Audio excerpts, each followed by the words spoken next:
Hello, let me know when I am live again. Back? Okay. Hey, look, it's 1080p and it's 30 frames per second and you're getting all the frames? Wow, it's crazy. Who would have guessed that that's possible?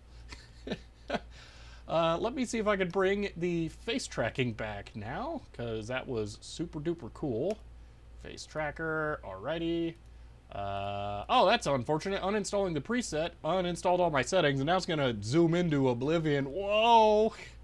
Yeah, the defaults on the face tracker are kind of crazy. So let me get that fixed. Ah! Where is it? Zoom. There it is. Okay, this needs to be 25.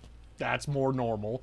And then Y needs to be bumped up slightly. Scale max, I'm going to set to 5. And then I think I need to set the low pass filter for the XY movement up a lot. But there we go. Check that out. That is ridiculously cool. So, yeah. Okay. Um, Hello.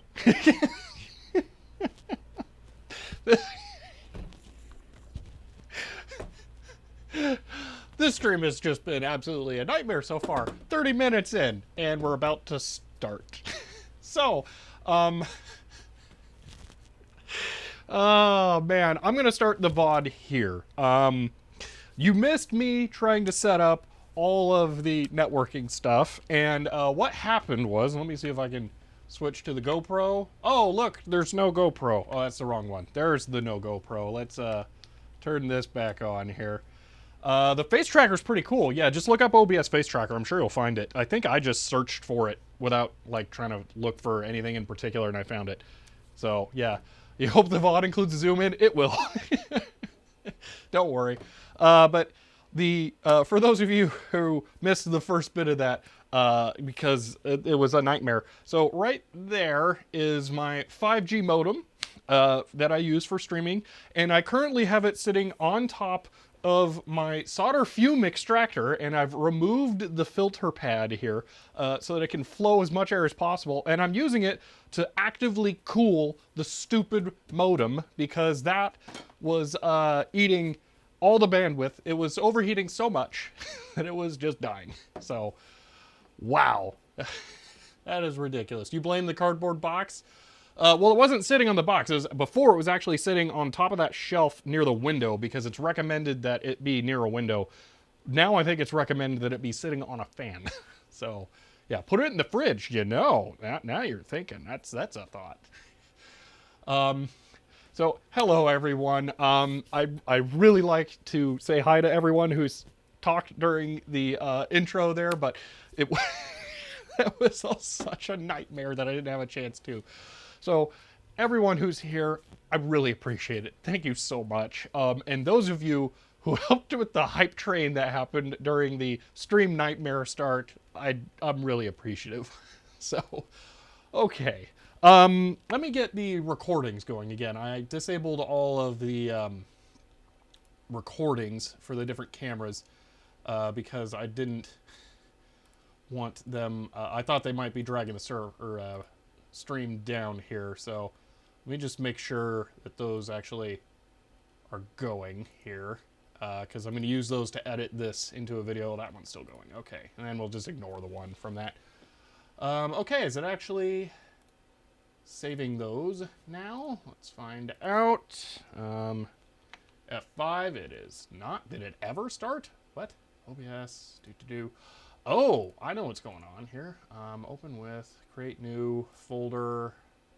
What is today's date? 2022-04-06. Seems like not fun. Yeah, no. This was a real horrible intro for the stream. This did not go well. So yeah, there we go. All right, all the camera sources are going now. So I tried to set this up before, and it's just slipped my mind. One of the things that I've been trying to do here, I guess I can do this. Give me one moment. Screen capture, correct screens right there. Okay, hide laptop Rtmp. Okay, so if I show Why is that not working? Oh, because I didn't enable screen capture. There we go. So this is the folder that I'm recording into. I've been trying to set this up a couple of different ways now. And I'm trying to set it up so that it automatically records into a subfolder with the date. And I had configured OBS to do that for the last stream, but then I had to not connect to my server this stream, which I'm now wondering if I can, because the internet's working, but the internet's working. I don't think I need the server for this. But anyway, I wasn't creating the files because it didn't make the folder, because OBS is really weird when you want it to make a folder. So yeah. FLV, you know what? You're right. That should be MKV. I had to, okay, so I'd created a new profile on OBS to record to MKV and stream to the server rather than stream to Twitch so the server could relay it. But now this is my old setup to stream directly to Twitch that is FLV, and that's going to suck for editing. But you know what? I can just re-encode it. So let's keep on trucking. We're going to get rid of that. We're going to go back to the actual stuff. So let's get started for real finally. I will say really quick here, if I like hide my face for a moment, oh wow, that's impressive. Okay, I didn't know I was going to do that. If I do something like look down, it'll lose it. Yeah, there we go. It just drifts off to the side, the face tracking, just so you know. And then when it sees my face, it'll catch back up. So I've tried to tune it to not do that kind of stuff, but I couldn't get it to work. But yeah, I don't know. So let me know if the face tracking ends up being more trouble than it's worth. I think it's going to be awesome, and I was really hoping to be able to use it for like when I'm down here and I'm trying to solder. Normally, I have this tuned or cropped so that you can see me when I'm standing, which means that you miss me when I'm like down by the table. But I really think being able to move up and down is going to be worth it. So we'll see how it goes. Fuzzy2K, I don't think you missed anything. Because you were here for all the nightmare stuff. It was just I was showing that OBS wasn't recording the different camera sources, but now it is, so. Ordered a BlueSCSI just last week. Cool. Oh yeah, let's get into the actual topic. I like the TV studio feel to that. It is really weird and cool, isn't it? Yeah. Let's see, is the GoPro working? Let's find out. Okay, I came back and you were double face palming. Oh no, I was just trying to hide my face from the face tracker, but it actually is getting it for some reason. There we go. Yeah, it's set up to look for the triangle of the eye nose setup there. So I was just trying to hide my face from it to demonstrate that it'll drift sometimes. So anyway, let's see. GoPro working? Oh, GoPro is still working. All right. Again, thank you to everyone who has stopped by. I think it's time to actually get into this though. So, and I'm going to do the thing that I did in the last stream, but I'm going to probably try and do a little bit better at it. And I'm going to see if I can describe everything. Yeah, take 3. No kidding. I'm going to see if I can describe everything well enough to edit it into a really nice video after this. So I might do like retakes of things or something like that. So just letting you know, because I think that this could be a really nice video if it all works correctly, putting this together and then testing it on, oh man, I can like move over here and then like test it on this computer. There's no light back there though. That's a slight problem. But anyway, yeah, so I might re-say some things and phrase stuff awkwardly, because when I edited the Micronova video, the #1 thing I figured out was that it would be really beneficial if I gave a proper intro and a proper outro, and I did not do that. So I'm going to do that right now. Oh, wait, hold on. Let me do something. Bringing this over to the BlueSCSI website so I have the documentation. Okay. Hello there. Today, I'm going to be taking a look at this, which is the BlueSCSI adapter. Now, I was sent this in a mail video as like a little extra thing, and I thought it'd be fun to try and put it together and see what it can do. Now, I'm in a fairly good position to test this because I actually own the SCSI 2SD and the lesser-known Mac SD SCSI adapters, and I would like to see how this stacks up against them. So I'm going to be putting it together and finding out. Okay, that'll be roll intro, and now we can get into that. So there's, how the secret, the sauce, what's in the hot dog. I don't know, metaphors. Let's get this thing open and check it out. All right. Is this all going to cooperate here? It might. I'm going to try and position the light so I can get a little better stuff going on here. It is really weird how that camera is just all over there doing its own thing. Oh, that actually looks way worse. We will not be using that right now. All right. Okay, so this is, I guess, the contents of a BlueSCSI box. Since I didn't order this myself, I'm not super familiar with it. I really hadn't looked into this too much at all before, well, actually ever. Probably should have done more research on this before starting the stream. All I know is that there might be a bit of bad blood between some of the different SCSI part vendors, so that's a thing. But I think maybe some of that's sorted out, so I don't know, but I am curious to try this out. Now, this version that I was sent is the DB25 version. You can get this with both this and an IDC 50 connector, which is the standard ribbon connector that you'd get on a SCSI hard drive. Well, from this era, modern SCSI hard drives have like the weird SCSI 320, whatever connector it is. But yeah, this is the DB25 one, which I believe means that it will just plug directly into the back of the computer. So that will make it easy to set up, which is good because I don't know where my SCSI cables are right now. But yeah, I have the directions for the BlueSCSI. SCSI SEA or SCSI 80 pin? Yeah, you know what? Yes, that is it. Now I'm remembering it's got like HD 80 or LVDI 80. That's right. SCSI is a whole nightmarish standard with tons and tons of different things going on. Oh man, I've already been talking for 40 minutes. This is going to be a long stream, isn't it?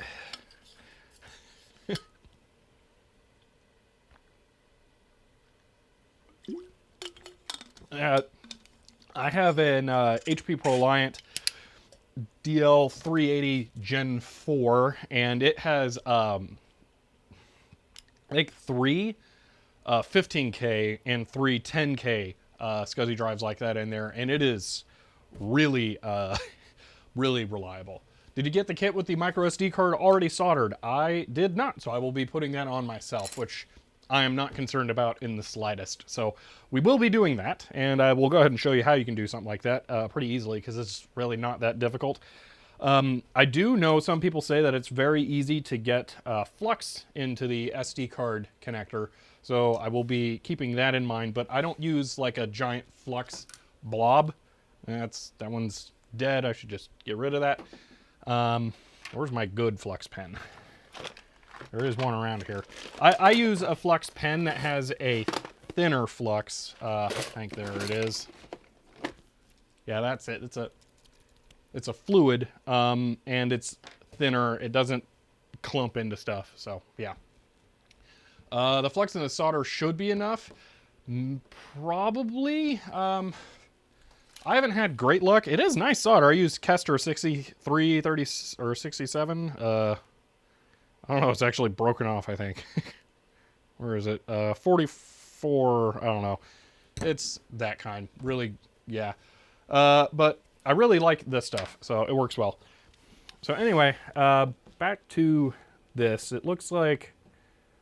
I have a feeling it's pretty straightforward, since there's an SD card slot, 2 headers for plugging in the Arduino. Oh, actually, you permanently solder the Arduino. That's weird. Oh, that's right. This isn't an Arduino. It's an STFM part. It's an STM32. So that's different. I've never had one of these. Is this pre-programmed, or am I going to have to program this? I will have to look into that. I'm going to guess that I'm going to need to program it. So that'll be a thing. See, this is pretty simple. The assembly instructions here. So, okay. Configure it. That sounds like the thing. Yeah, now that I think about it. Unobtainable chip. Yeah, it's... I bet that this is being made this way, partially because you can actually get the little development modules like that, which is, it's really annoying how many, like, I'm trying to think about how to phrase this. Mostly it comes down to the mister. I think the mister is kind of weird in that it's using a dev board as like the basis of the actual device. And I kind of get it in that it's supposed to make it cheaper, but dev boards aren't always that cheap. You could really make a device that's cheaper than the dev board. So I don't know, I feel like it's just kind of weird. These types of things are usually dirt cheap because they get cloned and make a bunch of them. So that I'm not as concerned about. But yeah, being a weird dev board like that, that's probably why they were able to make this. How are you planning to test it? I have over here, a Mac Classic 2, and that's what I will be connecting it to. So yeah, that is that's the test. So we'll see. And actually, you may have noticed I have a stack of software over there. My number one goal for today is to try and back up the software. I don't know if that'll actually be doable, but if I can, that would be cool. So that's the one thing I have set for myself today. I like the choice of Hyro's DM3AT micro SD card slot. I do not have. Oh, that already has an operating system installed. I'm not booting off of this thing. I'm using the internal hard drive on my Mac Classic 2 actually works. So this will just be for removable storage. And I think it has System 7 on it currently. I needed it for CD drive support for LTX. Right? Yeah. Oh, that's right. It was a whole nightmarish reason why I needed CD support. But yeah, it has, I believe, System 753 on it. I'm not a big Mac person, so I don't know all that well. Is that a Pi clone? No. So, okay. Usage, hard disks or images are placed in the SD card. Here's BlueSCSI. Just trying to look through the GitHub repo on how you actually do this.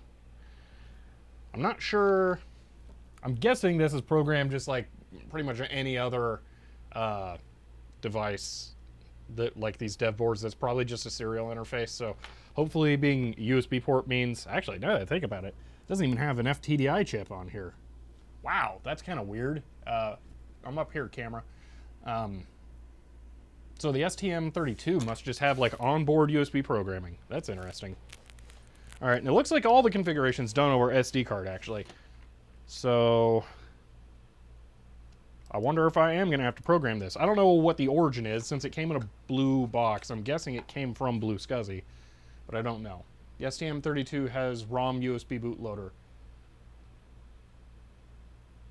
Do you just copy like a bin file over to it and then it's programmed? Is that how it works? Because that would be really cool. Link to GitHub repo. I will go ahead and do that. I'll link to their website actually, because you can find all this information through there. Yeah, okay. I'm going to go back to assembly, and then I think I'm going to go ahead and start installing this, or installing it, assembling it. Let's see. They can act as a host device depending on how they are programmed. Yeah, that doesn't surprise me too much. So let's see here. BlueSCSI, ABC. Okay.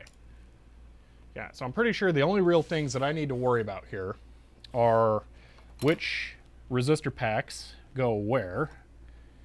And these ones are the 22 ones, and these are the 33 ones. And then there's a diode, which is really, really simple. Just diode goes there. So yeah, definitely need to get the SD card slot on first. So, yep, Helen Croft got it. There's the repo. Your BlueSCSI still hasn't shipped? I don't know much about these, so take everything I say about it with a grain of salt, because I wasn't really planning on getting into it. I don't have anything against it, it's just it just wasn't on my radar of things to take a look at yet. I'm getting better camera angle here for solder macro. Put the case back in here for now.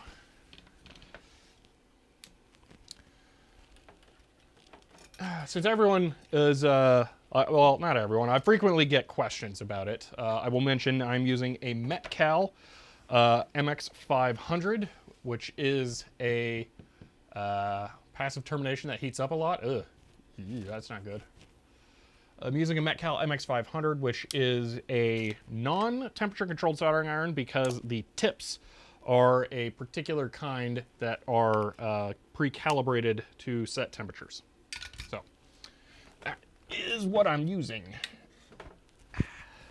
And it's now on, so I won't be taking the tip out with my hand bare again. So, alrighty, let's do this. This should be a pretty nice setup for this little project here. Read that raw SCSI can also give your Mac Wi-Fi. Ooh, that's interesting.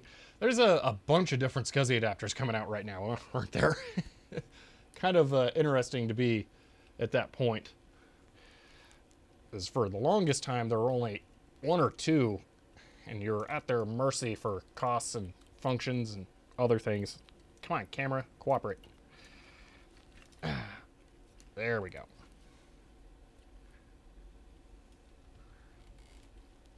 Trying to make sure I don't block my face too much here. So let's switch to this.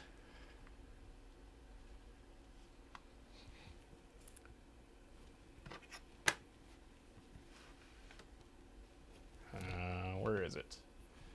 Getting warmer. Almost on camera. And then, ooh, I like it. I can get it closer to me. Perfect. Ooh, that's going to look really good. And focus. Bingo. Okay. So the first objective here will be soldering that micro SD card slot onto there, which I am not too concerned about. So where are my tweezers? I just saw them. There they are. So, oh, that's cool. This is actually in the package from the reel. Let's see. Oh man, whole bunch of stuff. Let's see. Let's see. STM has a USB interfacing program, Blue Pill module directly from the USB port. Yeah, but I was just wondering if it was done like over serial or something. So that'll be going there. To document, SCSI SD's gone up to over 100, which is why I got the BlueSCSI. Yeah, I don't blame you at all. SCSI to SD is very expensive. Let's see. Documentation suggests you can enable and disable passive termination. Okay, there's no external transistor. So how much current are they planning to dump through the STM32I/O to get to the resistors that heat up? All right. Whoa. Okay, so, you know, I'm not seeing tabs around there, so it's a little weird.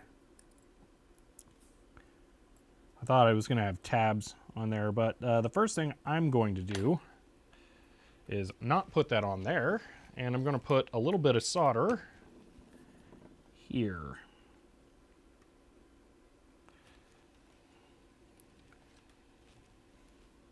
I will grab, I'm going to left-hand solder this.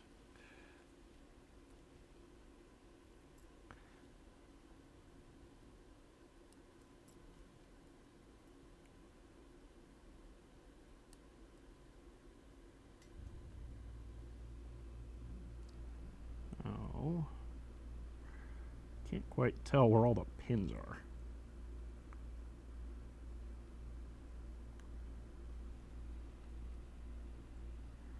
Right there.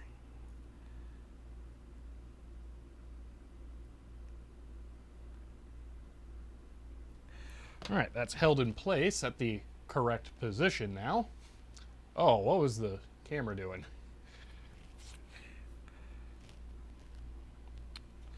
Just go ahead and eyeball that. Yep, they're all lined up. So if I get you a little extra close here.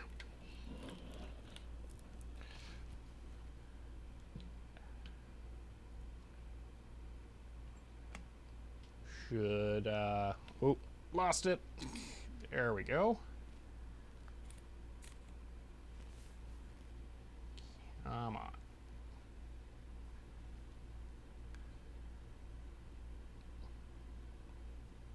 There we are. You can see all of the pins are right onto the pads. Now all I have to do is go ahead and flood that with solder, and it should be on.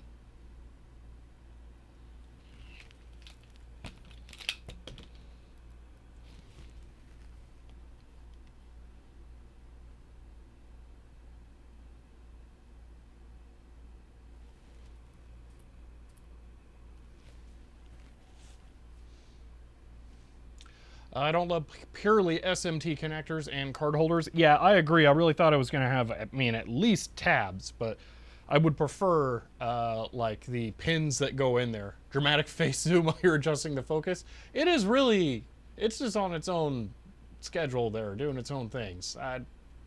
Weird. I don't know. But all right, so here is the flux pen I'm going to be using, and I'm just going to very lightly tap all that onto there. That'll just motivate the solder to go to the places it's needed. Tin the tip.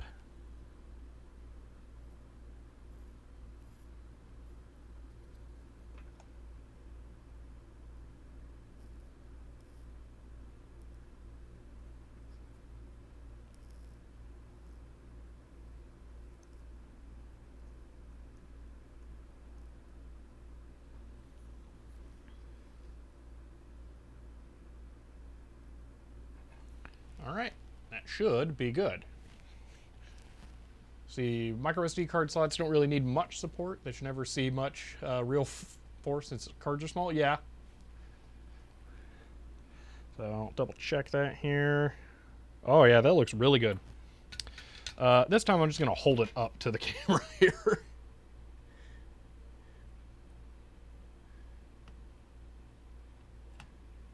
Come on.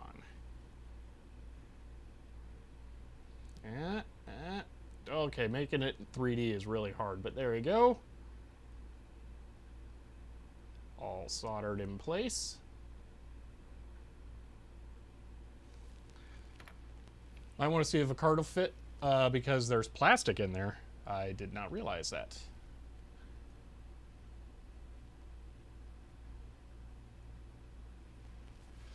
Looks like you just got the pins. Yeah, well, that's the most important part, is getting the pins. Now I'm going to go through and do the more structural ones. The pin, I would recommend doing one structural solder point and then do the pins. That way, if you need to realign the pins, you can undo the solder or heat up the solder on the one structural location, and then you should be able to move it. So, yeah. What brand of soldering iron? It is a Metcal MX500. Hellencroft has it right there. So, what was I going to do? Oh, yeah, put an SD card in. See how that fits.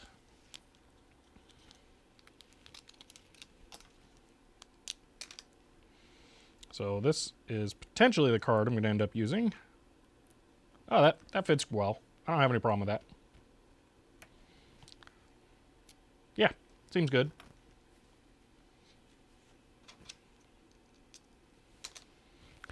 So, all right, let's add some structural solder here. Wow, that's not going to be super easy, but we can do that.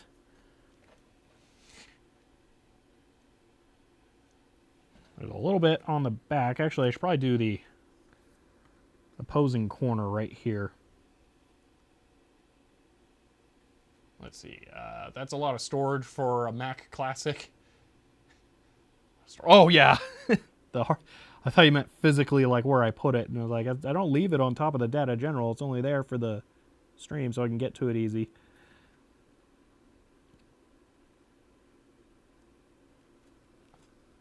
There we go. I may have slightly obstructed the card slot with that. So I'm going to need to pull some of that out. Really, camera? That's my laptop. I'm me. Yeah, there we go. Kapton over the power pads? Over the power pads? You mean... What? Kapton over... Oh, so I don't accidentally short them. I'll check. I don't think I need to. So I'll move a little bit of the excess here. You can't see that.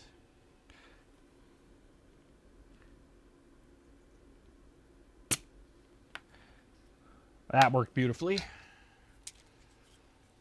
It looks like the footprint they use on that board is a pain. Yeah, it should really have pads that are slightly larger sticking out to make it easier to get to. This is a little bit tight for my liking. So, yeah. Wait, is it like drifting down to what I'm looking at? Because that would be that'd kind of work.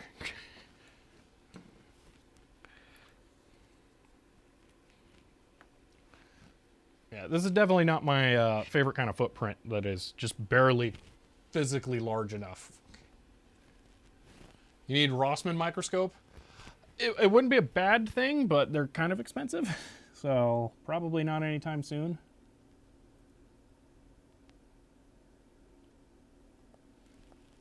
Unless you mean he has one in particular that he sells himself, in which case I'm not familiar with that. I think I got more in there, but I'm going to try a Fitment Check. Oh yeah, need to get that out.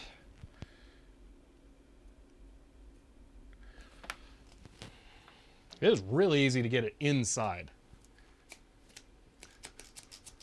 Footprint is small to fit between the headers. I understand why, but it really makes it difficult. They should come up with a better layout. Like, I don't know, just make the board slightly bigger to accommodate it. Wait, will this be external? Yes. Yeah, this plugs into the D-sub port on the back of the computer. And I believe it actually sips a little bit of power from the SCSI connector rather than being externally powered.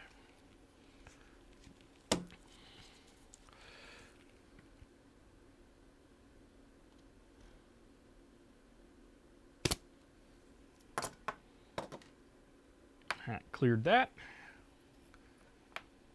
Test card fitment.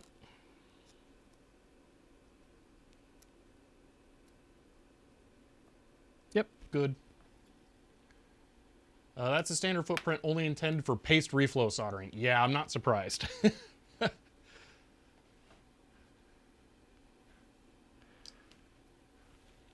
So, pins are under the shield. Ooh, ouch. That would make it extra difficult. All right, well, it's easy from here because I just have the one last pad over there. So, get that.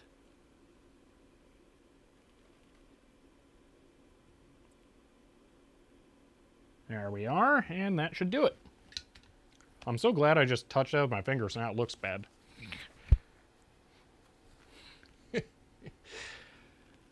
Yeah, go ahead and put the card in there, double check. Yep, that fits good. I'm happy with that. Don't see any excess solder on the connectors. Bring this up here, get a close-up look at it.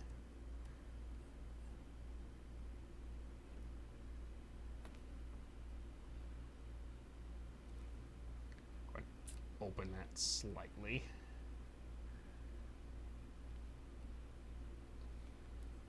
Close it slightly. Yep. I don't think any of those are shorted.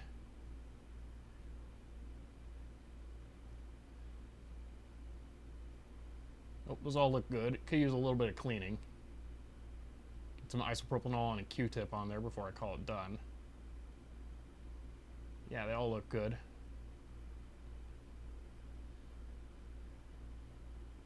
And I have the structural ones in the rear. Yep, looks good.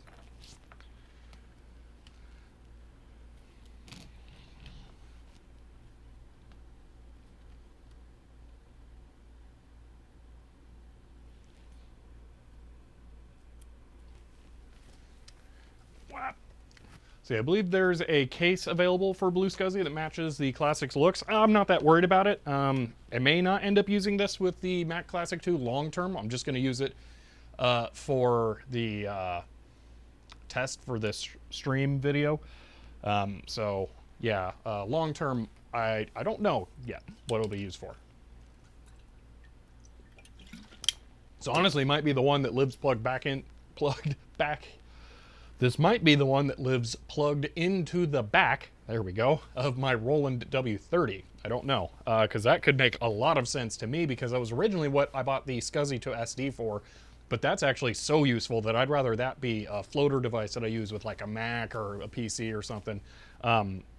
Something like this that's super small and self-contained with the DB25 connector when I'm done would be really nice to leave plugged into the back of my sampling keyboard. So we'll I wouldn't be surprised if it ends up doing that long term. So isopropanol, clean that thing. Because I don't know if you missed the start of the stream. I do have the 3D printed case that is just BlueSCSI looking. I think your close-up cam source in OBS is slightly off to the left. It does appear to be. Let's see, is it the whole thing? I think it is. There we go. Fixed. Thank you. That's some good IPA, the 91%. Yeah, that's the stuff.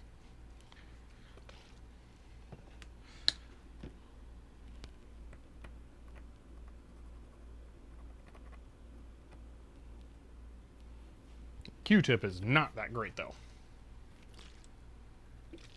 Oh, well, actually, not 99. It's really hard to get 99 domestically, so I don't typically source that.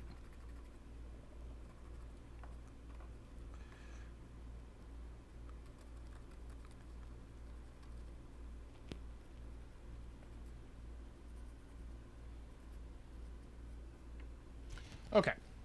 So there's that, and done.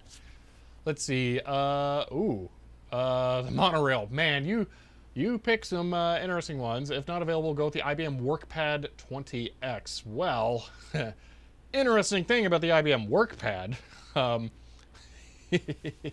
I actually have one new in box that I was meaning to do a video on at the same time LGR did his. So that's kind of funny. But yeah. Let's see. You don't have to do it now. I mean, I should, or else we're going to end up stacking them. So, yeah. But, yeah, okay. So, Scott No Last Name redeemed a byte break, and this is pretty much done here. So let's go ahead and do that right now. What do you bet? Is the GoPro working? Let's see. Oh, wow, it is. What do you know? I'm very okay taking a byte break because the Nikon camera here needs to have the sensor relax every now and then because it will overheat. So I don't mind giving it a slight break before we start on the much easier through-hole stuff that is going to go by super quick. So let's see. I buy... see, whenever I live in Australia, you can simply go to the hardware store and buy 99%. I don't know, it might be possible to be easier to get than I was thinking. Oh my gosh, hold on here. Let me do this camera. I mentioned that I had to add this light to this arm because it's this is not heavy enough to hold it down. And the light being on an arm interferes with the cables and stuff and makes it just kind of difficult to move around. But there we go, that'll work. Okay. Let's see here. I need to bring up this. And it's that. So, you want monorail PC. Okay, will be interesting if it's there. Man, that's going to be really hard to search for, too. Monorail, because this is probably just going to bring up, like, actual, literal monorails. 84, computer graphics. I can't imagine that that is for the monorail. 10 minutes or so on the monorail. Wow. Well, I'll check that, but I don't suspect that that is it. WorkPad is a very good, unique name, so that'll probably bring that up. Let's see, so it was 1984, 910, page 405, 405. Talking about Tokyo microcomputer show. Mono rail involves ride. Microcomputer show involves a ride of 10 minutes or so on the monorail. Okay. I will look for WorkPad. And then if WorkPad is not in there, I will just go grab my WorkPad. And we'll take a look at it. I'm not going to turn it on, but you can see what's in the box. WorkPads must be included. That does not sound like an IBM WorkPad. Mono 1, rail, yeah.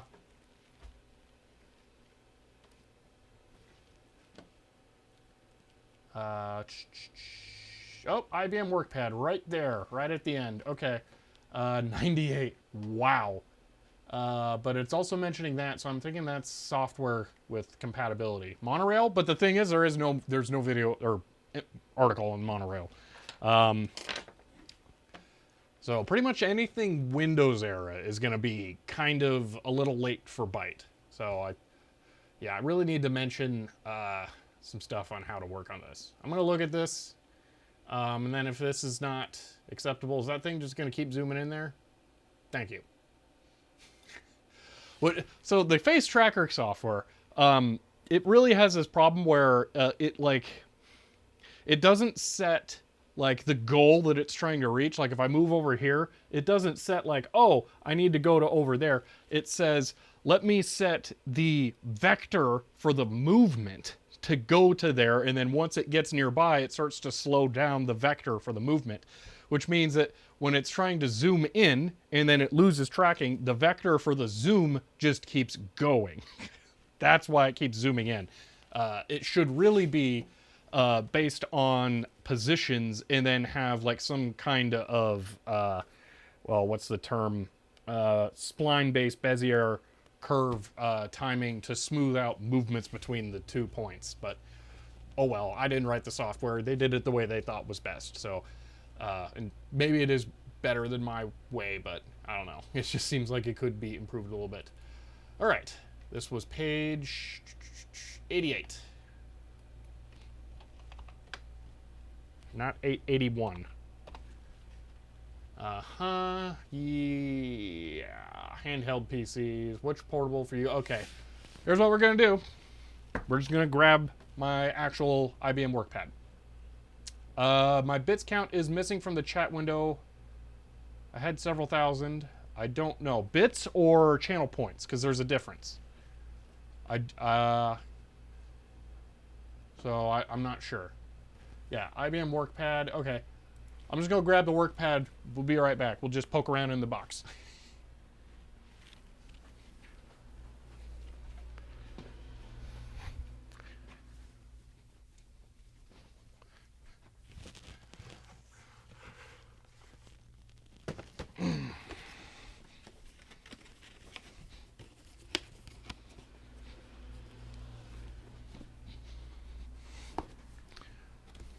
Okay. Hey Google, 5-minute timer. All right, Scott. Okay, 5 minutes. Scott, no last name. Now. Is there anything in particular you would like to see about the IBM WorkPad? Because here it is. So which side is it? There we go. I think it's a little weird to take out. Feels like that side should open too. Why is it? There we go. Oh yeah, so we've got a little slip case, unopened manual with batteries that have somehow, thankfully, not exploded, since I would have trashed the manual. This is a rebranded Palm. Yes. I think it's a Palm Professional, not a Palm Pilot. So there is the WorkPad branded dock. Let's see, we have a special WorkPad included DB9 to DB25 adapter. Ooh, fancy. It has a generic part number on it. So yeah. But this is the work pad itself. This is a rebranded Palm Pilot Professional. That's what this is. And here it is with the intact plastic cover on it, which no, I will not be peeling off, because if I'm doing that, I'm doing it in 4K for a real video. So yeah, but this is it. There is the stylus. Ooh. I really have a soft spot for palm devices like this. I used one a lot, and I actually really look forward to trying this out someday. So I am very much interested in it. Let me make sure it doesn't have like a CR2032 in it somewhere. Well, that's good. I'd never had a Palm Pilot Professional. I actually used a lot with a Palm 3. So I do actually have a handspring visor, Roving. Oh god, you're leaving those batteries in there. In the manual, at least, and they haven't gone bad. I don't know if that's a sign that they won't go bad, but yeah. So, has a super cap for memory retention, so no leaking battery. I mean, oh, I see what you mean. Okay, so when you change the batteries, there's a super cap. Yeah, Palm Pros don't have a backup battery. Okay, that's good to know. Yeah, the little slip case. Ooh, that is fancy. It's hard on one side and soft on the other to protect the screen. That is really nice. I'm used to the later Palms that have like the flip over or hard cover, which works, but it's kind of terrible and the hinge gets kind of jammed and awful. But yeah, this thing has never been in the dock. Those contacts are perfect. I both want to put it in the dock because it's like, there's the dock, just do it, but also it's like, it's too perfect. I don't want to. I'm not sure that it had... Okay, it definitely did come in that. There's the sticker. I was going to say, I wasn't sure if I put it in there to protect it. So yeah. I have the Dell Axiom, but I don't have the charger, and no listings on eBay. I'm not familiar with the Dell Axiom. Is it another rebranded Palm like this? But yeah, this thing is, it's definitely very cool. Let's see, is there any software in there? Ah, it's probably CDs and stuff right there. So... one of these days, gonna have to do this. Open that thing up, take a look at it. Because, yeah, it is... Ooh, those buttons feel right.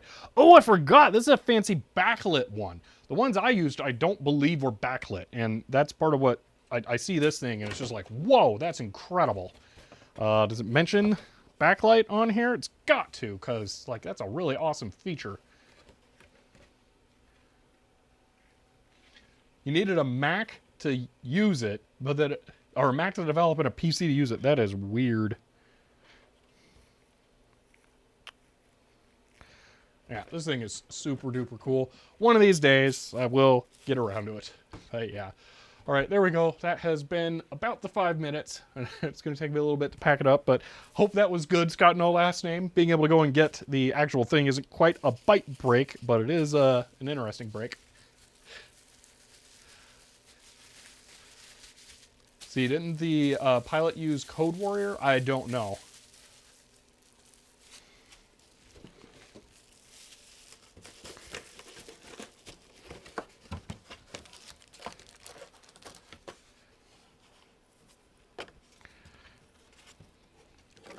I bet that should go down there. This can go there. Yeah, that fits much more cleanly.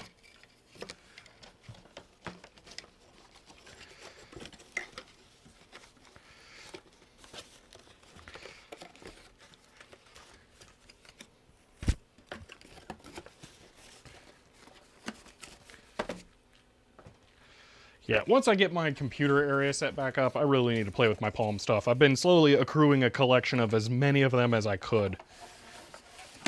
So, I've got a lot of them. I've got 3C for the color. I have a box for a professional, but I don't have a professional. I do have this, which is the same thing.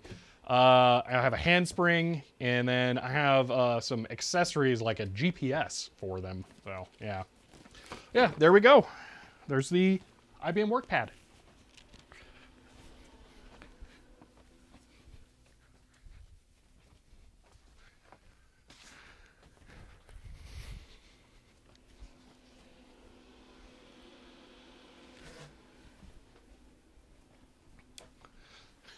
As I was walking by the 5G thing, I was just curious to like feel how hot it was. So I stuck my hand over the vent. It's totally cool now. Like when I first put it on the fan, it was so hot. It was like a hairdryer. I'm not kidding. Now it's just normal. So yeah, cooling is wildly inadequate on that thing. So all right, need Palm 7X, or is that a what would that be? Roman numerals, would that be a 3?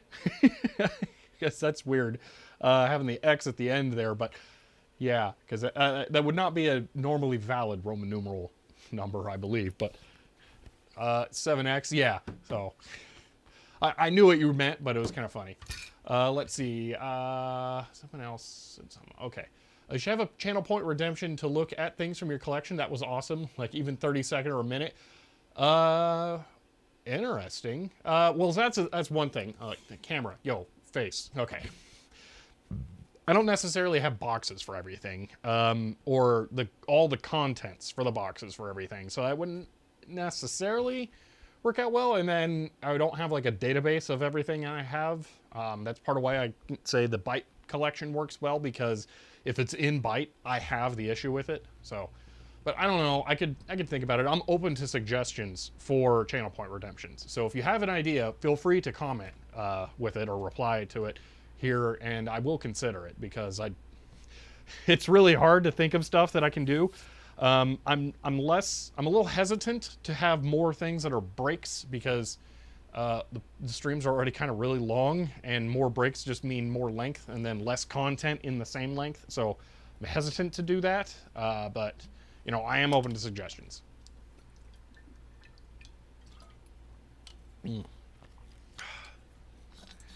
Changed out my water cooler, and I had to rinse it out because I got one with an actual cooler in it, not just a water reservoir. I had to rinse it out with a garden hose, so I have like garden hose flavored water, which is always that guiltily tasty thing.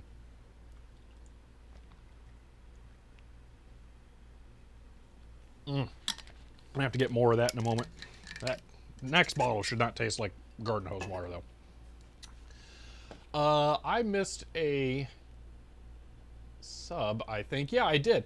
Thank you, AJ Slim 79. I don't know how I missed that. Yeah. Also, Scott, no last name. I just love the idea of pocket PCs. I have a couple of actual Windows Pocket PCs, including a Toshiba 203 E, I believe is the full model name. That one I really, really like. I used it a lot. Let's see. We'll be doing the video out mod on the Classic 2 that Adrian's Digital Basement did. I didn't know that there was such a thing. I will have to look into that. I was actually really wishing I had a way to do capture of it for this stream. That would be awesome. It's not going to happen this stream, but it will happen for sure. So, let's see. Hold on. I have an idea. Are you recording independently of the stream or using VOD to edit a video out of it? I am recording independently, and I'm actually recording every single camera source independently. So the one you're seeing here for my face, I'm recording separately. The one here where this is, I'm recording separately. And then I have a separate channel recording for the DSLR. Right now it's just recording black because that's off, but it is recording. So. Let's see. How about Nokia 770 and 800? I do not have either one of those. Those sound cool being Linux-based. I might have to look into that. Phrase garden hose water reminds me of the smell of a Super Silk Red 5. Well, Hiram, I'm definitely going to have to look into that, because that would be really, really nice, especially for streaming stuff. So, let's see. Okay, let's get back to this now, and we have some through-hole stuff to solder in.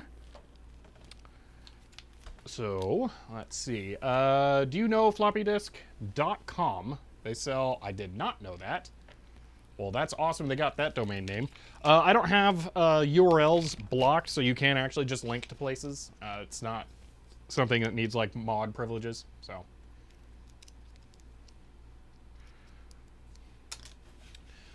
okay, let's get back into this.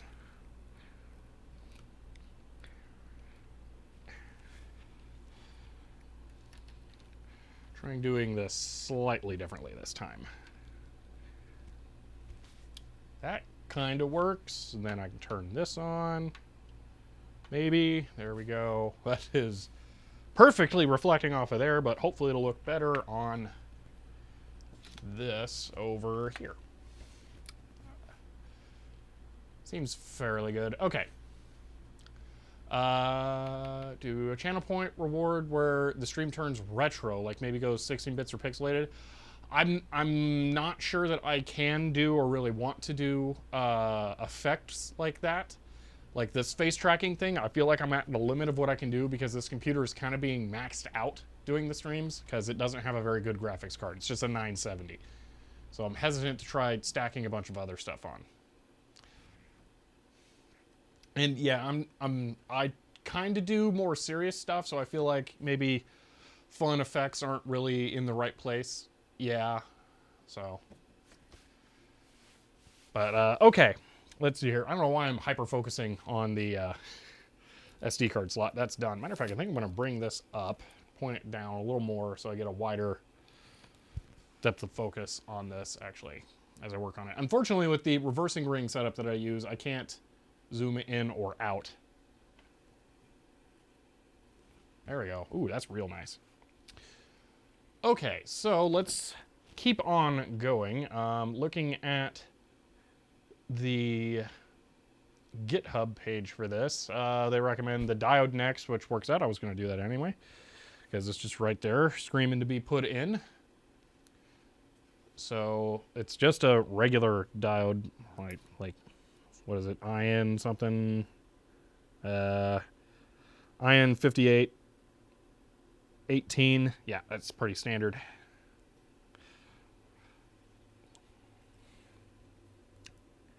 Get that in there. Wow, those are some chunky leads for this thing. You know what? I'm going to do two things here. Hello, Staller X. It's your first time chatting. I'm going to use this thing, and I'm going to form these leads at a nice right angle, because I think it's pretty much, yeah, just as wide as the body is. So let's go ahead and do that. Oh, yeah, that's good.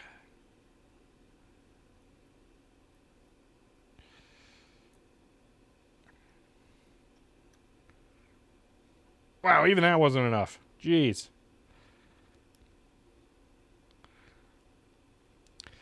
If I was putting sockets on for the STM board over this, I wouldn't worry about it too much, but that sucker's got to go right on top of this. I'm going to get that as flush as I possibly can.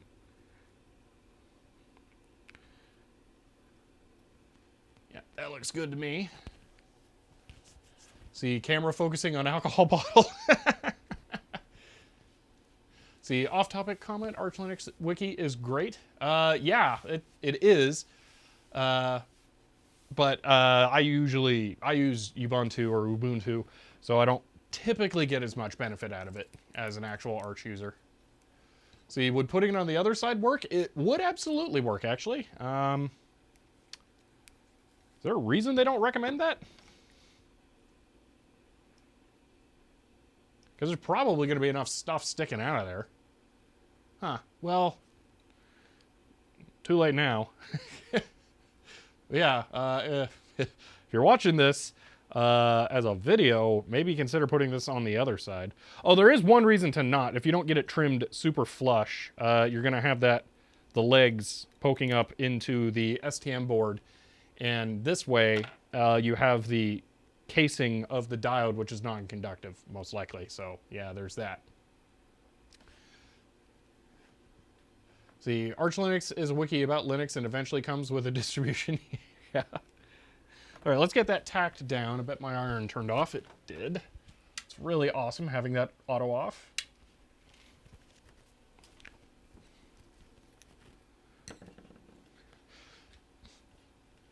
I've definitely avoided the IT crowd incident a few times because it automatically turns off and then I bumped the iron.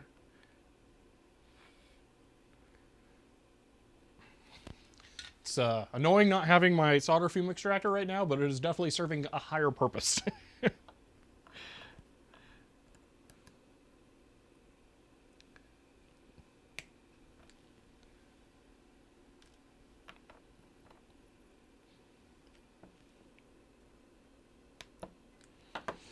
There we go. Diode is on. Now, the GitHub page shows, wait, did they just chuck the...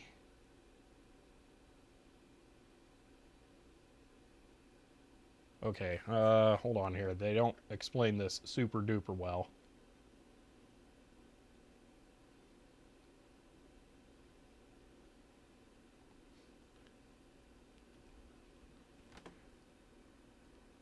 Okay, so...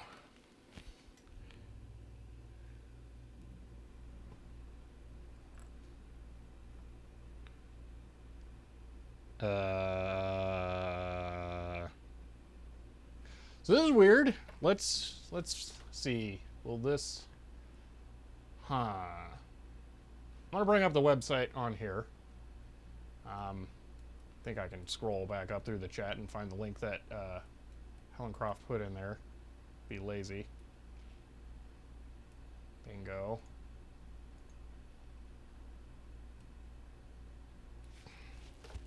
Oh, because I want to bring this up on screen here. Because there's a thing going on that I'm not super crazy about. Okay.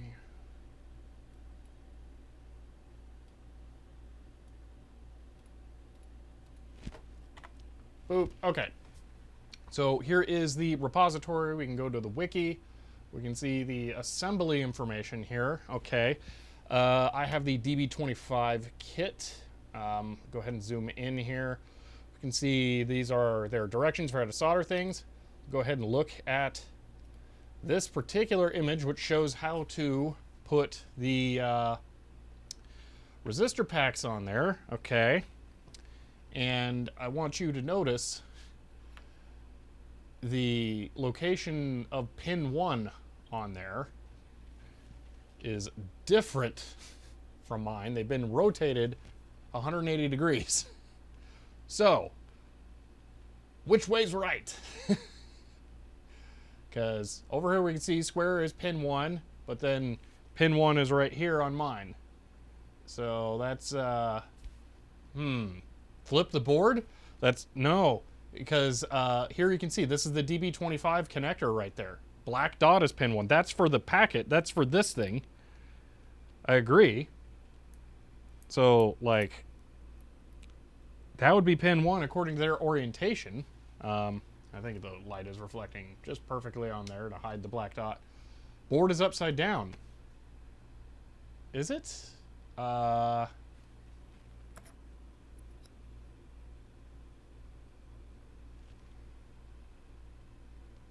Hold on, are they putting the STM on the other side? Is that what this is? Okay, so pointing this up may have just saved me there. That does seem to be upside down. Okay. Alright, so it's not going to be single-sided. We're putting the SD card and the diode on this side, and then the STM and the resistor packs on this side. And then I'm guessing this is probably going on this side as well. Okay. Well, I'm really glad I pointed this out then. Pin 1 should always align with the dot, yes. And also the square pad is usually an indicator of pin 1. That's what I was going off of. But okay, that's... Alright. I think I've got it. I've got it. Flipped. Yeah, compare the silk screen. Now it makes sense. I was just thinking there might have been a board revision and not a no update to the wiki. Or wiki. Well, it's sort of a wiki. But okay. I think that's it. I'm good. Alright. Goes on the back. Now that I know that the STM board goes on this side, I'm going to try and trim these a little better. Because I really don't want that shorting against that.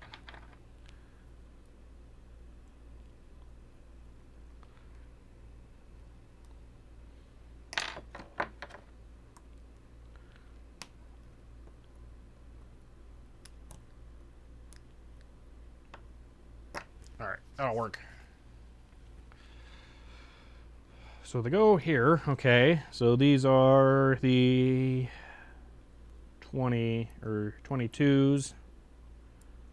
They go there and there.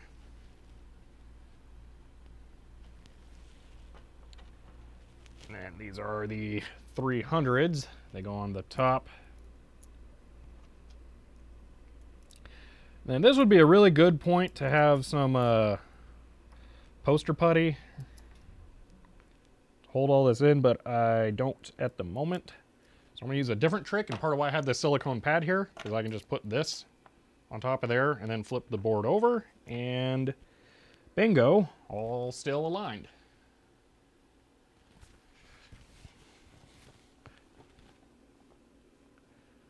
I'm gonna lean these. I'm not really sure which way I want to lean those. Let me tack them all down on the outside first.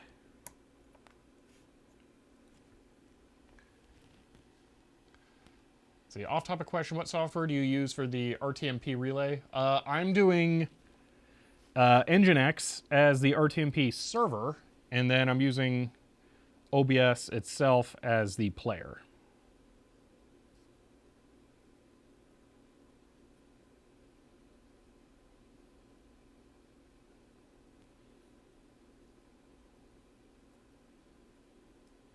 But you can also view and play Rtmp streams from VLC.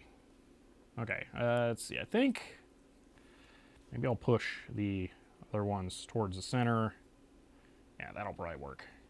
Actually, I think there's enough room. I can just have them go straight up. I was trying to maximize space by having them squeeze into each other, but I think I can just go straight up and not worry about it.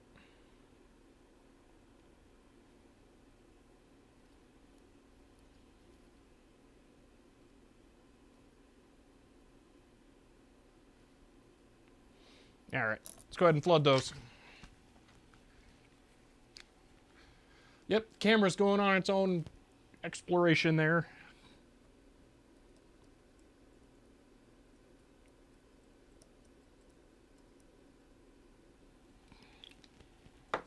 Man, when it loses tracking, it really loses track. It just goes like way out. Come on, space right there, zoom in. Oh man, it's like you and me, we're gonna have a discussion now. Get closer. See, how many times have you burnt yourself with the iron? Probably not as many as you'd think, because the iron I use is really short. That's it. That's how much is exposed. Compared to the length of my finger there, you can see there's not a lot. That's part of why I use the Metcal MX500 iron that I do, because it is very well designed.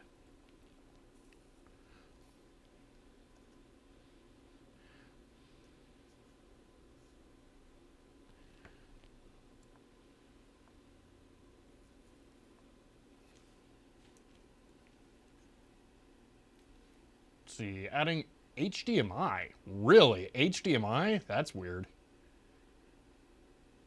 Tracking is like an episode of Star Trek. It doesn't know where it's going, but it'll go. Yeah. Also, hello, Gallows Griff, since it's your first time chatting. I'm shocked I actually managed to catch your stream. Hello, Shadow King, since it's your first time chatting. We are 1 hour and 8 minutes into it, but we're still working on the first part where I'm assembling this. You missed like a half an hour or 40 minutes of nightmarish troubleshooting at the start of it, but I suspect you're okay with that because it really sucked to try and deal with. So you're just getting to the good part here. Oh, so much smoke. I'm so glad I have really nice solder, though. This is the rosin that smells like almost minty. It's really nice. Probably gives you extra cancer. See, oh, how late is it for me? Oh, it's only 11:37 a.m. I stream really early for most American streamers, I would say. Because I do this during work as I'm working. So. See, is the camera even pretending? No. It's doing what I would rather it do there. When it zooms way out, that's what I want it to do. And then find me and then zoom back in. So. See, it gives you cancer and fresh breath. Let's see. Oh, hold on. Did someone ask me about burning hair on the iron? Because I definitely have done that. Yeah, getting that burnt. You get all the problems with burning your hair. It smells bad. It sticks to the iron. I think actually everything up here that's gross and brown is burnt hair towards the top. And that makes me, as an EU viewer, very happy. Yeah, I've noticed that I definitely get a lot of European viewers because the timing works out much better there. I think I'm like perfect just after dinner timing over there. And interestingly, I should be like straddling the lunch break all across the United States for people who can watch streams during the lunch. So this is kind of an ideal time, really. Camera just... I don't know, I'm gonna have to go back and scan through the VOD to figure out if it's actually worth having the camera wandering around doing whatever it wants. So, yeah. See, said a Nintendo Switch game case bought the other day causes cancer. Oh, well, no. By the cancer, I mean that this stuff really is not good to inhale. There's a reason you use a fume extractor with soldering. Yeah, you start at 6 p.m. Works out really well. I had a feeling. Yeah, that sounds about right. So I'm glad. Okay. Excuse me. Those are the resistor packs soldered on. I think those look good. We'll go ahead and check those close up. Oh yeah, those are easy. That's done. That's good. I could clean the flux, but I don't suspect that's necessary. This is not like super high signal integrity thing. Matter of fact, I've heard from, I believe, the developer of BlueSCSI, or at least the continuing developer of the BlueSCSI stuff, that the SD card is actually being communicated with in SPI mode. So it has a limit to how fast it can go, but that also means that it should be fairly robust for signal integrity. So I'm not too concerned about getting flux and stuff. As long as it makes electrical connection, it should be fine. See, are you using lead-free solder? Absolutely not. This is just like, I think it's actually slightly less lead. It's a 6337 if I remember right. There it is. Hold on. 6644. That's what it is. That's the super duper leaded stuff, I think. Camera.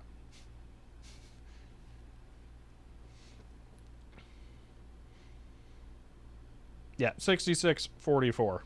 So it's actually 44% lead. So it's very, very high lead concentration. All right, we're getting down to the last couple of parts here. We got to put the STM board on right here. And then we have the DB25 connector. So, let's see. 6337 is the better version. Yeah, the 60, I'm not going to say 66. Wait a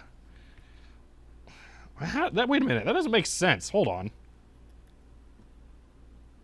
Yeah, wait. 6644. That's right there, unless that's a number. Maybe it is 6337. Yeah, okay, it is 6337. I don't know why it's saying 6644, because I was going to say, what is this, Bender? That adds up to more than 100%. Yeah, it's 6337 right there. That's the actual combination. SN, if I remember correctly, that's nickel? I don't remember what SN is, but PB is obviously lead. So, yeah. The diameter, oh, okay. I do have two. I have, I believe, a really thin one somewhere. That's what I really should have used for the SD card connector, but oh well. Didn't know where it was. So I'm gonna raise up the macro camera here a little bit, get a slightly wider view for the bigger stuff. 10, that's it. Thank you, Portizo.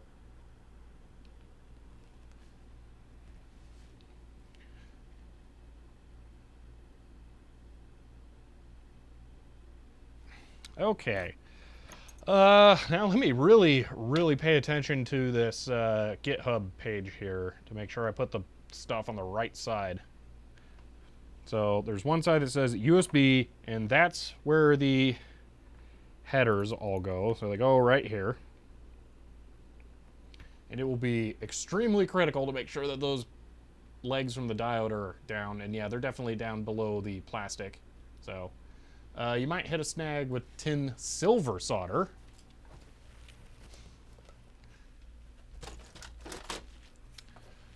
You mean this stuff? I do have tin silver solder.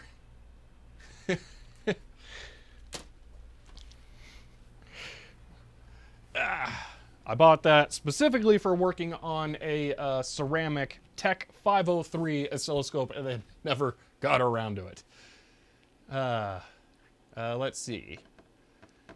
Your header, or the header's upside down. So this is, let me bring this back. Boom. All right. Go back.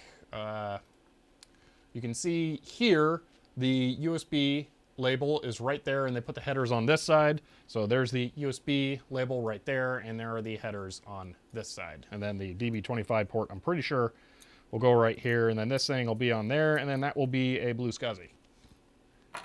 So one side has longer leads than the other. Oh, that's what you mean. It doesn't really matter which way you put them. They're both going into a 16-inch thick PCB. I mean, I could put them on this way, and then I could raise up the STM board a little bit. There's no real difference one way or another, though. It will not change anything. So it doesn't matter. I guess I may as well. Man, there's a lot of soldering that's just like really basic soldering to get this on here, now that I think about it. It's got a whole lot of pins. But yeah, so if I do it this way, then all the pins are just going to stick up on the dev board side. So typically you put them towards that for easier debugging. Yeah, I was just about to say that might actually be enough header sticking up to connect a female header to. Do I have those over here? Handy. Doesn't look like it. So you might actually be able to connect to something there. Oh, you could definitely do this. Those are way down. Put a scope probe. You can just clip a scope probe on one of those pretty easily. It's not needed. There we go. So yeah. Okay, I'll do it that way. I mean, it's kind of funny that they label all the pins on this side, and then you put the thing on it right there, hiding all of the labels. When if they put them on this side, it would actually be visible. So, I mean, I'm almost inclined to want to put it on the bottom, but then I'd have to remove this, and that's like a whole thing. So, I don't know. If you raise it too much, it might not fit the case. Oh, yeah, I hadn't considered that. What's that looking like? I don't know how this goes in the case.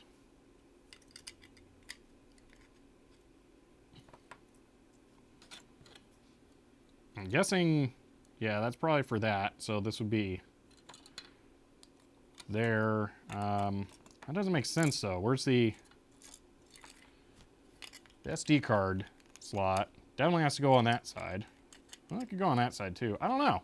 Which way does that go? That's raised up for those?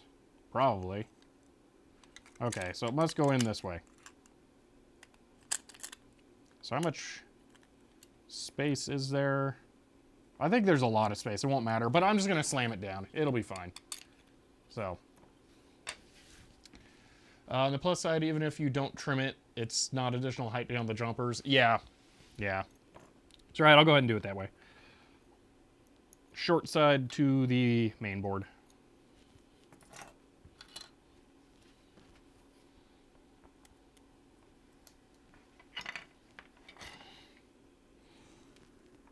Yeah.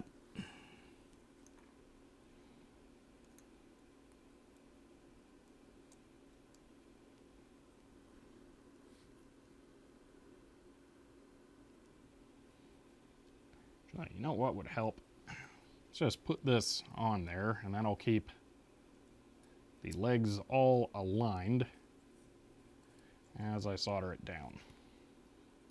But it does do that. Well, I just need to tack it. Iron's still on. Let's just do this really quick. Focus, it's not going to be tremendous here. Let me adjust that. Maybe move the lighting slightly.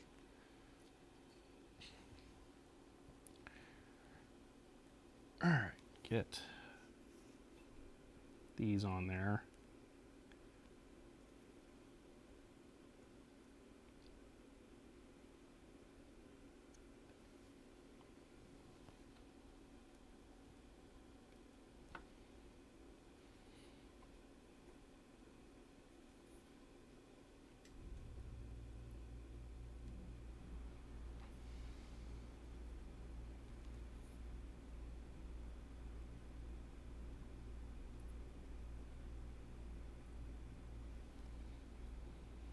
Okay.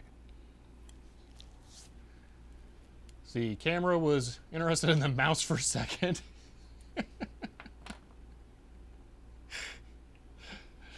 I mean, honestly, if the camera wandering around looking at stuff just on its own volition is going to be a little joke, maybe I'll leave it.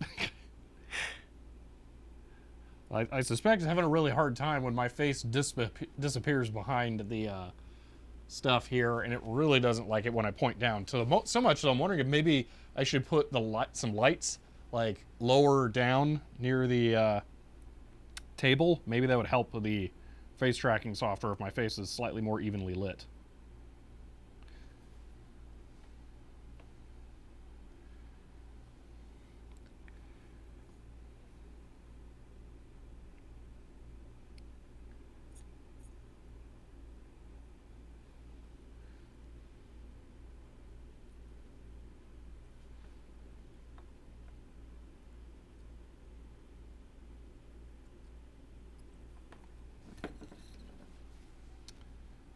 Put a Vive tracker on your head, feed that into the camera algorithm, yeah.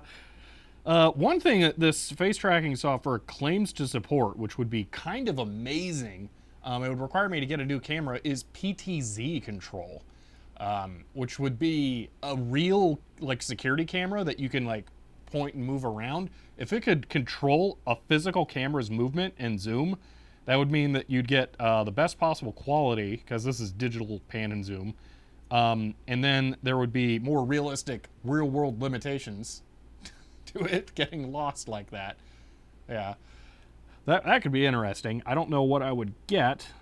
Maybe a PTZ mount for my Blackmagic, and then what was the other thing? I would need like a camera zoom controller. That's really complicated. See, a long time ago I saw someone using Track IR to do camera tracking. That's the hat-based IR LED one, right? I actually bought IR LEDs to do that with a Wiimote and then never got around to it. I was really into I believe his name was Johnny Woo, Wiimote demo scene stuff. That was some crazy stuff. I got a projector and built one of his IR pens just because of how awesome that was. It was really good. I blew some people's minds with that. Actually, I used that not too many years ago. I had to do a presentation at a job, and I wanted to be able to get up and interact with their projector, and they didn't have like a smart board or anything. And I brought a Wiimote, and I'd mounted it on like a little tripod, and I put it next to my laptop when I set up the software or the PowerPoint, whatever. And then I very quickly did the calibration before the meeting actually started. And then everyone came in and no one really noticed the Wiimote there. And then I started interacting with stuff through the projector screen using the IR pen. And they were like, it was hilarious because we had to stop the meeting multiple times. Like, how are you doing that? We don't have a smart board. And it was just great explaining all of it because it was a technology company. So it was actually something that they found interesting. It wasn't just like completely distracting to normies. All right, all that looks good on there.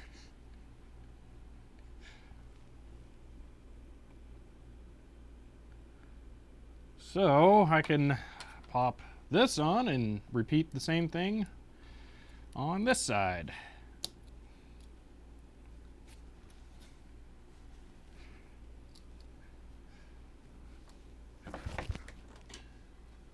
Caught it. That was a dangerous game to play, but it's also dangerous to have it like burn the carpet. Okay.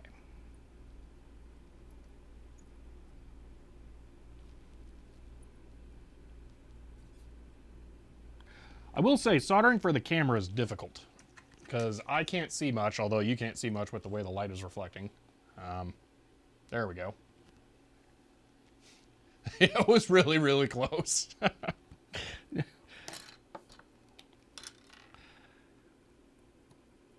ahead and get some flux on their sheet and make it easier.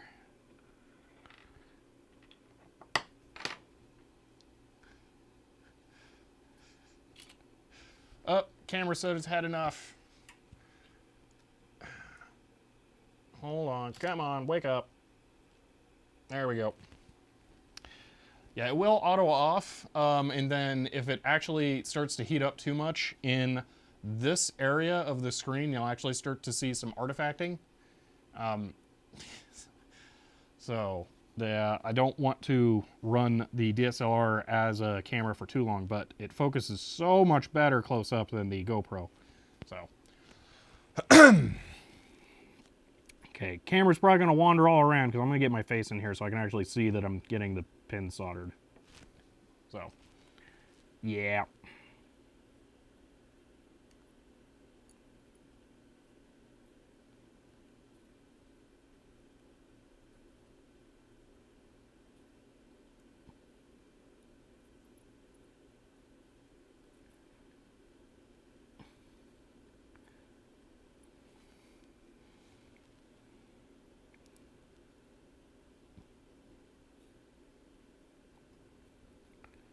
For some reason, I have the Star Trek Discovery theme song stuck in my head, and I don't even think it's a particularly good theme song.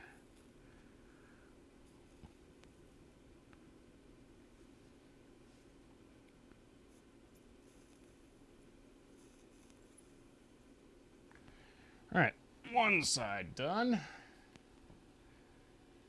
Double check B7 pin. I will do that. I think I got it, but thank you for the heads up, Neg Vorza, and hello since it's your first time chatting. It's not the best, but it's not the worst either. Yeah, but it really has no melody. That's my problem with it.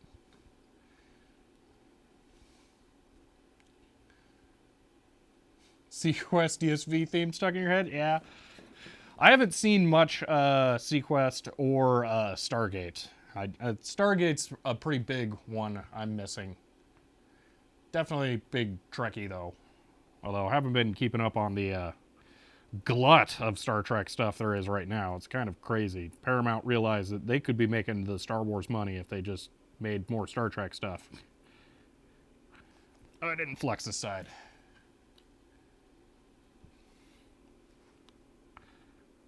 I can't even remember Picard's theme. It's... Orchestral swells are not music, it's sound. It's different. So.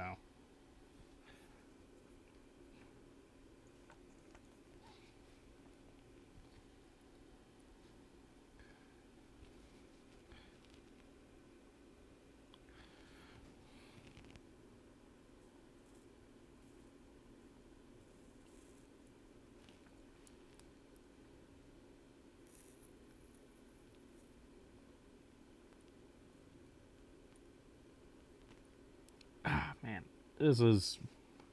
Alright, I'm going to have to not solder for the camera here for a moment, because these pins are really hard to get to.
There we go.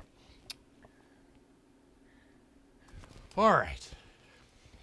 Hiss from the solder is so good, I am surprised the lapel mic is picking that up. Anyway, that's almost done. I still got to put the DB25 connector on there.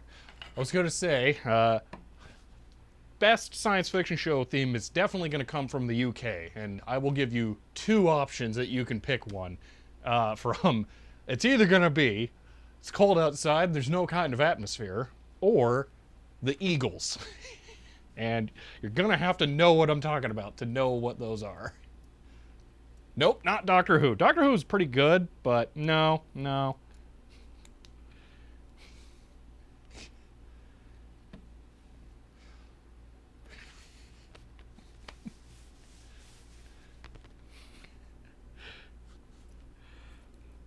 All right, is this the side that the DB25 connector goes on? Let's see. Yes, it is. Okay. So I just got to tack that down. Just a whole bunch more soldering to go. Let's see. I'm curious. Did they solder the... No, they don't actually show whether or not they solder the snap-in points. So... was trying to think about what I had stuck in my head the other day. Forgot it's a Blossom theme. Okay. Science fiction TV shows Babylon 5. Let's see. Paramount are trying to make Star Trek like Marvel-verse theme. Yeah, well, they can't. Since Discovery's like a bajillion years in the future, they're definitely not going to be able to have them hanging out with Picard. So it's not going to be quite Marvel-verse level.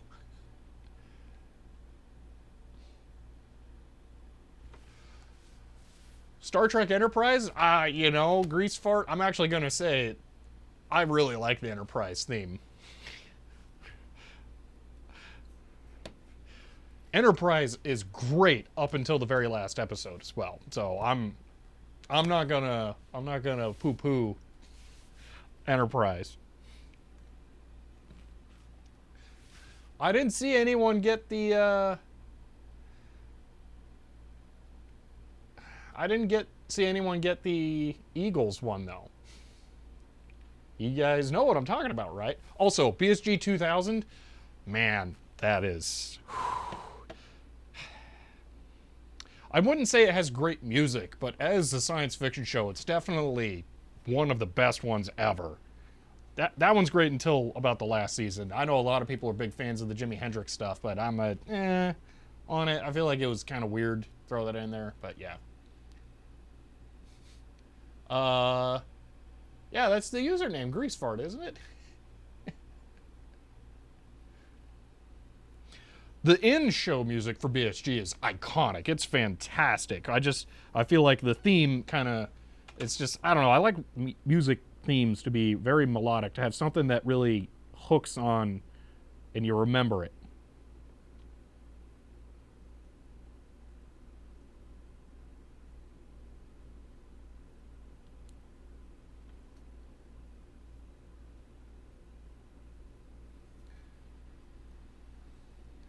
I refused to watch the new BSG once I heard they...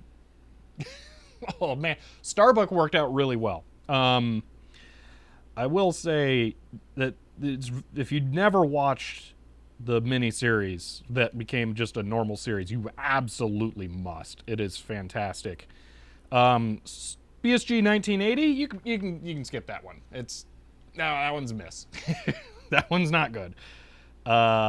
But yeah, also original BSG is fantastic as well. I really like that.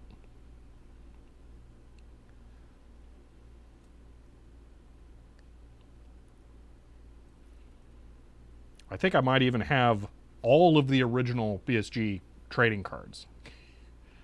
Kind of weird. I have a lot of BSG toy stuff from the original show. You watched Red Dwarf? I absolutely watched Red Dwarf. I don't think I've seen all of the more recent stuff because it's been very sporadic and when it comes out, and I haven't been able to catch up. But yeah. Okay. We are done here, and no one got the Eagles reference, I think. I could give you one more hint, but if you look it up, you'll just immediately get it here. Journey of the Sorcerer.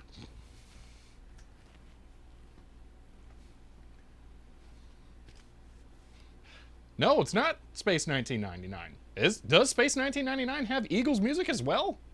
Is that a UK show? I didn't know that was a UK show either.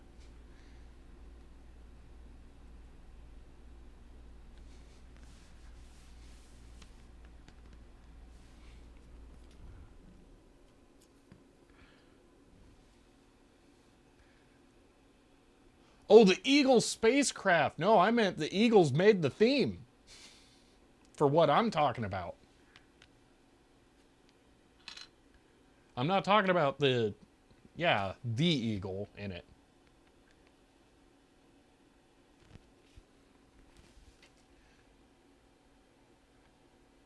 I always want to say Eagle 5, but that's Spaceballs. That's not Space 1999. And if I remember correctly, that line was improv.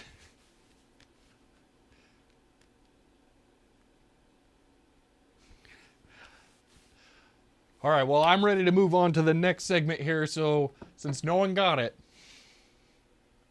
Hitchhiker's Guide to the Galaxy has the Eagles song Journey of the Sorcerer as the theme. There you go. Okay, both the TV show and the radio play and the movie also, yeah. So, okay, that is the BlueSCSI finished there. So the next steps are going to be popping the SD card, not into this, because, well, I can't do anything with this as it is, but into my laptop and getting it configured with something, I suppose, so that we can try using this. I'm kind of curious what this is going to be like, because I really don't know a whole bunch. Probably need to do a lot of research and then see if I have to, like, program that thing or not, because I don't know if it came pre-programmed.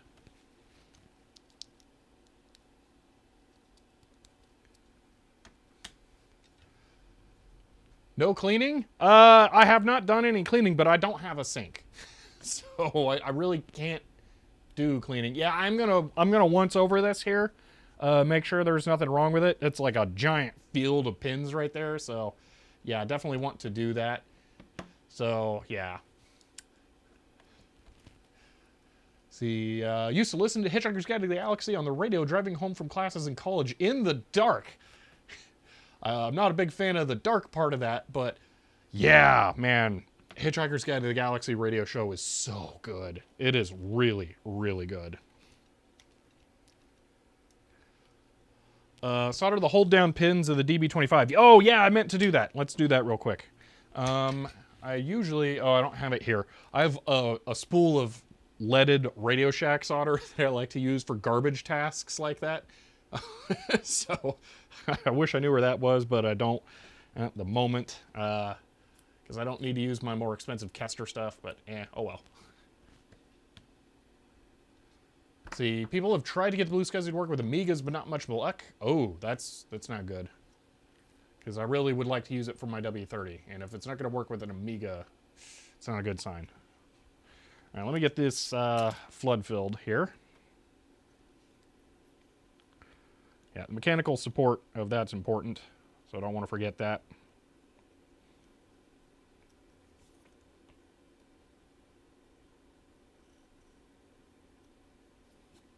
There we go. I can't really see it on the other side, but I suspect that's good. I'm just going to add a little more and hold it there for a moment just so I know it gets up to temp. Okay, that should be good. All right.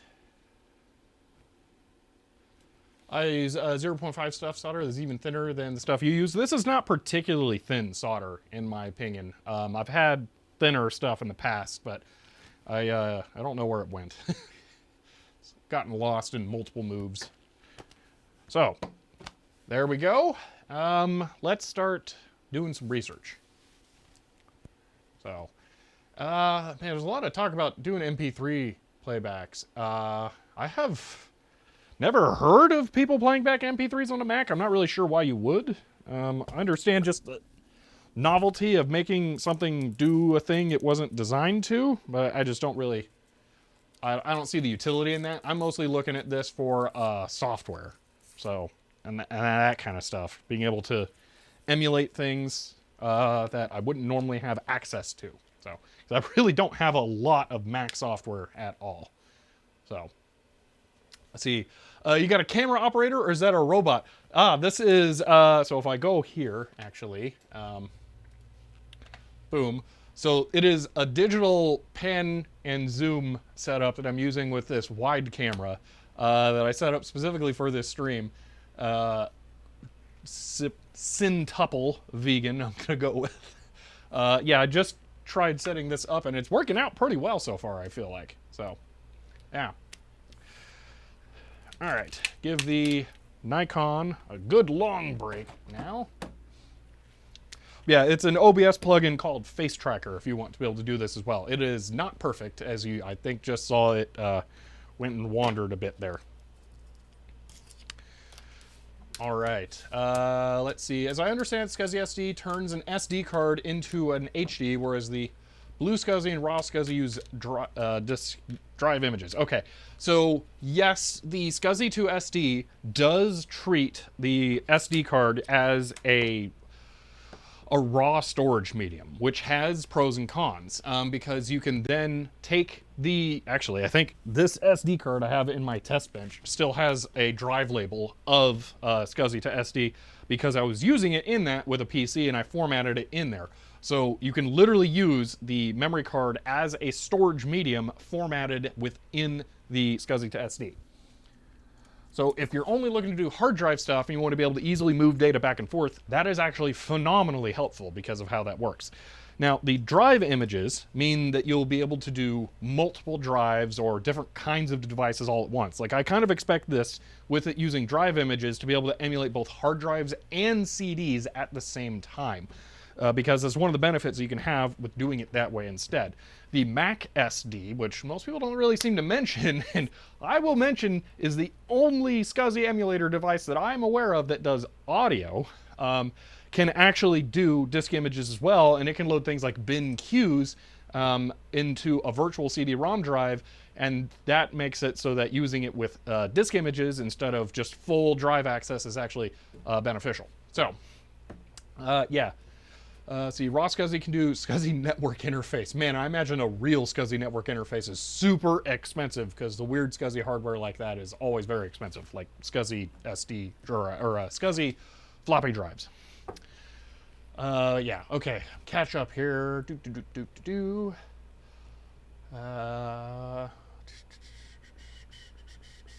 Okay.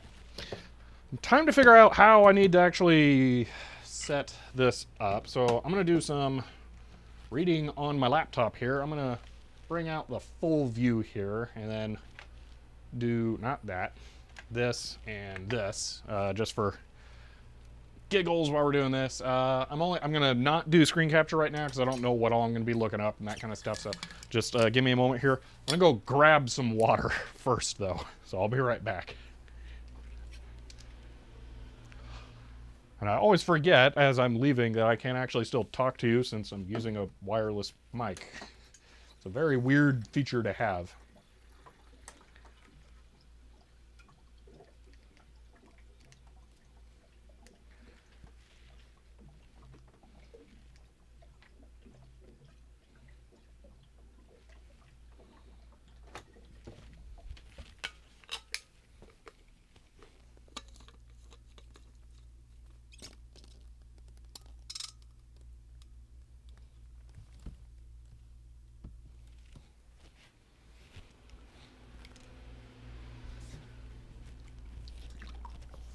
Got distracted looking at my Atari ST while I was over there. It's right by the water cooler. So remembering, I think the hard drive interface for the ST uses like a sort of SCSI. It's not really SCSI, but could almost be SCSI interface. I wonder when someone's going to make something like this that it plugs into there. That's cheap. I imagine there's probably some like weird proprietary one that's super expensive, but I don't know, a cheap one would be cool.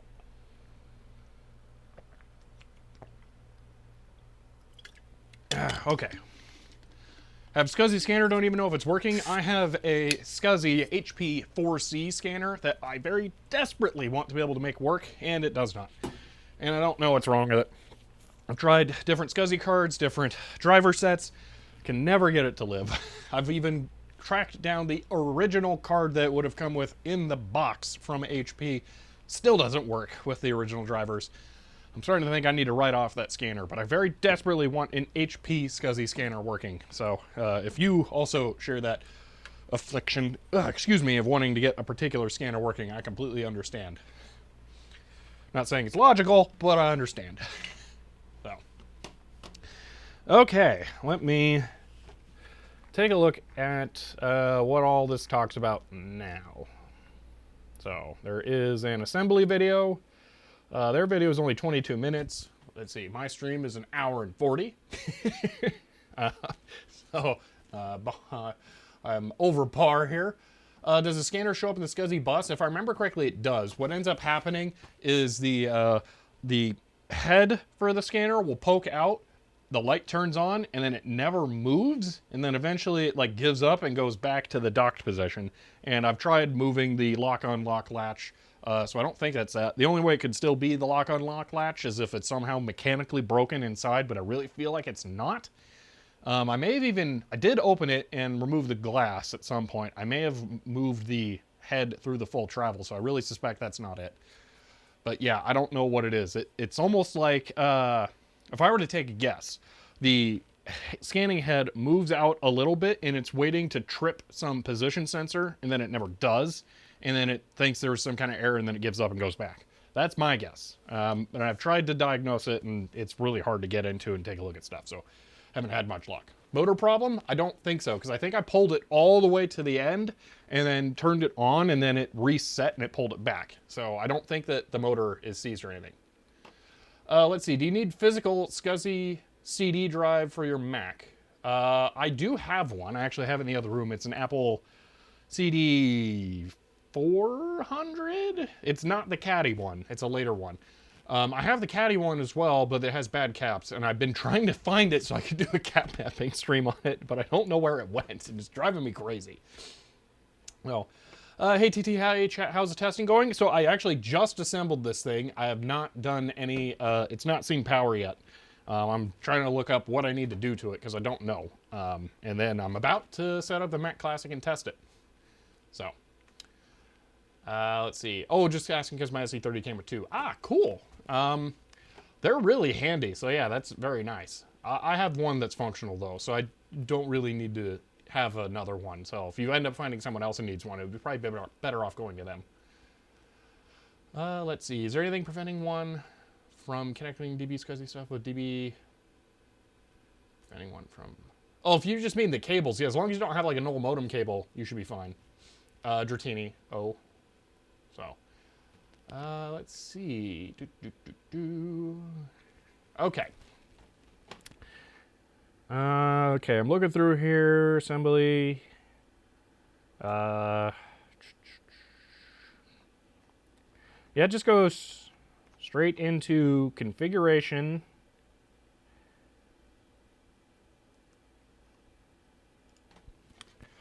Okay, hard disk images are placed in the root directory of an exFAT or FAT32 formatted SD card. Okay, that's super awesome. They support exFAT. I think this might be the first weird open source project like this that I've seen that does support exFAT. I'm very impressed by that. So that is really cool. Already has SCSI CD drive for my Amigas that gives me 3. Well, I'm the kind of person who really likes having matched equipment, so I would definitely want to keep at least 2 in that setup scenario. There we go. So, let's see. BlueSCSI images are compatible with RawSCSI and Basilic 2 emulator. Okay, that's good to know, so I could make something with Basilic. Alrighty. Hard disk, SCSI 1, sector size.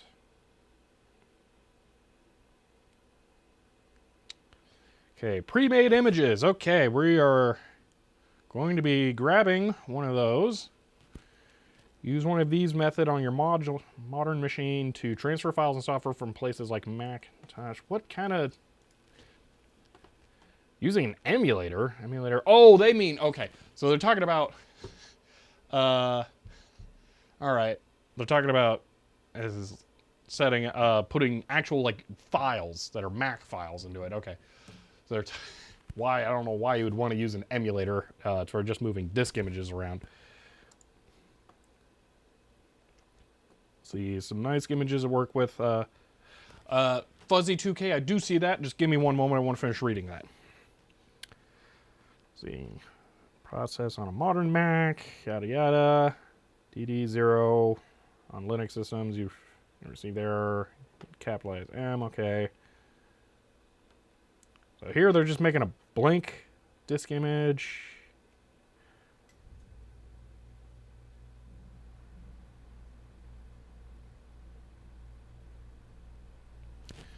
Man, this really makes it seem like this thing's pre-programmed and I'm not going to have to do anything. So hopefully we can do that. I'm going to try doing make a blank disk image solution here, and then we'll see if we can format it on the Mac. And see if that works. Let me eyeball this over one final time to make sure there's no shorts or anything.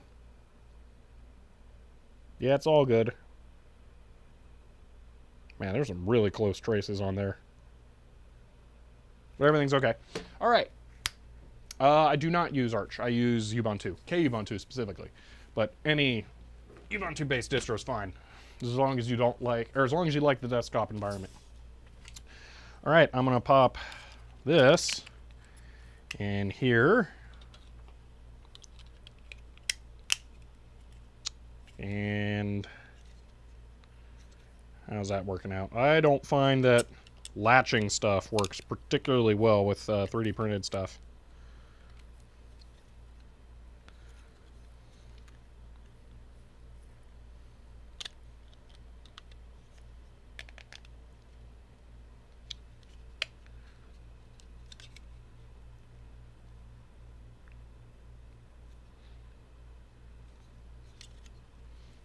Case does not want to go on. Can a short ruin the whole thing if it shorts out like the... Well, a short generally hurts the power supply. It doesn't usually hurt a processor. So the microcontroller on this would most likely be fine. But it could damage the power supply in the Mac Classic if it managed to short one of the rails. I guess that's good. But I don't think it would be problematic. See, oh my gosh, I just read the name of the latest Kubuntu. What? Seriously? Oh, that's weird. Okay. There's got to be some other term or different language. Yay. SCSI sound have fuse in the power line. Ooh, hopefully self-resetting fuse. Okay, let's take a look at that byte break. So, Fuzzy2K just redeemed a byte break for VIO, which I'm pretty sure that at the absolute minimum, I think the product name is PD90 or PM90. That very first one, the advertisement for the very first one is in byte. I think I've seen it. So we'll probably be able to find that.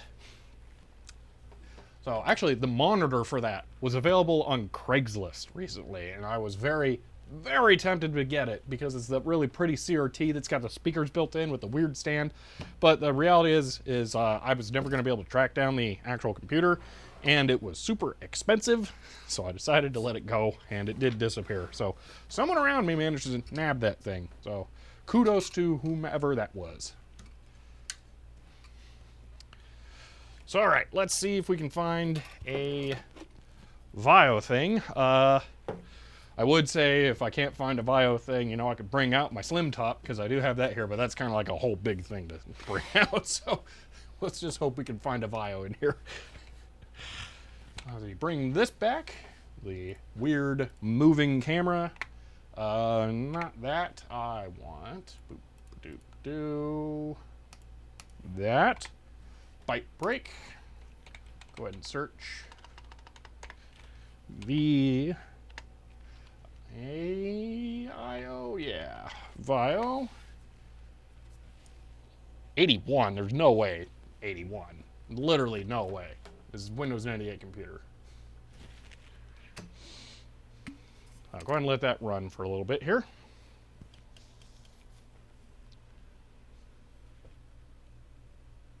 Wow, I think that's supposed to be division.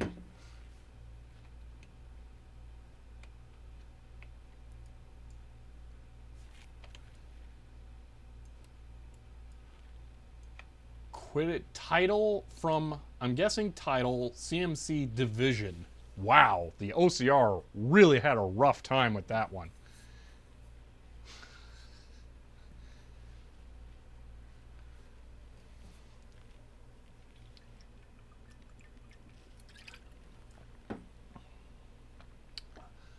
This is going really, really slowly. I wonder if I'm going to need to add the ability to put like a starting year into this search script because this is not going great.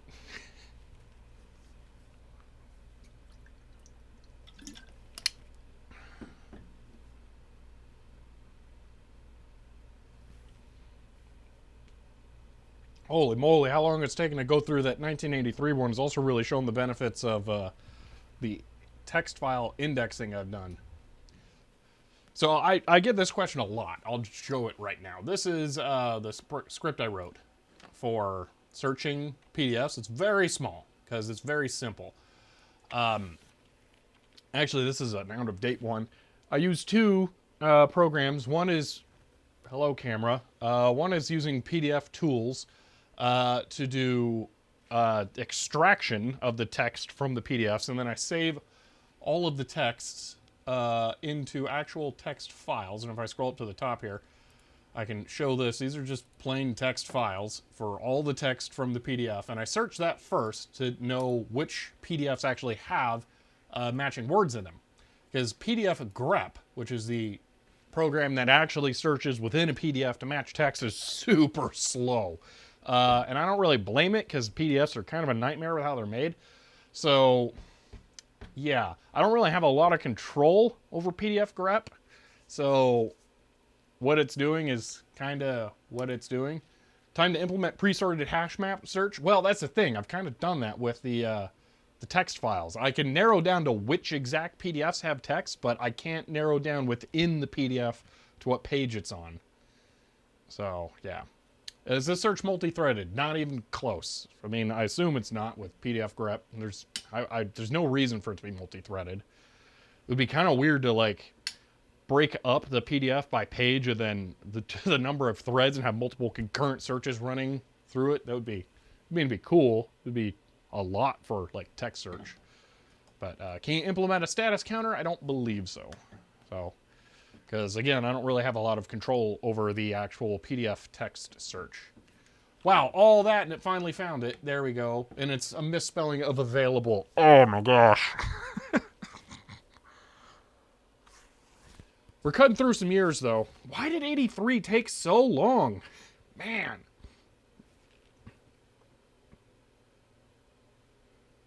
Sony's Vio, there we go. 80s. Wow, 2 hits. Seriously? That's it? Man. Okay. 2212. And that is page 191. 91. We didn't get that 9.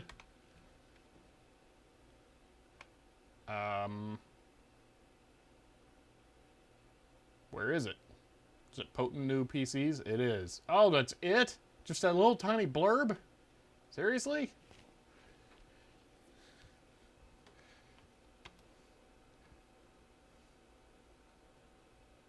So now I find out my old Vio P3 laptop won't boot anymore? Oh, that sucks. That does suck a lot. Okay. This one, page 197. Let's try that. Hoping to find... that's a little better. Alright, we're going to go with that. This is actual page 163 from 2304. Okay, I will be... Good grief. Camera. Yo. Yeah, the cover something. You'll see. I've looked at that one a bit and gone, why? But, alright, let's do... this, and I will get that. That was 2304. I will leave the script up while I go get the magazine.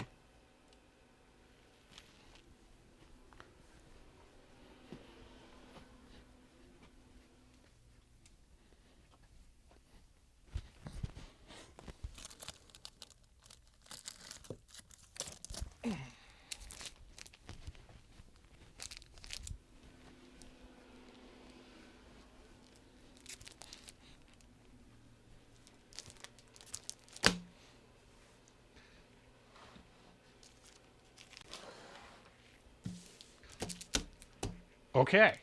Hope you got your screenshots and etc. Here we go. One magazine. And yes, it really, there's a lot of stupid on this cover. Before we get into the actual stuff, we gotta digest this cover here, okay? Because, oh man. So first off, computer crash. Haha, it's a crash test dummy. Okay. Up here, benchmarks. What they don't tell you. Okay, so we got some, you know, clickbait going on with the thing there. All right. Unsafe at any megahertz, because we just gotta pick on the Corsair documentary. Oh yeah, that's for sure. Just also 7 very colorful lasers tested. That's kind of cool. Color laser is still pretty rare, so that's just interesting. But yeah, and we got like a spine here. Notes 5.0 tapes future. Even at this point, tape was not exactly fresh, so that's kind of funny. But I bet it could actually be talking about LTO, so that's kind of cool. But yeah, hot technology Java 1.2. Yeah. Gateway's really big screen laptop. Okay, I'm curious. Page 41. What is really big? What? Oh, ooh, yes. That's not what we're looking at, but I like. Approved. Page 41. Whoa, Intel with the fancy ad here. Gateway Solo 5100. Yada, yada, yada. Now they were trying to talk about the virtues of this giant screen, but really not. Gateway's really big screen laptop, page 41. They don't 14 inch. That's pretty standard, 14 inch. All right. Imagine trying to remove it. Yeah, no, there's no way. There's too many of these on too many issues. I'm not even going to try. So, hey, Google, 5-minute timer. What page was that? Sure, 5 minutes. Starting now. 163. Okay. I was intentionally not doing the timer yet because I was getting distracted by things that aren't related to the actual byte break. Okay. Oh man, there's color laser stuff. Anyway, here we go. So this is the VAIO PCG 505, a $2,500 laptop. That is a lot of laptop to waste your money on. I mean, spend your money on. So, trying to get this light here best. I think that'll work. So, this is about a compact Armada. So, it's actually all right here. Sony Electronics, San Jose, California. Yeah, because that's where people think Sony is. I'm up here, camera. Some people, but yeah. San Jose, I don't think so. Let's see. This year, Sony has emerged with what might be the ideal notebook size in its amazing new VAIO PCG 505. A full-featured notebook in a half-inch, or in a 0.95-inch thick, 3-pound, 10 by 8-inch case. Let's see. Squeezed a 100 magnesium alloy case. That kind of became the standard after this. So that's kind of cool. I don't know if that's on the outside. I feel like it's still got to be plastic on the outside because it's just that era. But maybe that's internal structure stuff. 133 megahertz Pentium MMX with 32 to 64 megabytes of EDO RAM, SVGA TFT display, and 1 gigabyte hard drive. Oh, and in February, 166 and 200 megahertz MMX systems were introduced in Japan. So expect to see those faster CPUs when these machines become available in the US later this year. That is super cool. See, it's got IRDA, USB in 1998. That's pretty good. Audio in jack, a headphone jack, because it does still have a headphone jack. It's got modem, interesting. Supplemented by a port replicator with serial and parallel ports. Man, I don't want a modem on there, but you give me a port replicator. Gotta have a port replicator for parallel and serial, but then you have modem. I mean, I guess the kind of person who would be buying this would be like probably traveling a bunch and being able to network would be more useful, but I'd much rather have the actual useful ports for doing stuff. So, The ingeniously designed battery, which provides 2 hours of power, doubles as a hinge, so as to be unobtrusive. Wait, so that's the battery? That is weird. I have, is the heading in Comic Sans? I don't think so. I'm pretty sure not. There were some EPCs around 2007, 2008, I want to say, that had battery hinges. It's not really a hinge in the battery. It's just the battery goes in between the hinge, which kind of works, but yeah. Let's see. External CD-ROM is available. I mean, there were a lot of external CD-ROMs that you could use. But it requires AC power. There were battery-operated external CD-ROMs that you could use.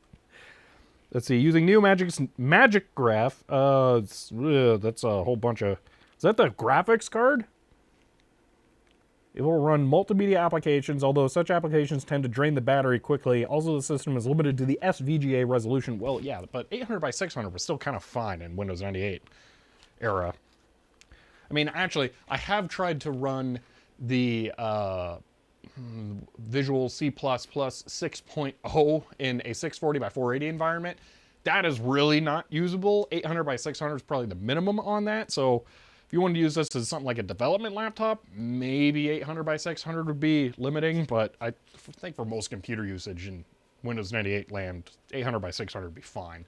I use 640 by 480 on my tiny Pentium computer with Windows 98, and that's totally fine. So, yeah, them saying that it's limited to that, really not, I don't understand. I mean, this is a 1998 issue of Byte, and they're talking about multimedia stuff specifically. The Voodoo 2... which was a 1998 card, was really at home in 640 by 480, so it's kind of really weird. I don't know why they're poo-pooing it so much for that. But yeah, interesting. That is the 5 minutes there. So all right, that was, man, right in the nick of time there with actually finding one. Ooh, 333. That's got to be a P2. Yep, P2. Oh yeah, barely getting in there with the VIO for an actual issue in 1998. This was, what year or month is this? April. Yeah, so there are May, June, July. 3 more months after this one before Byte went under. Oh.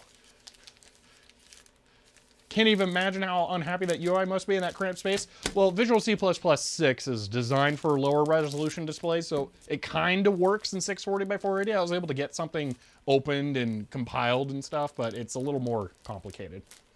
So I will be right back and then catch back up.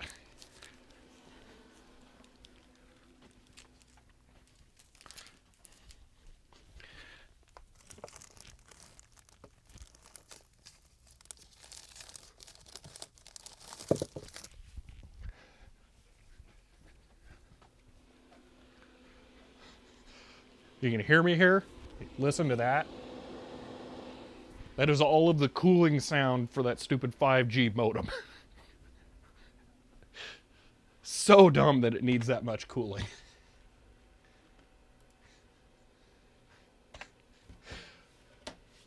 All right. Let's see. Let me catch back up. So first off, I have to say, love me 2 times. Thank you for the Prime sub. That does really help, so I appreciate that. Okay, there was a lot that went on in there. Let's see. Yeah, Sony, a company from California. Yeah, exactly. See, trying to find one that can work with the, I think that's, okay, hold on. Okay, so Happy Bunny Time asked, OT question, but anyone have good recommendations for a smart thermostat? Oh, okay, so yeah, definitely not me, because I don't have any of that. Matter of fact, the thermostat in here is extremely barbaric. Let's see. Camera's running off on its own zoom and enhance trip. Yeah, it does. It's bad. It's cool that this works at all, but when it doesn't work, it really goes bad. So I might look and see if there's a different face tracker solution, because I really like the concept of it. I think it's worthwhile to investigate further. See, Acer Aspire 1 had a battery like that. That might be what I was thinking of. I can't remember if it was an EPC or an Acer. So it might be an Acer Fuzzy 2K. See,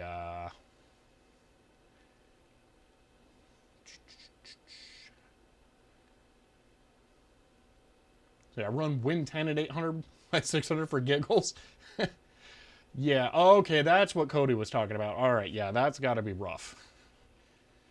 See, why would you want more than SVGA on a 10-inch display anyway? I mean, the DPI, I mean, you can get better. Well, that's actually probably around 96 DPI, so I bet that's fine. That's about where you want to be in Windows 98. See, MacMan, that's so sick you have a full collection of those magazines. Yes, it really is incredible. It was very expensive, but it is incredible. So, yeah, all of this is coming through 5G. Yes, so I use a T-Mobile 5G hotspot router thing. Actually, if I do this, you can definitely not see it because this is really tiny. Boom, boom.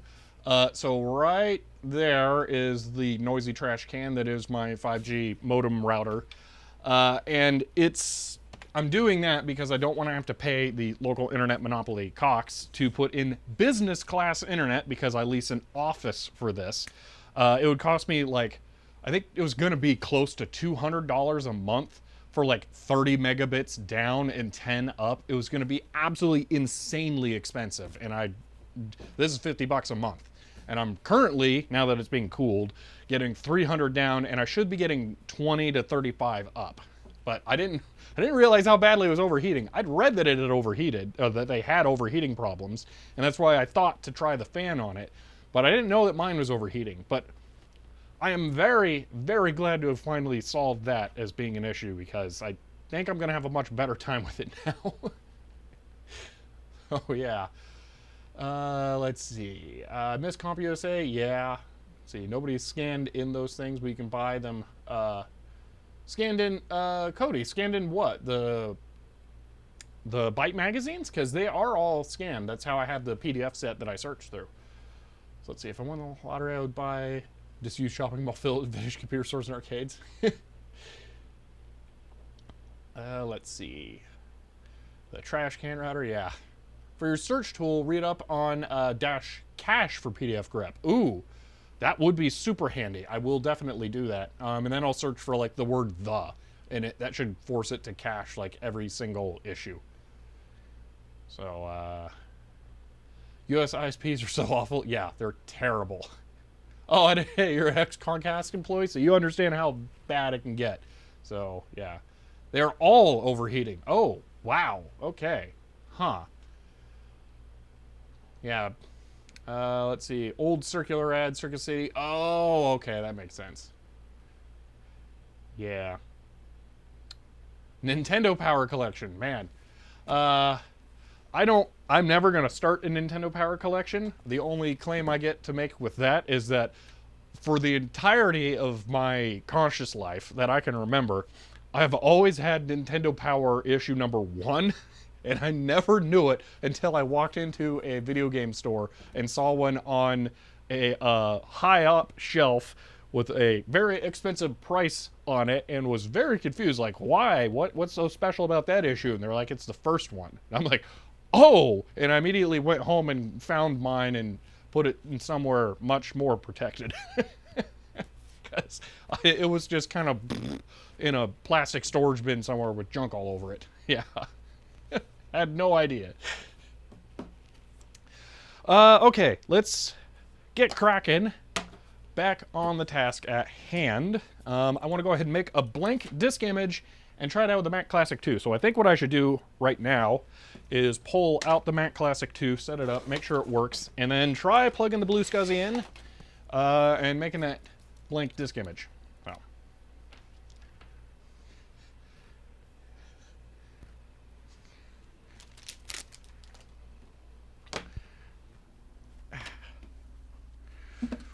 Wow.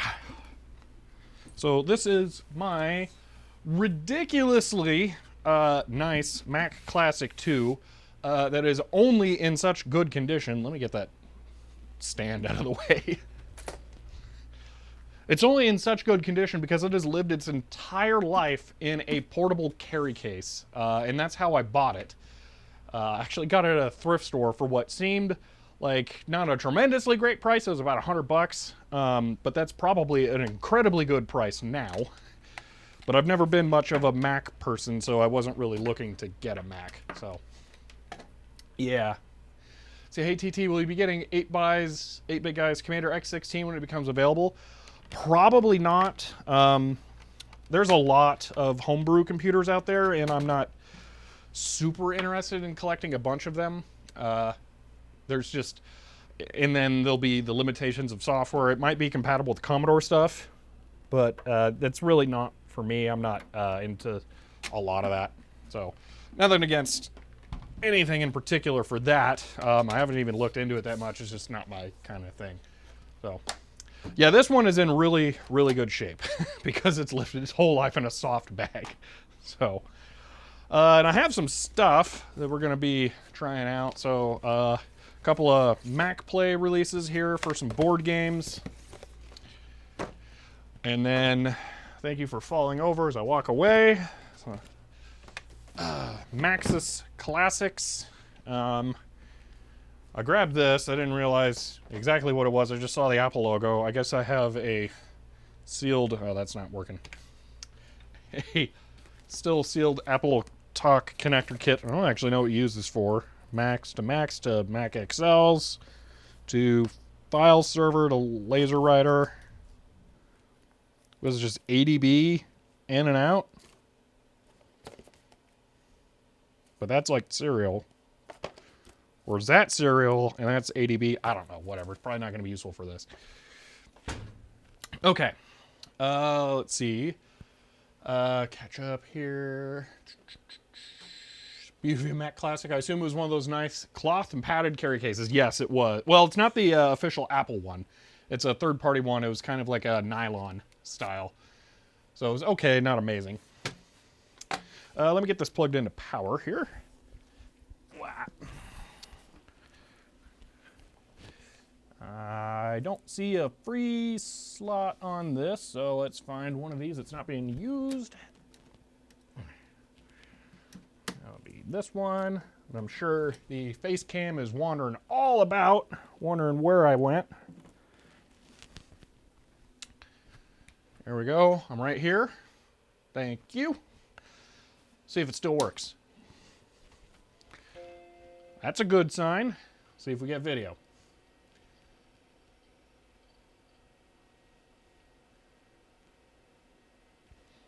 No, it's so far looking promising. Oh, that's really annoying that the scan rate of this doesn't match that. That is super duper annoying. I may try and adjust that because I suspect this is 60. So that should be possible. I will try and get that solved. Cool concept to get a microcomputer for getting into programming, but yeah, not for me. The X16, yeah, it's there's pros and cons. I just don't think it's for me right now. Now, I don't have any real Commodores other than the ones like the Pet, just because they're all dead. I have 2 Commodore 64s that don't work. I have a VIC-20 that doesn't work. My Pet that I've had to repair so much is the only one that works. See. Do you have any copies of At Ease? I don't know what that is, so no. Let's see, my C30's in a soft bag. Had to jumper address wires after battery corroded PCB. Ouch. Let's see, serial using, okay, the ADB connectors.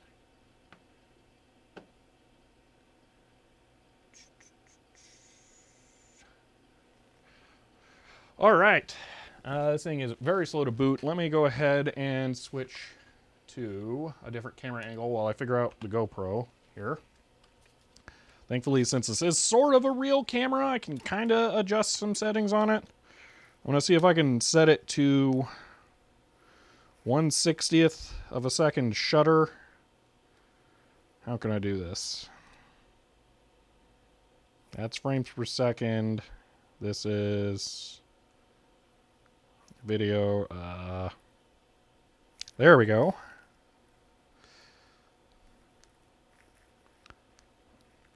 There's audio control. Shutter. Bingo. Oh, perfect. I can set it to 1/30th, and it looks great. Okay, so this is going to work.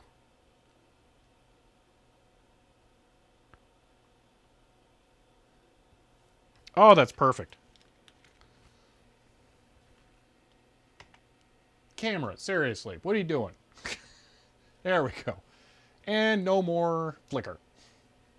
That would not have helped the 5150 the other day, just because that's 70 hertz. So, another benefit to using the Rode PSA 1 now is that it's actually much longer, so I can get this right up in front of the computer here, so you can get a great view of it. Actually, I'm going to move it over slightly. Yeah, there you are, although it won't focus too well. Little face tracker that could, yeah. Spectre is amazing. I couldn't find it for this. I think it'll launch without it, though. It'll be a bad thing if it does. Thanks, GoPro. Come on. There we go. Play. Play. I forgot all the controls. Ooh, yeah. Is it WASD? I can't remember what... There's no way it's WASD. Yeah, it's not WASD. Is it numpad? It is numpad. Oh, yeah. Spacebar. Shoot. Oh, okay, there we go. Flag. I shouldn't be playing this right now, but it's good, so I want to. I hear a bad guy. I don't see the bad guy. Oh, there. Nope, that's just a random triangle. Oh, no. Where is he? Ah, he was behind me. Somewhere there's a hyperspace button. Up. Aw, yeah. Oh, I forgot about the squares. You gotta... I think you gotta get the squares before you can get the map. Or the flag. Oh, that's right. There is a map, too. So I can... There we go. That's the end of the game world. Dude. Got him. This is so much better than it should be. Honestly, this probably could have been a Mode 7 Super Nintendo game as well. I wonder why it wasn't. Or at least Super FX. I see you. I'm gonna try for the flag. Ah! Got it! Woo! Okay. Oh, thanks, GoPro. Alright. Yeah, my apologies. Okay. I was having too much fun. I didn't notice. Alright, I'll at least show you. So, you shoot the dudes. You go for the flags. And you gotta collect the white squares. I'm gonna play from this, because I can't... Oh, there's so much delay. Even from the live view.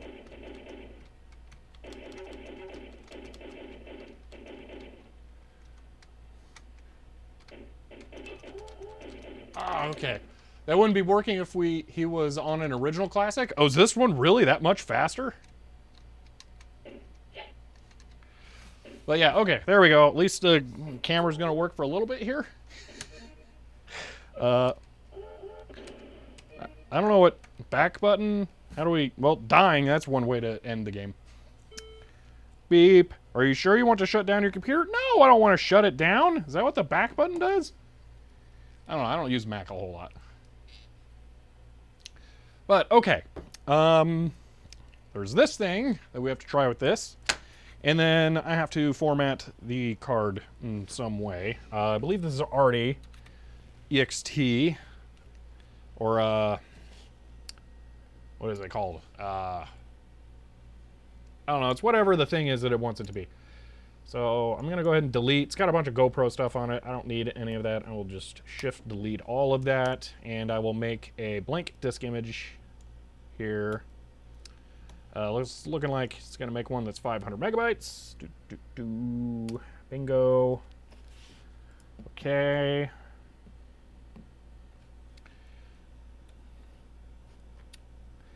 Hard disk names are placed in the root directory, exFAT or FAT32, SCSI LUN to attach to, so HD10 would be SCSI LUN, sector size. Okay, so I'm just going to rename it to their thing there. Not F1, I wanted F2. Boom. Okay, I think I have a blank disk image on here that'll work. Hello, Max Bach, since it's your first time. Hello, S. Maricel, since it's your first time as well. I'm hoping, since you're just chatting with emotes, you're making me mildly... Oh, someone raided me. Oh, okay. Hello, S. Marcel with the raid. Ah, thank you. That is the first time I have ever been raided. So you get a very distinct honor there. So yes, hello. I hope your stream went well. I have no idea how to see raid information, because I've never done that or never had that happen. So I hope your stream was going well. And thank you, Hiram, for the gift sub to MaxBog. Okay, I can unplug the SD card here. Thank you, Hiram, for both of the gift subs to both of them. Wow.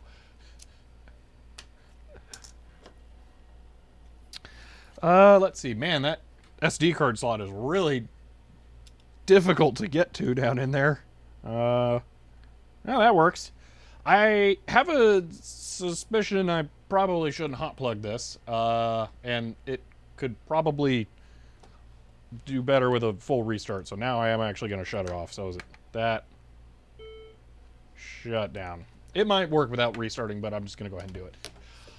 S. Marcel, watching your videos often. Didn't know you streamed on Twitch as well. Stream went well. Yes, played some Hitman 3 and something non-retro. I'm glad it went well, and that's cool you found the Twitch channel after watching the YouTube videos. It's a balance for, like, trying to make sure people actually know about that, but not be, like, overbearing, like, come watch my Twitch channel. So I'm trying to keep it balanced well, but yeah, cool.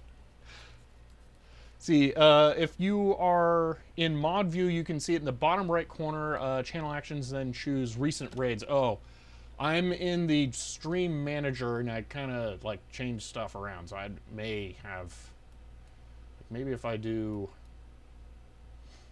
let's see, edit, I might be able to add a raid information here. No. Hosting you, predictions, yeah, I'd have to, man, I gotta do predictions more often. I always forget that's a thing. Let's see.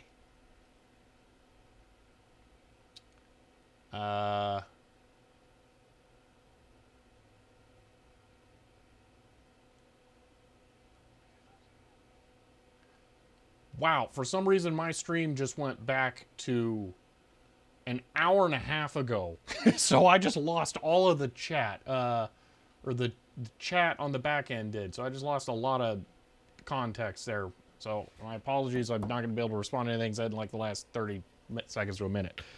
Why is this thing not shutting off? Is it just locked up? A little weird. Let's see. A raid song made with the Groove Box. I'll consider it, but probably I'm not gonna do that. I think generally trying to make too big of a deal out of raids is kind of annoying for people who are just watching the stream regularly. Yeah. SCSI termination hang? I haven't plugged it in yet.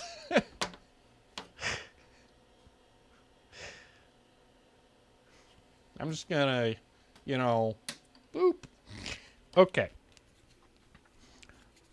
I was wondering why the fan was still running, but it's because the stupid router over there. Okay, that's plugged in. I'm gonna turn it on while I'm on this side so I can, there's a red light. There's no fire, so I think I'm good. All right, for you all and video purposes.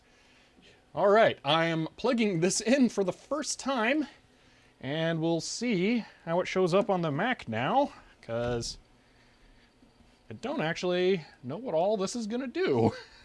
So here we go. The BlueSCSI has resistor packs for hardware termination.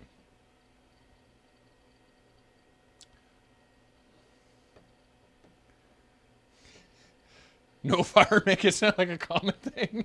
Well, I just built this myself, and I haven't tested it yet. This is the literal smoke test. So, yeah, it's a cross your fingers type thing. I don't know.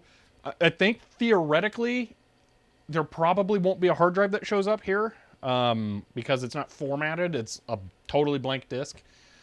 And now I have to learn how to format a Mac hard drive. So that'll be a thing. Thanks, GoPro, for turning off. At least I caught it this time. Also, a very late congrats on your office. Does it feel like home? It is a weird mix of home and work. It is. It's very strange.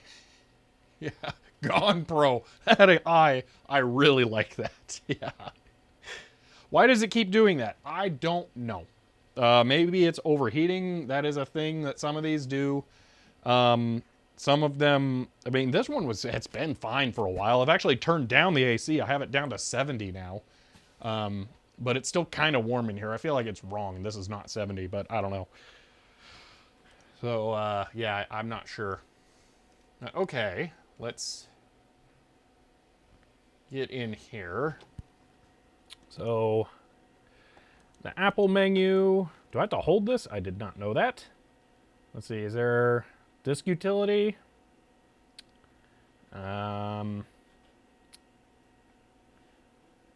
Control panels. Oh, I'm not liking this. Am I going to have to get a program for managing the disk? Is there a way I can at least see SCSI information? See, I must go now. See you later. All right, Helen Croft, thank you for hanging out. It was fun. And I'll see you later in probably the next stream. Let's see. See. Hi, laptop. Yeah, the laptop's off to the side. Let's see. It isn't a panel. Okay.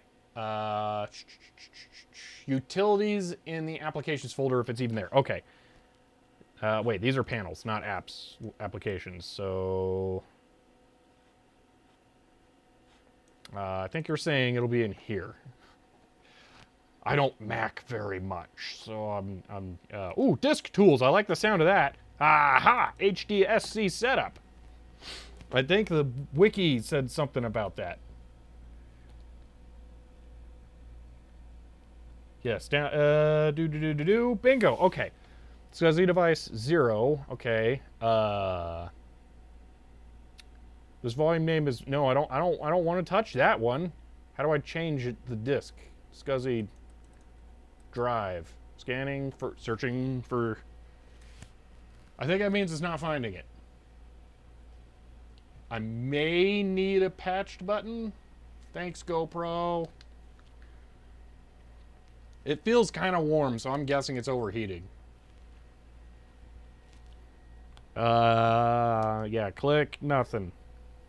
I'm gonna see if there's a light that blinks or something on the STM board.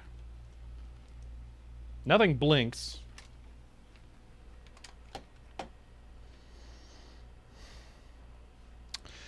Okay, so, I think that utilities for Apple Drive, so after booting your target machine, working Mac OS, your BlueSCSI, format the blank disk. The page for this, here, I'll link this over here.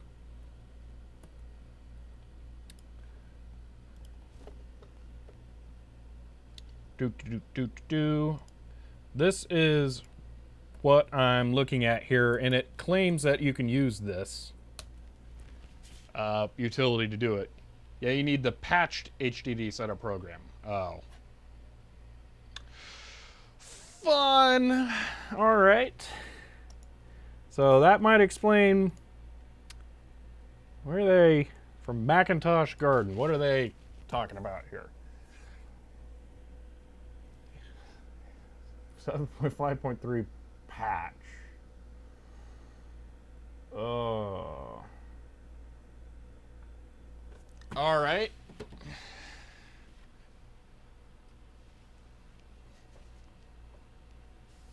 Now we get into the reason that I don't use Mac stuff. How am I going to get that on here? This is System 7. This is I don't know. I can just look at about this Mac, I think. About this Mac. 735. There we go. And it looks like the hard drive is almost completely full.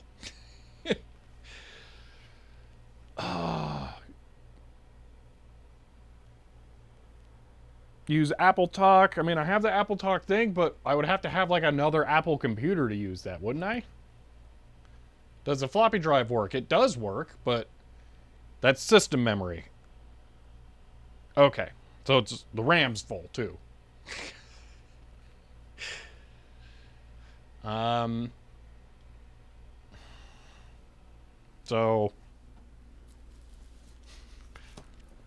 you're saying this? I need this to send files to it. Is that what you're saying? Because I don't know. The last time I tried to get files onto it, yeah, I'm pretty sure I need another Mac. I don't think I was ever able to get files onto it through floppy. I'm pretty sure what I did to get, I actually put the Gravis mouse stick drivers in here. They're somewhere. Mac mouse stick 2, there we go. Pretty sure I did that, get the camera in there so you can actually see what's going on, by making a disc, a CD, and then using the CD drive as like a weird hard drive HFS formatted disc to install 735 on here, and then using this as SCSI CD support to copy the disc that I burnt over. So yeah. Also, thank you, S. Marcel, for the gift sub.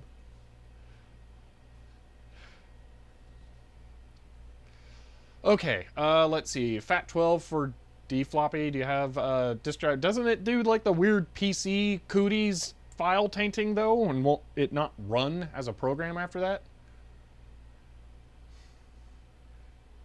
Let's see. Do you have Mac serial RS2? If you can get a network card in it, you can use Linux, I believe. But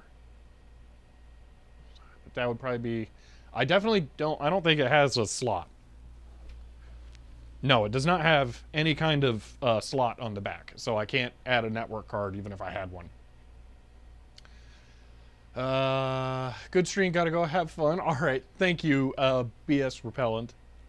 Let's see, pretty sure Classic 2 is 800 disk, double density, floppy. Well, making a floppy disk or writing a floppy disk is not the problem. I have a Windows 98 computer down here that can do it. The problem is making it a floppy disk that it won't cry about. So that's the real issue. Maybe put some ice on the GoPro. I'm about to have to put a fan on the GoPro just like the router back there. GoTech floppy. Oh, I don't want to have to open it though. Although it does have the external floppy. Actually, I'll throw this out there if I can actually find it. I have a 2GS floppy drive. Would that plug into this and do anything different? See, does it have Stuff It? Oh, I may have Stuff It on here, actually. I think I put that on here as part of other stuff. I think I burnt... Yeah, I have Stuff It Deluxe 4.5. Pretty sure I put that on here. Thanks, GoPro. Yeah, Stuff It right there. Stuff It Deluxe 4.5. I put that on there over CD. It was so hard to find a disc image that was an actual CD image of Stuff It that wasn't itself compressed with Stuff It to be able to burn to a CD, but I was able to do it. So, yeah, that might work then. Trying to think, I may have done some stuff with that. So, okay. If I can find, is this... Let me look on the Mac Garden website. Is this distributed as... Yeah, it's a .sit file. So if I put that .sit file onto a 3.5-inch disc, then it might work. Okay, so where do I have a USB floppy drive? I think I have one around here somewhere. And then if not, I'm going to have to fire up an old computer and put it on there. And I'm not seeing... the USB floppy drive that I thought I'd left over here, so it's looking like I'm gonna have to do that. Okay. So we're about to use a PC to set up a Mac so that I can use a fake SCSI hard drive so that I can use the Mac. Okay. This isn't convoluted at all. Yeah, do I really not have a... I really thought I had a USB floppy drive right over here. Come on. Well, okay. All you need to copy the zip file to the Mac and it will just work, yeah. Alright, well, let me figure out how I'm going to get a floppy disk with that file on it real quick. Because that was not something I was planning on having to do today, so I'm not fully prepared for that.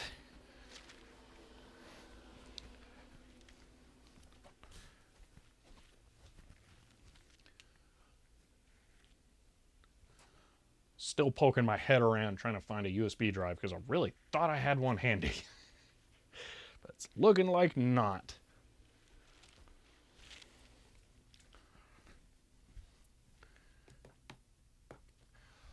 Okay, test bench it is.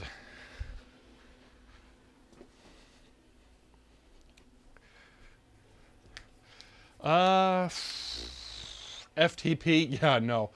I hope the Max floppy drive hasn't died. I don't think so, but I haven't done any gear work on it, so it's not an impossibility. All right, that is, hold on, is it single density or double density? Do I need a double density disk for this? How big is the file? File's 1.2 megs, so I hope it can read a doubled, or high density. That one feels okay. IP over carrier pigeon, yeah. Alright, I'm gonna just set up the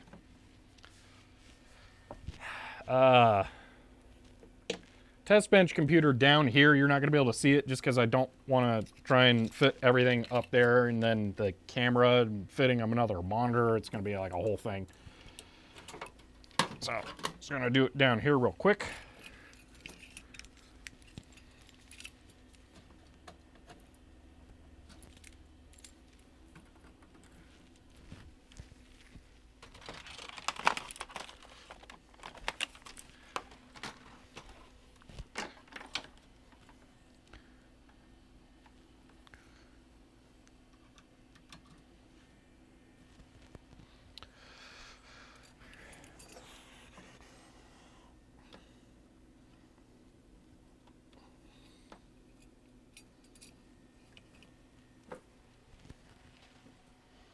Okay, I think the computer has power. Monitor has power. Let's get the file downloaded. Put it on this SD card. Thanks, GoPro.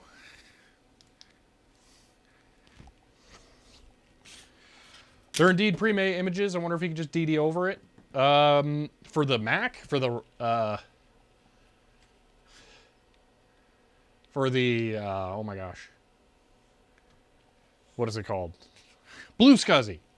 I mean, it would make, excuse me, it makes sense if there were pre-made disk image files that I could put on there. I just wasn't familiar with them. Okay.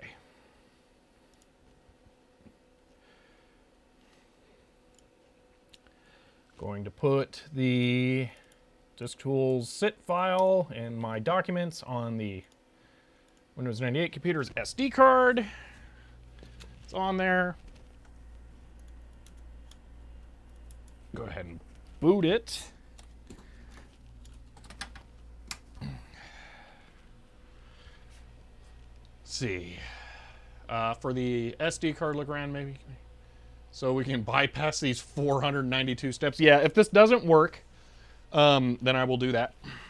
But I'm going to give this a shot because I think that this may not take too long, but we'll see.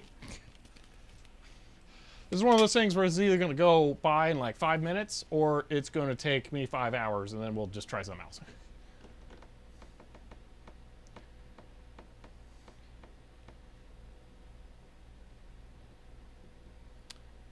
Look on Mac Garden for a copy of Microformat and Tech Tools should recognize the device on the SCSI bus. Well, I got to get any kind of software over there first. So that's my current issue. Okay. Put a disk in here. Bingo. Oh, man. I might maybe be able to get you a view of what I'm doing down here. See, will this auto rotate? I think it will. Aha! There's the Windows 98 computer.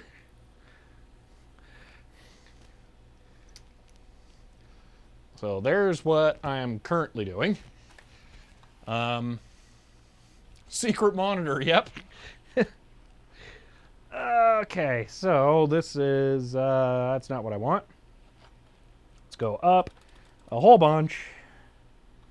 My computer, floppy A. I have no idea what's on this floppy or if it works, so let's find out together.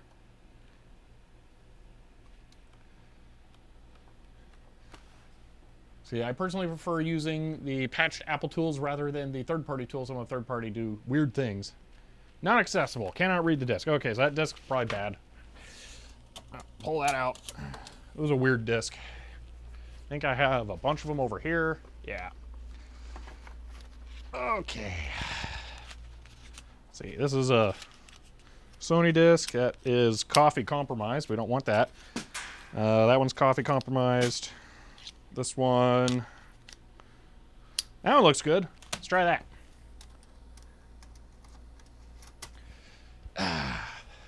Okay.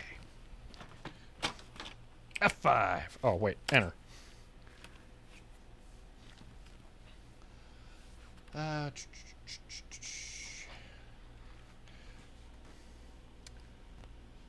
Surprisingly less capable person for this pants while streaming.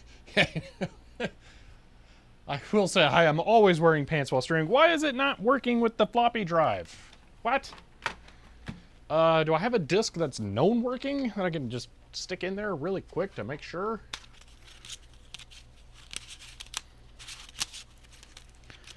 So this drive should be working.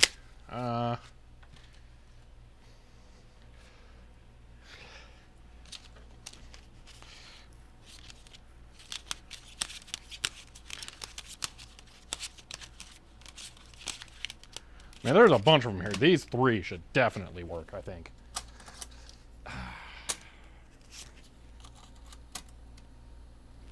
Hope I don't have it set to something like the GoTech instead. Okay, it's trying to read it. Oh, there we go. Okay, got a good one. All right, so now we can go back. Let's put sit file on here. Ask it. I don't know what all that is, but it can go away. Shift, delete. Yes. Yes, it can be deleted. Okay, and let's go to Documents, My Documents, and put disktools.sit on here. Okay.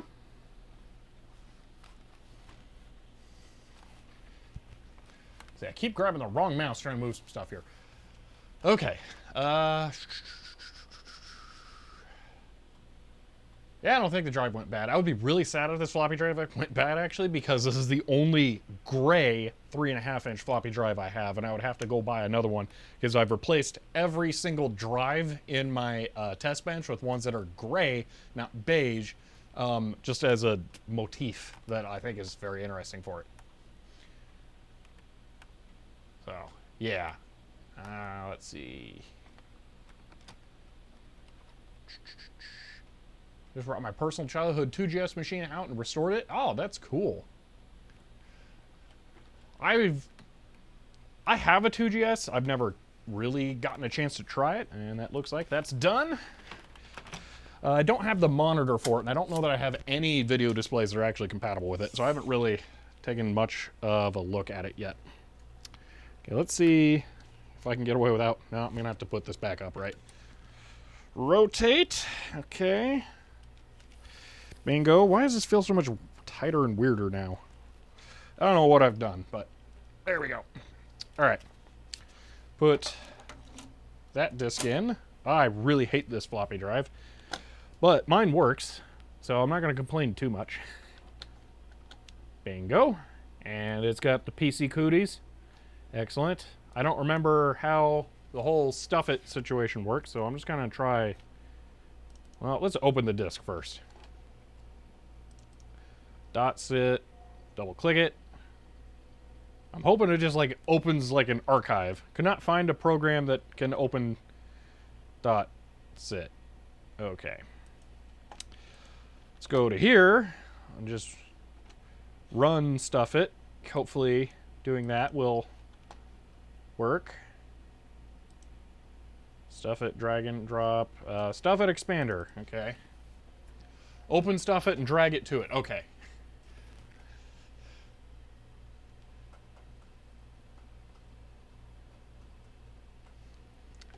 All right. Oh, it's got no last name. Okay, we'll have to go spending time with family. Always a good idea. Had a great time. Won't be available Saturday, but otherwise we'll tune in. Okay, cool. Whoa. Now that you've leaked the source code, I'd like Setter Shadow. Please run it with sudo as well. I don't think. Well, hold on here. I'd like.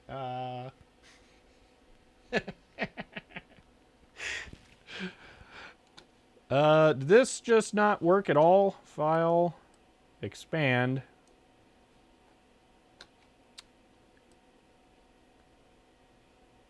How do I open the cancel? Where is it open at? I want to do like this.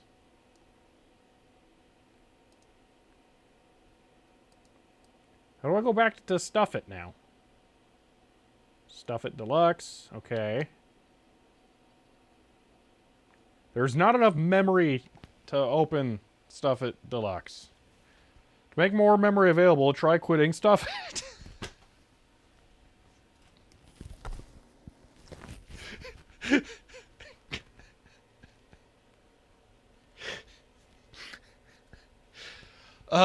Drop it onto expander. Okay. Move it to the drive first, platypus. I'm not, because I don't know how much hard drive space I have free. Let's try this. I'm hesitant to put it on there immediately. Let's find out. Maybe I'm gonna have to, though. So, okay, I'll just... Well, now it's frozen, so let's see what happens. Maybe too many extensions are loading at startup. I have, like, almost nothing on here. So... Wizard Tim, I'm not forgetting your byte break. Just let me get through this, whatever's going to happen with this sit file, and then we'll do that, okay? And ECC memory, we'll do that. I can tell you that Setter Shadow isn't going to be in any real issues of byte because Linux was so late in it, and it wasn't mentioned that many times. So, because I've tried searching for Linux in it already. Yeah. See, it had 2 megs of... It will decompress on the same disk. Oh, well, that's not going to work. All right, so in that case, it looks like it's unfrozen, so I'm going to put it here. Maybe. Yeah. Wait, did it just move it? Why would it take it off? You're supposed to copy from removable media. What if I was, like, installing a program? Ugh. I don't like Macs. All right, try this now. Okay, view how much you have left. Click Mac HD, get info. Okay, I think it's thinking, so I'm going to let it sit and think.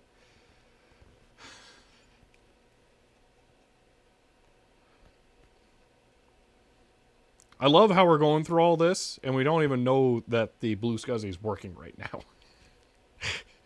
Could be going through all this, and then it will just not work. Okay, it did a thing. I don't see any files. Okay, but I'm going to do this. File. Get info. Okay, size 50 meg on disk. I think that means they're space free.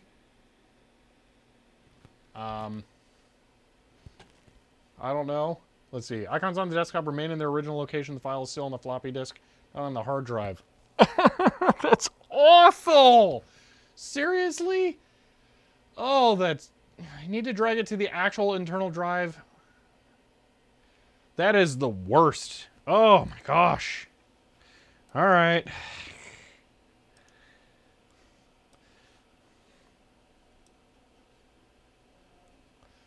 Wow. No worries, take your time, but just be clear, don't run that first query. Yeah, I'm sure it will. Because I have not protected it against users. I know. Okay, that's looking more promising now, doing like a full real copy.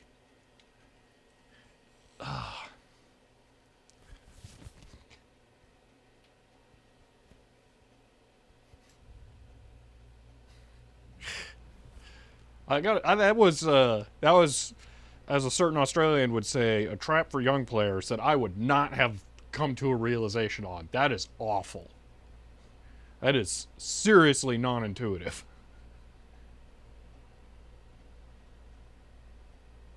Move was so fast it was updating the FAT, not moving bits. Yeah, that is really weird.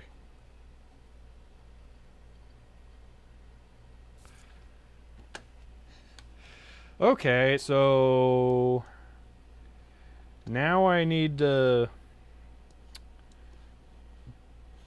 What happens if I do this? If I open...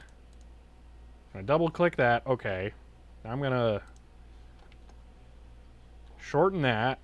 Can I scroll down to the file?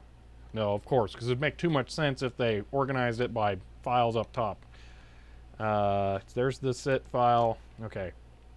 Click, drag, stuff it, expander. Finger cross.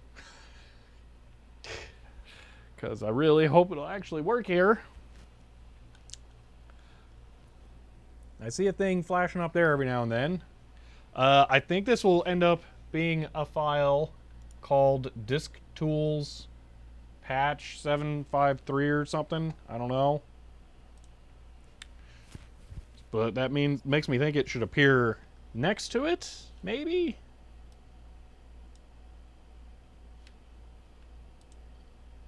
Hopefully it won't just go into there. Did it not work?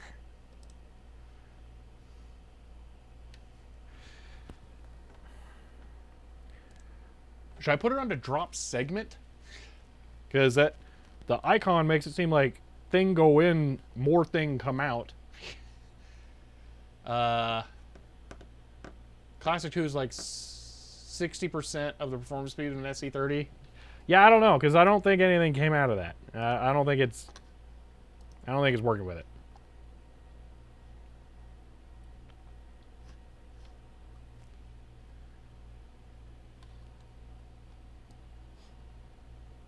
Because I do that. I don't remember how I did this last time. Maybe... Oh, wait. I could double-click... You know what? After this does nothing again, I'm going to double-click Stuff and Expander, so I open to this. Then I'm going to go up to File, and then I'm going to open the file directly. So, yeah. Pretty sure this machine is just a Motorola 68K, isn't it?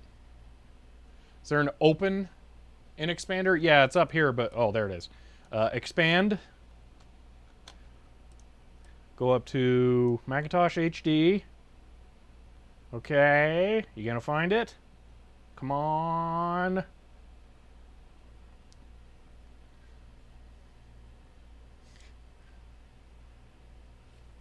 This is, not speedy.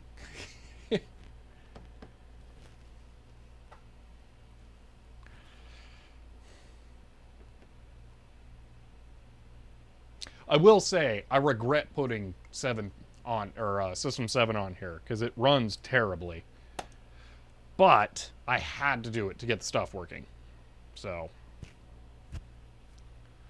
yeah, I don't think it was possible to use SCSI CD at all with it, without 753.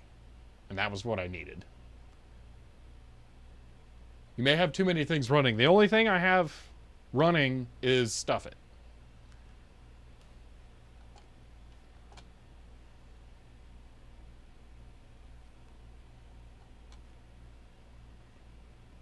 I'm not sure if it actually did anything there. I clicked expand, and then... yeah.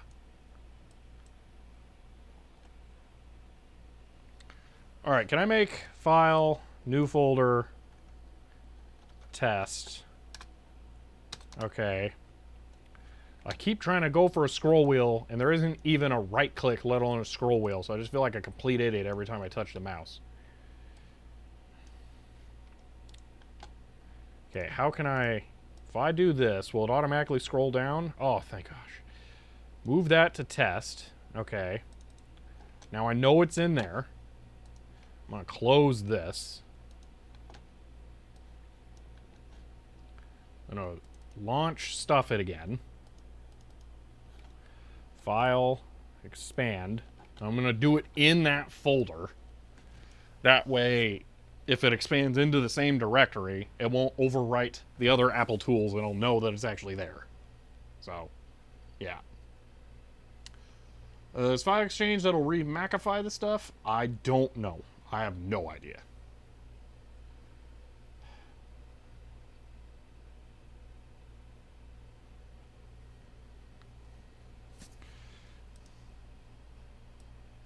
Ooh, what? Nope, don't change anything. Just go there. Test. Excellent. Alright. Expand. Now we'll see if anything shows up in the test folder. Are you sure Stuffit is the only program running? Is there a way to check what's running? Because I will check. I just don't know. Alright, there is nothing next to this. I don't think there's a refresh. I could... well, I was going to say I could go up, but there doesn't seem to be that. Let's put away. It's up here. Stuffit. That's the only other thing running, it looks like. So. Holding Command Option P will wipe the pram. Yeah. I don't know if that's what I need to do. Let's see. So, but yeah, Stuffit and Finder are the only things running there, according to the upper right. I'm going to look at what Cody mentioned here. File Exchange.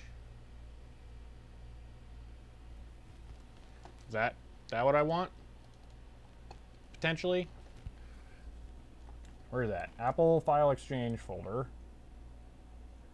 Apple File Exchange. Okay.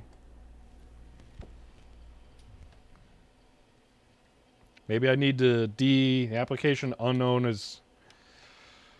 okay.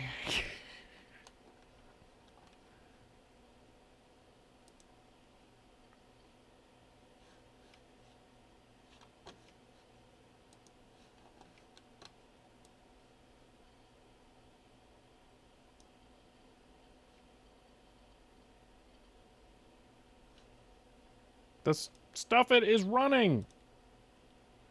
It's right there. Well, it's right there. Maybe now I do this. So confusing. Windows may have corrupted the file. Yeah, I know, because that's why I wasn't sure about this, but that's kind of why people distribute stuff as sit now, because Windows shouldn't taint it. Since you copied the file, you should be able to double-click it now and unstuff. Oh, okay. Let's try that. Double-click. Cannot find the thingamajig. Can I unclick show only recommended? No. Why do I have Microsoft anything installed?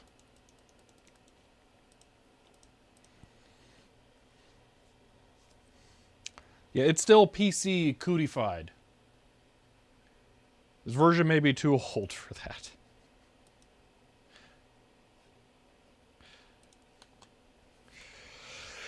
I hate Macs. This is always such a pain. I kind of wish I'd done the video on how I got like the Gravis mouse stuff on here, just because Then I could watch my own video and maybe have a hope of knowing what I did. But I think it was burn a CDR, so.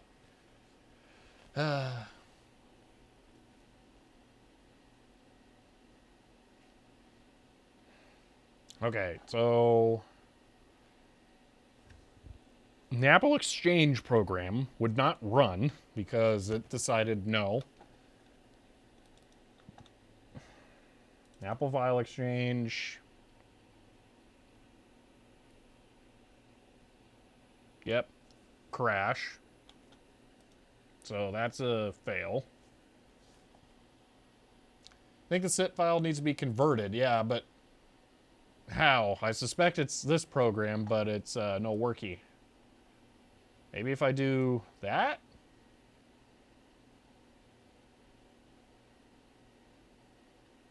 No.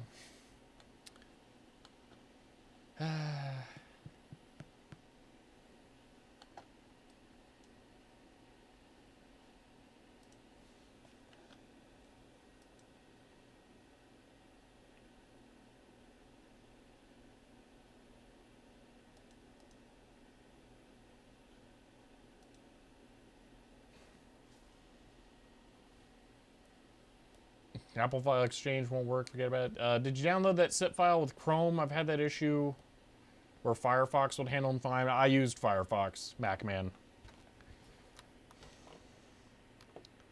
In Linux, but that's like a whole other thing. I have like a bunch of different download options here. So they have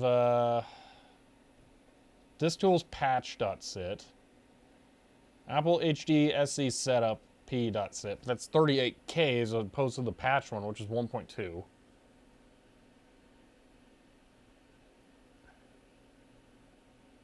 It's a .hqx file, but I suspect that's really not something I want.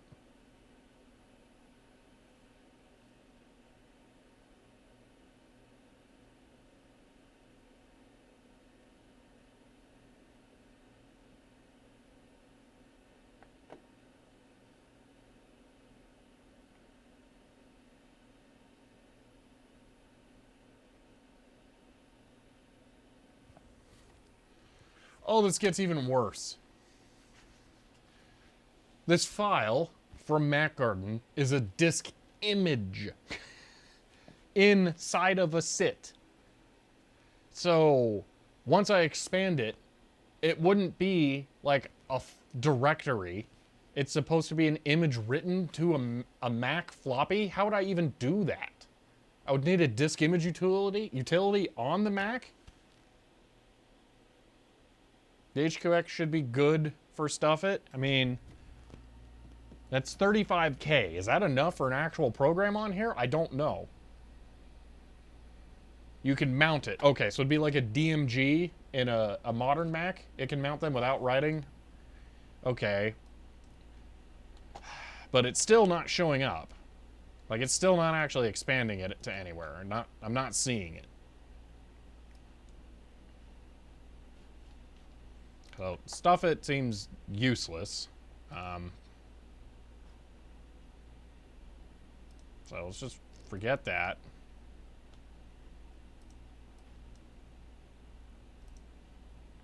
File.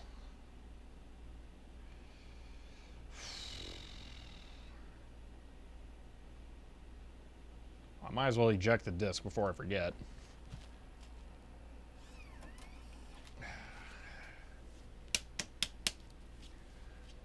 The SIT from the floppy is no good. Okay. Disk images were not supported on 7.5. Awesome.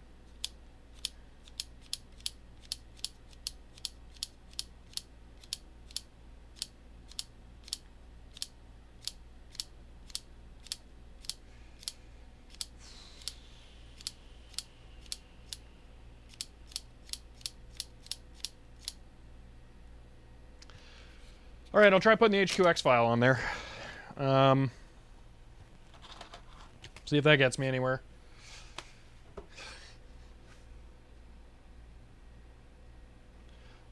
I'm doing, Basilisk would have to run on the Windows 98 computer down there, I suspect. Maybe that could work. Did I do the byte break? I did not do the byte break because I thought this was actually going to work at some point, so I should do the byte break. Let's do the byte break and regroup, all right? Because Macs are dumb. So, yeah.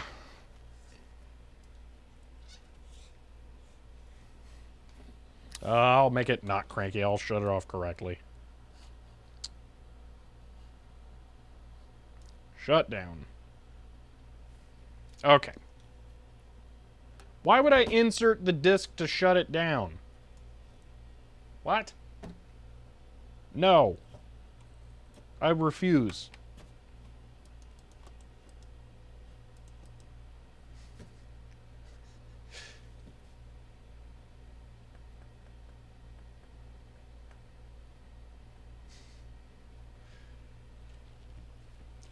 I like the idea of that zip DSK file, but Command Option Escape. Command Option. There is no escape key. Back.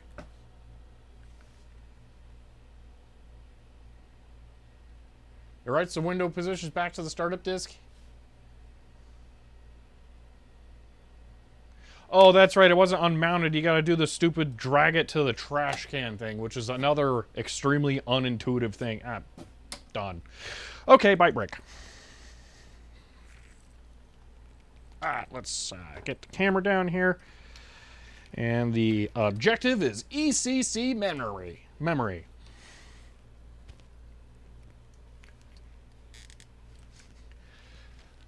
Okay. Let's take a look at this. Something a lot more fun. PCs.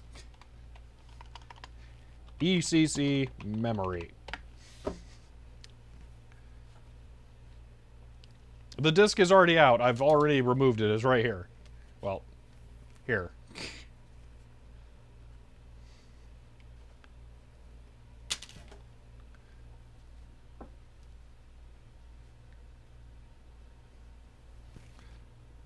EC memory. Yeah, okay. I can look for that specifically if you want.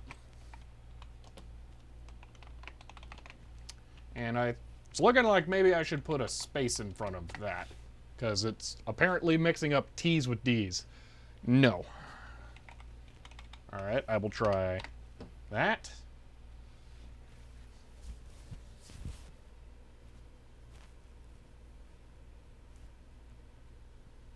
So a 92 issue shouldn't have too much stuff in it.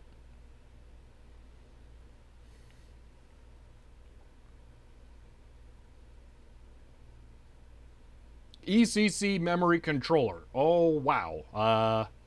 I suspect we're going to have an issue that's just that. 1701, 135.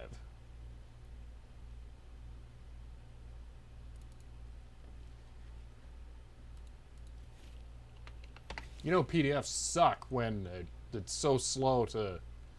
Wow, that thing is super cool. Oh, I've seen one of these cards before, actually. I was talking about this in one of these streams. I don't remember what. But this weird card has gold fingers in 2 layers. So I'm assuming that the bottom ones are mostly ground and that there's actual power up top. That way it can be grounded before the chips are powered if you do hot swapping. But yeah. That's cool.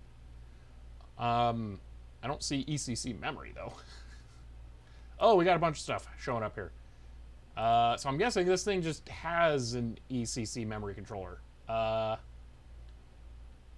it comes to... Oh, that's EISA. Interesting. Okay. Was that the AT&T machine? This is... what is this? Milex. That's what that is. Where's the face tracking going? It probably lost my face and it's returning to home. So if I turn my face over so it can actually see 2 eyeballs, then it'll probably zoom back in. Now if I look away, it will keep zooming into this corner because that was what its last vector was. So AT&T machine with dual roll cartridge, like that? I don't know.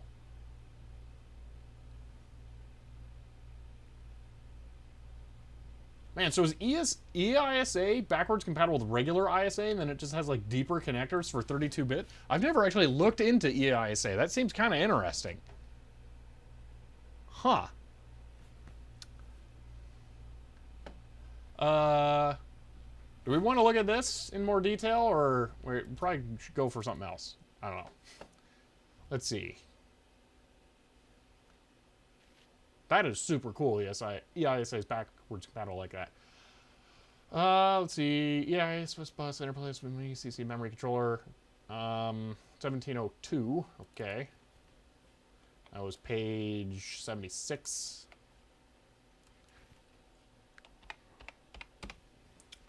This is the exact same thing. Okay. Wow, there's a whole bunch of pages about it, though. Holy moly. They spent a lot of money on those ads. Wizard Tim, is something like that good, or was there something else that you're looking for? Because I'm not really sure. I'm not even seeing where the ECC memory is. I'm guessing it's in the motherboard.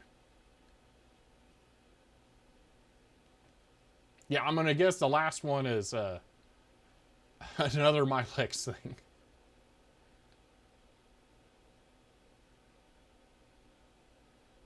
Up to 512 megabyte of ECC memory. Okay. So that's where it is. It looks very interesting. All right, let's take a look at this. I like this issue because it's got a whole bunch of pages. So this is, what was that one? That is 17.2 page, literal page 67. Okay, I will be right back. Didn't want to minimize that. I wanted it there. Okay, 17.2.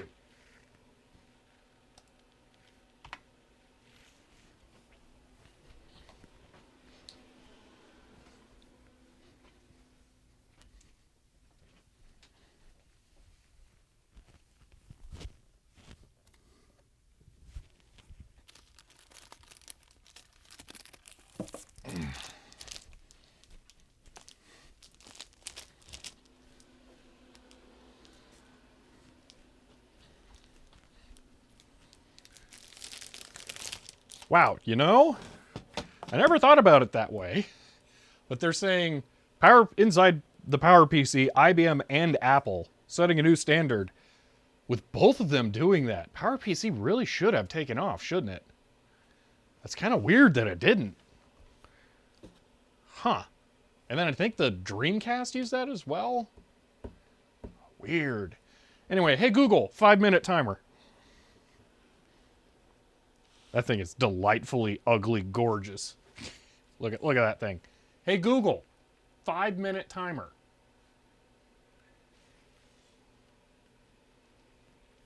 Okay, 5 minutes. All right. Starting now. Here we go. Oh, wow. So this is like a big separate. Oh, this is something here actually. We're going to have to. When it comes to EISA, only Milex delivers the complete solution. You flip it open here. First, we got these two pictures of, I guess, two computers that are different in some way, but don't actually seem different. But then, boom! Look at that. That's a spread there. So first off, over here we have a 486 board with somewhere in there. I think it had a ECC thing. SCSI host adapter, SCSI. EISA graphics. Interesting. More graphics. Graphics. Multi-channel Ethernet LAN adapter. Oh, yeah, because you just need all that LAN in there. I think there was a... I was looking for ECC somewhere in here because it mentioned it. Where is it mentioned? It's a CPU board. They don't show the CPU board. Why? That seems like it would be a kind of important thing to show. Couldn't be on the back. That one could it? No, that's where to call them to get stuff.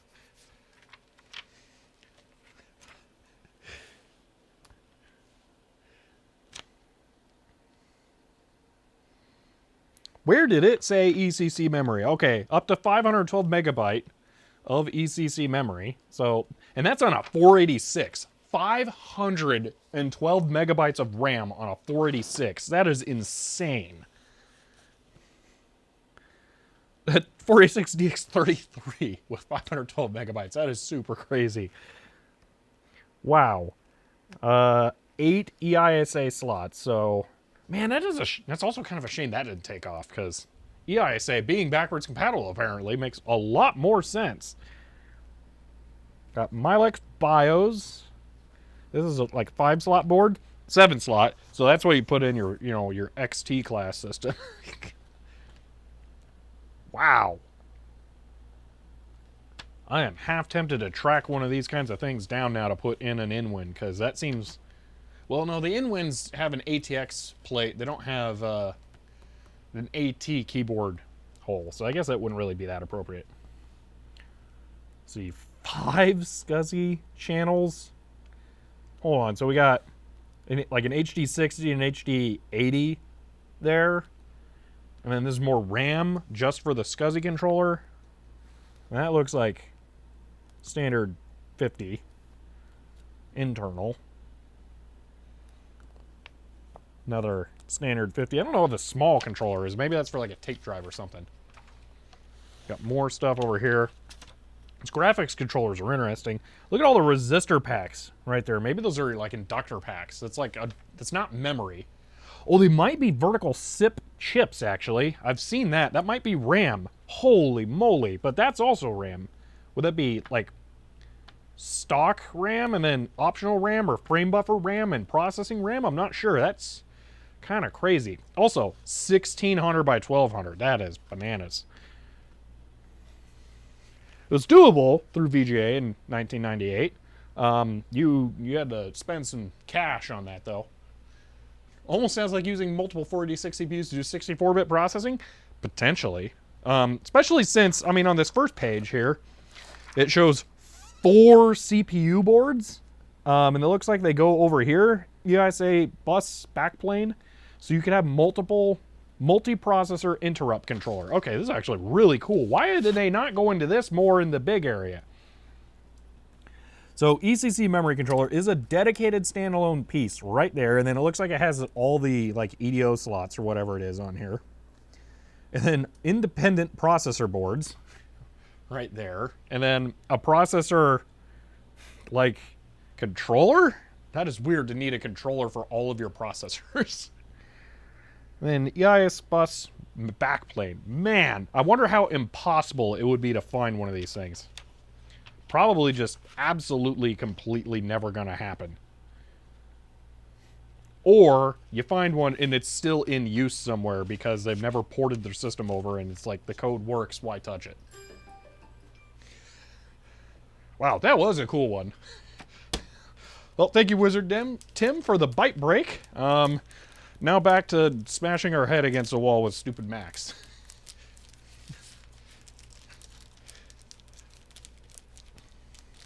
All right.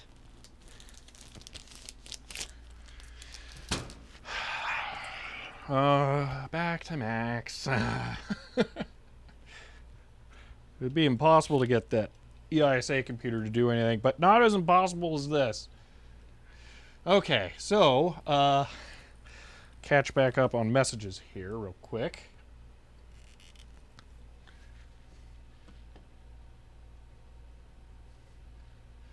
Let's see, power kind of PCs taking off now. Really? Wow, weird. Man, a lot of stuff used. I didn't realize GameCube and Dreamcast did too. I don't, did the PS3 was actually power PC? I thought it, I didn't know what the whole cell processor thing was that it had going on. Big Indian, okay. Thank you, Kaplon X, for the 100 bits. Casually just pulling out the hard copy. Yeah, I have every issue of Byte, so when I'm searching through the PDFs there, it's not like just trying to look and see something there just to find it. I'm trying to figure out which physical issue I should bring out to look at. So, yeah, huh.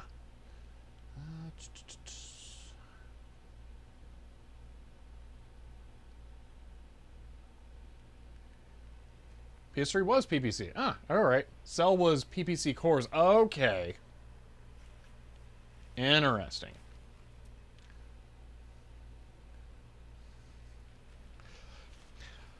Let's see. Yeah, that one was actually pretty good. The later ones in my collection are in pretty good condition.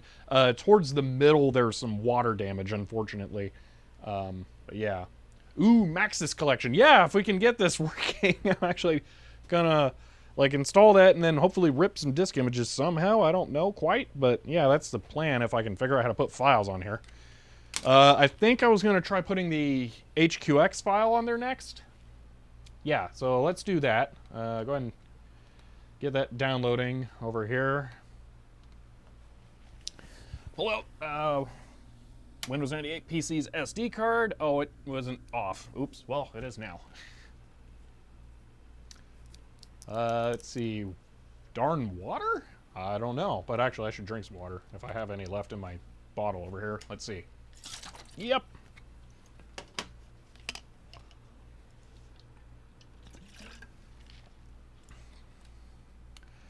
Okay. Oh, that's my. I was really confused. Why is there a Windows or a program x86 folder on a Windows 98 computer? And I opened my Windows 10 partition. Oh, actually, it's 11. That's right. I forgot I did that to this computer. Installed Windows 11 on this laptop just for giggles because I never use Windows, so I figured I might as well not use Windows 11 just as much as I not use Windows 10. Windows 11 is not good. So, yeah, anything you hear where it's like, ooh, it sucks, yeah, it's true. Okay. This might be the first video I've seen with tracking. It's interesting, isn't it? This is the first time I've done it, but it works pretty well until my face disappears and then it like continues to zoom into oblivion.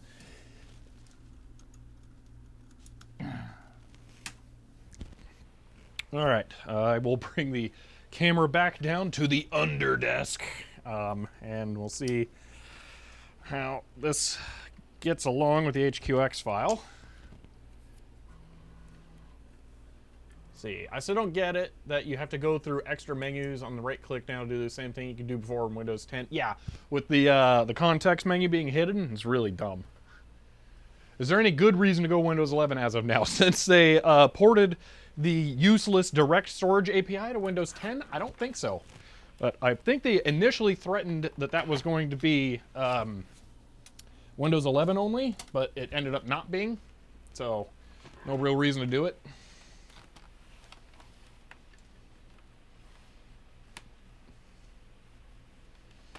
That Android emulator thing? I mean, BlueStacks. I mean, it's not like it's proprietary to emulate Android stuff.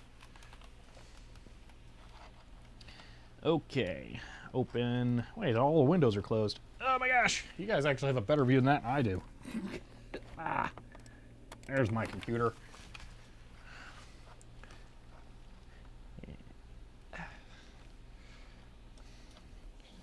Hey, is this the correct A disk? No, but you know what? It works, so I'm not going to complain. Let's just get rid of all that.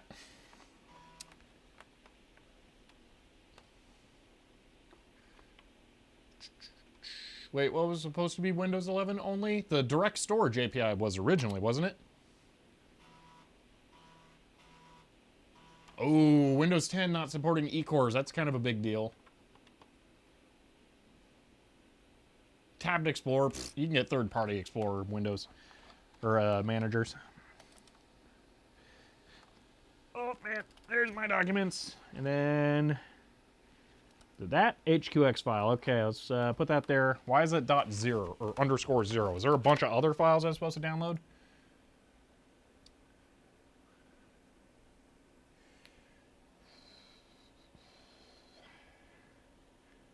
Fifth download is described on Macintosh Garden as added unknown Apple HDSC version from unknown year. That's what I'm currently putting on here. I don't have high expectations here, but maybe it'll work. Who knows? Yeah, that's it. Let's do this. See what happens. See how much the Mac yells at me for having just yanked the power cable, basically. Let's see, can I, again, try to get away with not putting the camera back upright and just hang it? Ooh, I definitely can if I do this. Ha ha. Maybe that'll be the trick for making this work better. Actually, I think I need to spin this all the way around. Woo! Okay, there we go. Oh, you get cables in the way now. Excellent. Let's do... How is this loose? In what way does this need to be tightened? Oh, I know exactly what happened. Great.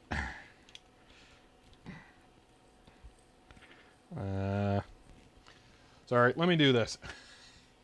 The stupid threaded insert for the GoPro mount came loose again.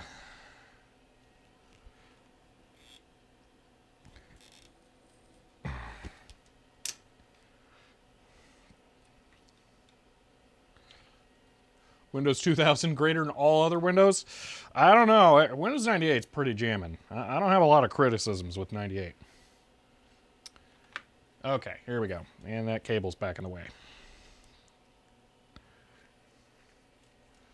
All right, now this is hanging down. This is going to actually be a little bit easier to manage.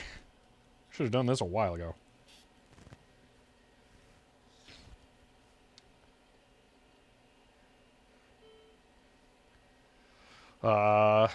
Oh no, it wasn't shut down correctly. Who could have done that?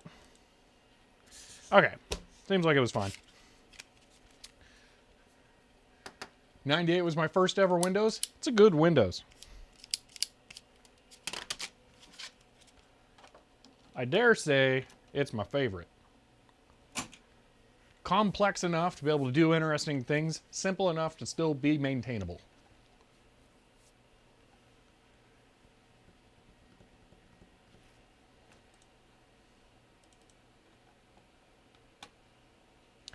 Okay, there's an HQX file. I'm going to pop that sucker into the test folder, though.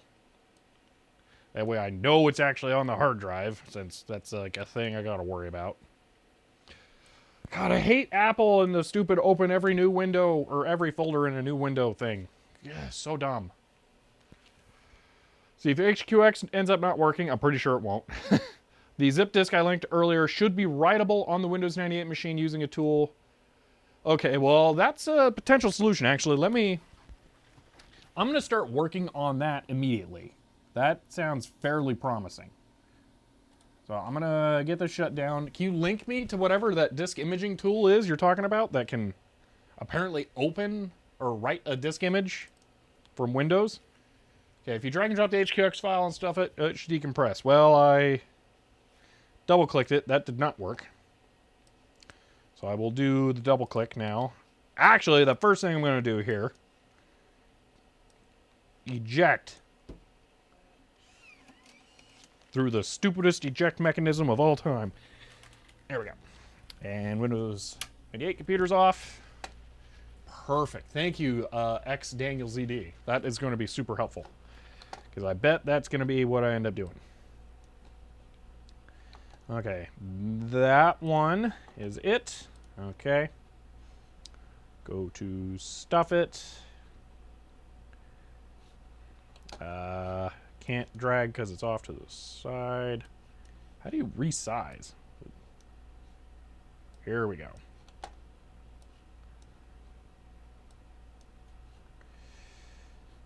Still scroll down farther.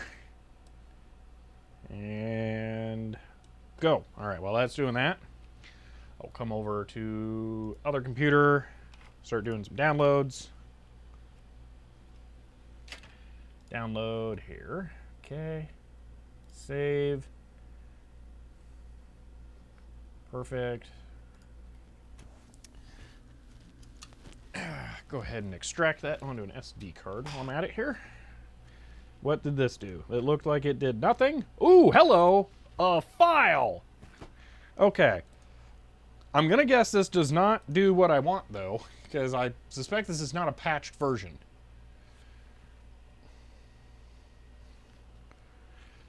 So, I don't know if this will actually work for me, but we can try it.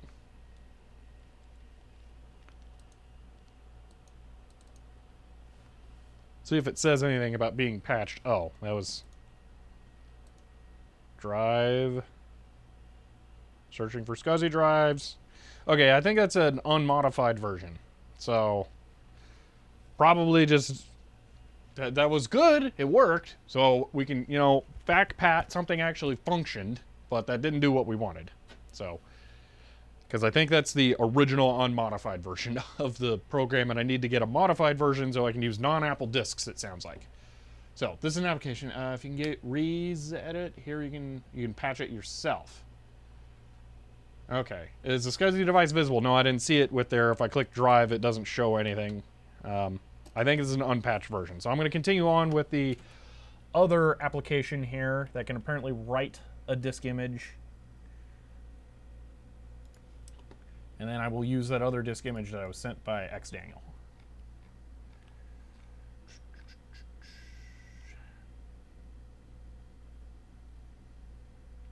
Oh, that URL is complicated.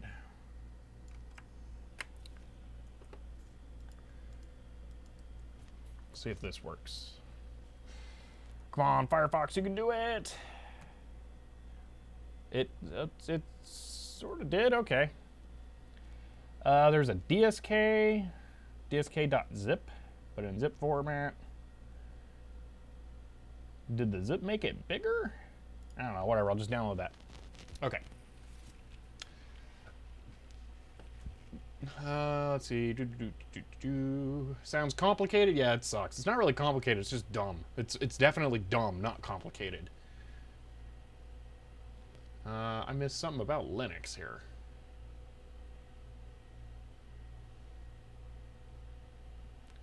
Oh, S. Marcel.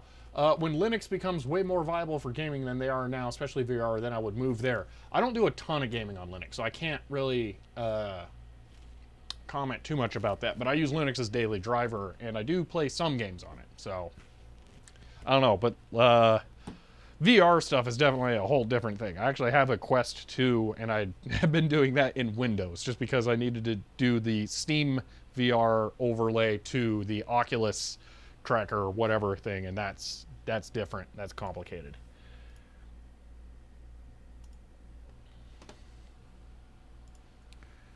Okay. Bin hacks. All right. It is super weird having the camera just follow me around. Very convenient, but weird. Okay, that is, oh, wow, VXD stuff. Okay, that's complicated. Okay, I'm going to extract the DSK file to here. I'm going to put both of these into the My Documents folder on that SD card again. What's sad is the only reason I'm putting these files in the My Documents folder is because the desktop folder is so full of junk because I've been doing this to that on the desktop folder. I could probably just go to the desktop folder and delete everything and be fine, but My Documents exists for this as well. Yeah, there's a README file in there. macOS disk tool with patched, blah, blah, blah. This is a disk copy 2 floppy disk image. It must be written back on a 1.4 disk. Either use disk copy 2, disk copy 3, shrink wrap, disk dupe. This disk will start up any 68K Mac capable of booting system software 7.0 through 7.55 and has a SCSI hard drive as standard. Contains patched version, which can format any SCSI HE, even those without an Apple EEPROM. Okay. So this is a boot floppy, but I don't need to boot. So hopefully it'll work without being boot. So, okay. All right, I'm going to put that SD card back in the Windows 98 computer and see if I can write the disk image.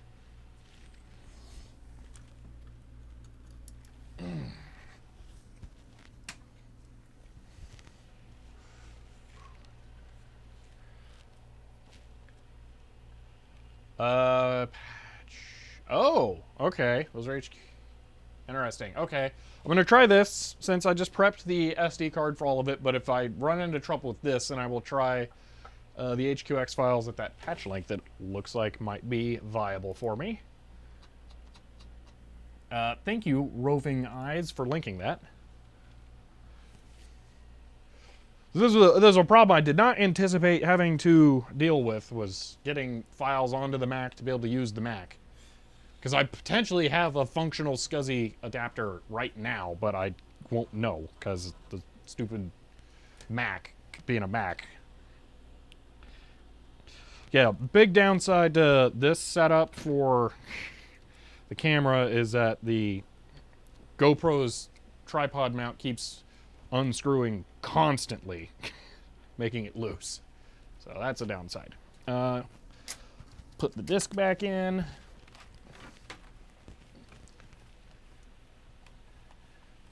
Okay, let's just cancel on that.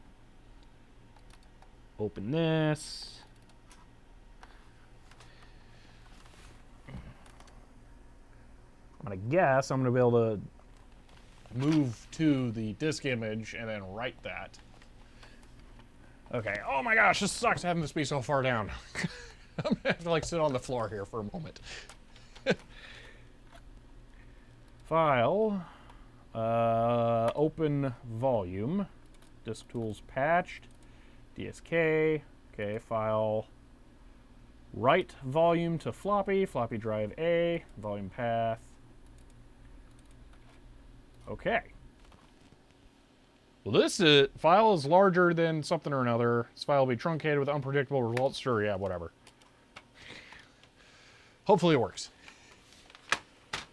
Come on, face tracking, you can find me. I'm over here now.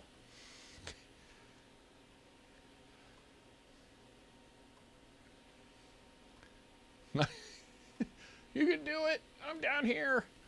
Hello.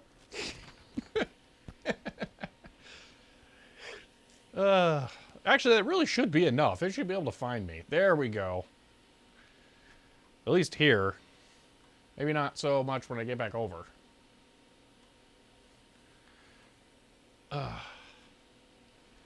There is not a progress indicator in the software.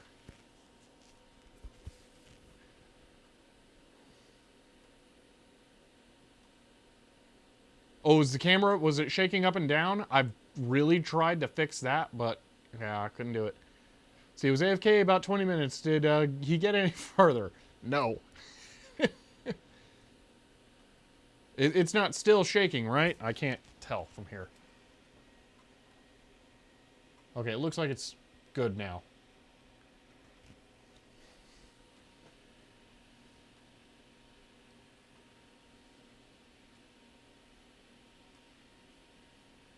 Yeah, that's one of the downsides to this software that I've seen.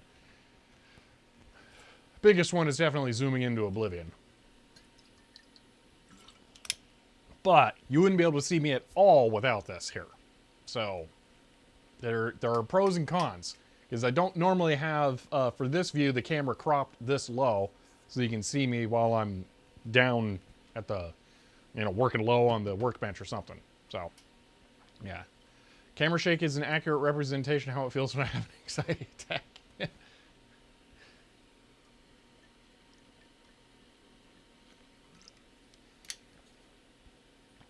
Oh, cool. So it does the high anxiety water drinking. Yeah. Okay. So this is the size that it should be, approximately. Well, now it's keep on going out. It was doing it. So what it does here is just using it and observing it. Oh, look. Please note that you now have 2 visible volumes with the same name. This might cause some problems. Okay. Press F5 to update the screen. All right. I think it's done. I'm going to pop this disk in the Mac.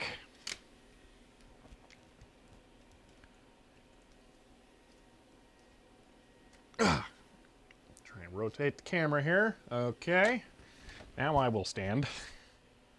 Hello again. Disk, Mac disk, quit. Testing the disk will take several minutes. It will not affect any data on the disk. Then why do you have to do anything to it?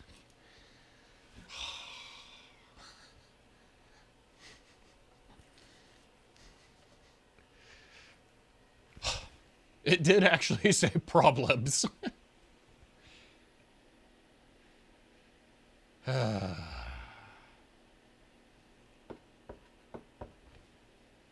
is it a CD image? It wrote a DSK to a floppy disk. Does that mean that this is going to be like an ISO 9660 file system? Or actually, I think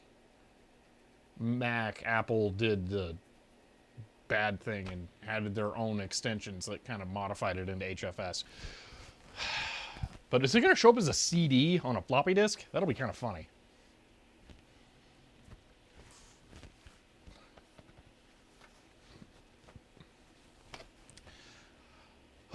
Okay.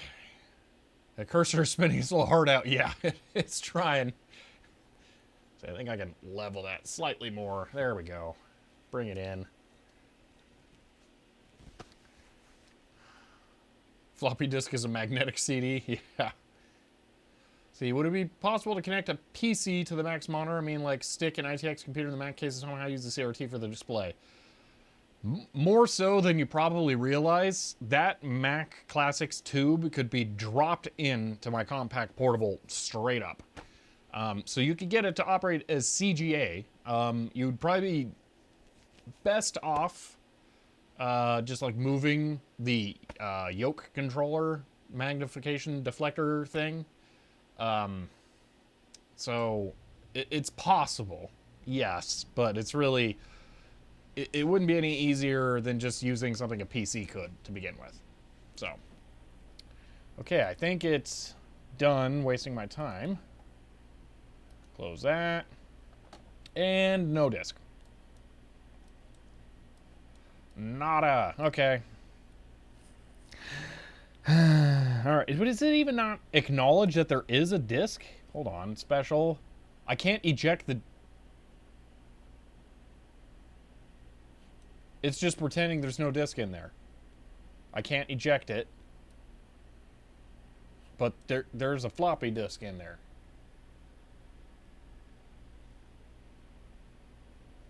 I hate Macs. Okay, I think somebody said something about, like, holding down the mouse button when you turn it on and that'll eject it. You need to click highlight the floppy. There is no floppy. That's a file on the desktop. I'll get rid of that. That's not it. There is no floppy disk on the desktop. Here, I'll close this. There's nothing there. There's a shortcut to Spectre, and that's it.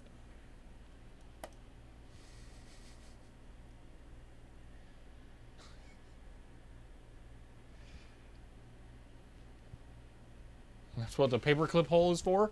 So what you're telling me is, I have a reason to use this, which is an official tool for doing this.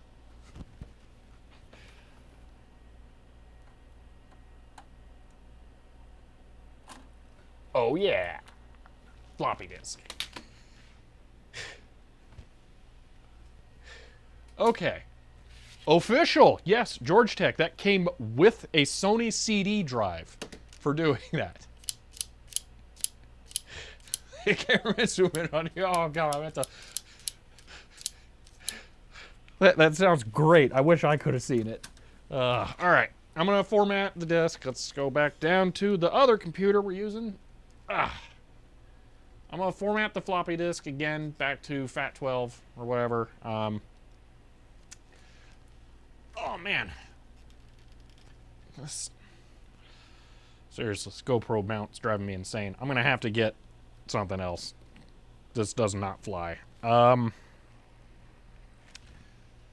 Let's see. Oh, nice cables in the way. Thanks, cables. I'll move them out of the way, and then the mount will come loose again. That's close enough for now.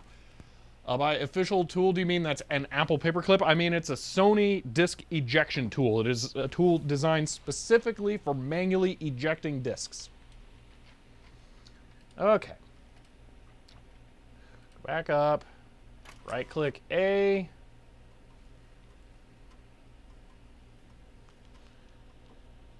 Go down to Format when it gives me the option. Found a link with a few drive utilities for Mac. If they're an HQX format, then I might actually be able to use it. So that's what I'm going to try to find. Wow, it is not happy with that. Start downloading something while the Windows 98 computer. There we go. format. Okay. Because your link is closer there, I'll click that one first. Format any whole drive, Apple Patch Tool, yada, yada, yada. Okay, there's a link that goes to a PNG. Okay. Download this patch. It will unstuff into a simple application that updates your copy. Okay, that's a zip file again. Maybe this one won't suck? I don't know. I'll try downloading it. Whatever. Let's see how big it is. It's 25K. That's a different file. That's a different origin entirely. So I'll try and do that. But I'm also going to scroll up to the other link with different files. Patching thingamajig. If you don't own, you can download it. This.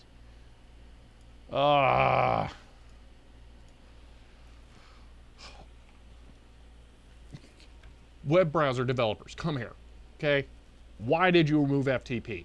That was a bad idea. It's still relevant. Bad. Bad. Alright, I'm going to install files. Actually, I think FileZilla is installed. Yeah, it is installed. Why is Firefox not recognizing that FileZilla can handle FTP links? Seriously? Copy link. FileZilla. How do I actually download a URL with FileZilla? Now that I think about it, I don't know how. Transfer. Actually, can you just download a URL with FileZilla? Now I'm not sure that it can.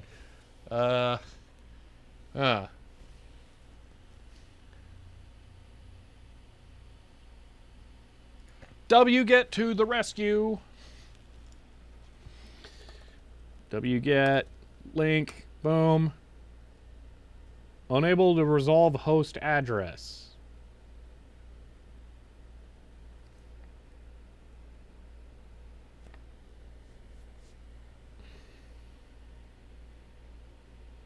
I don't think they're actually hosting that place anymore.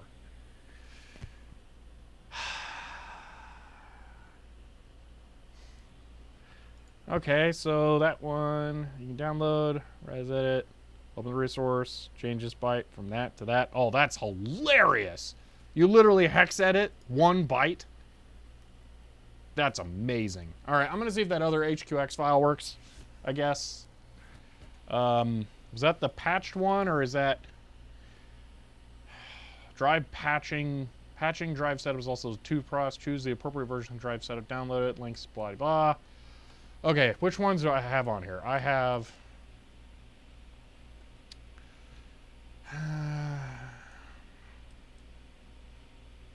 disk tools, HDSC setup.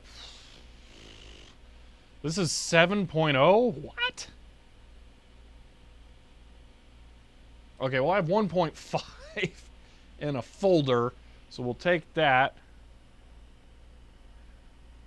Make sure to grab the right patch. Okay, which one did I download?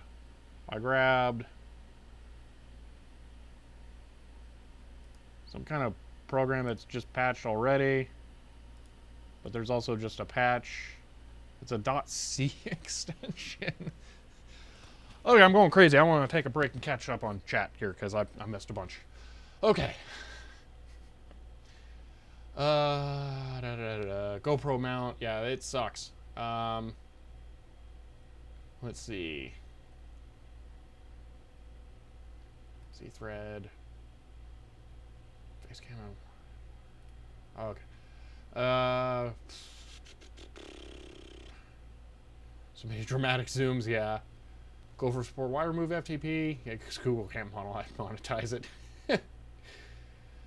Can't lower the video quality for my credit internet. Oh, that's weird. Well, okay, so you can only get transcodings of streams when you're a partner as a guarantee. What that tells me is I'm now streaming into prime time for other streamers because affiliates like me only get transcoding when partners aren't using it.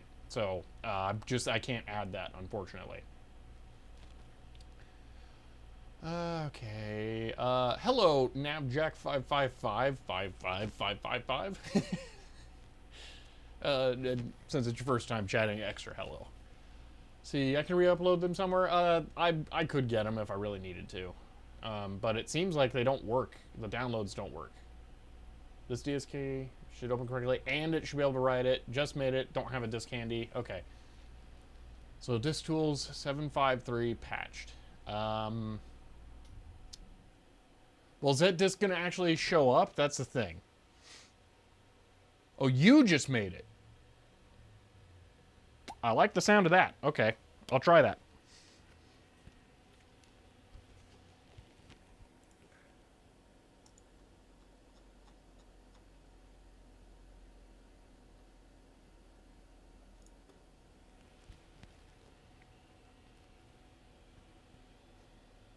No Dropbox, I'm not making an account. I'm just downloading a file.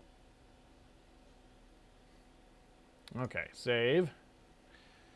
Excellent. Let me turn off my Windows 98 computer down here. I assume that disk finished formatting while I wasn't paying attention. Actually, I don't know that it started now. Just do this real quick. Okay. See, patched zip. Actually, did I extract auto detect subfolder?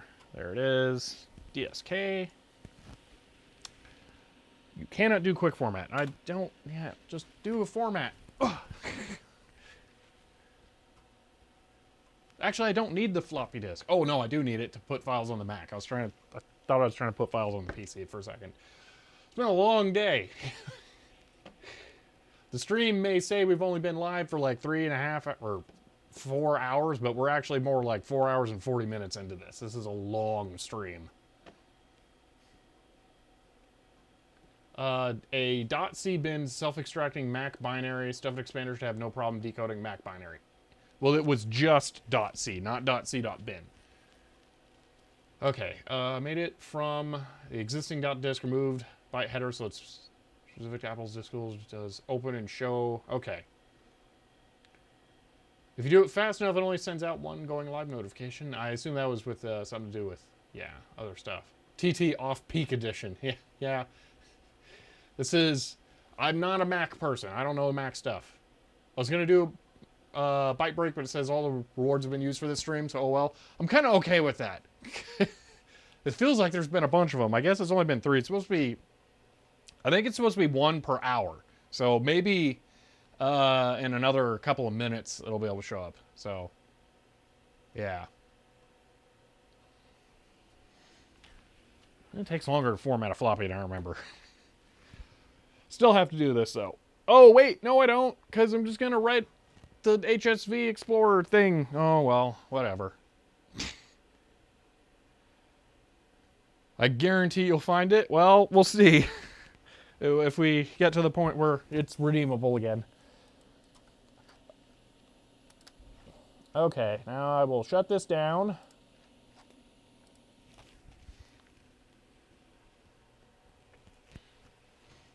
It will never get past this point, so I usually just wait a little bit, twiddle my thumbs, and then feel good. Like, okay, it's probably done. Off. It's one of those computers. I think it doesn't have the ACPI thing configured correctly, so it doesn't know that it's an AT system, and it won't shut off. Or it won't give me the it's now safe to power off your computer prompt. Okay, there is the DSK. And, yeah, that's it. I can eject it. Safely remove. Boom. My Windows 98 box is the same way. Yeah, it's really annoying how easy it is for that to happen to these systems.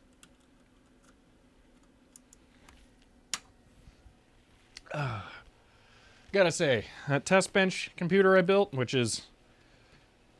Oh, man. Tight camera thing right there. That's what I'm using to do all this. One of the best things I've made on the channel. It's phenomenal. So rock solid, so easy to use. And GoPro mounts loose again. I'm just gonna go with it. Camera was hyperactive for a while. Yeah, this one probably. Oh wait, I'm not gonna be able to see anything. I have to get back down here. Okay.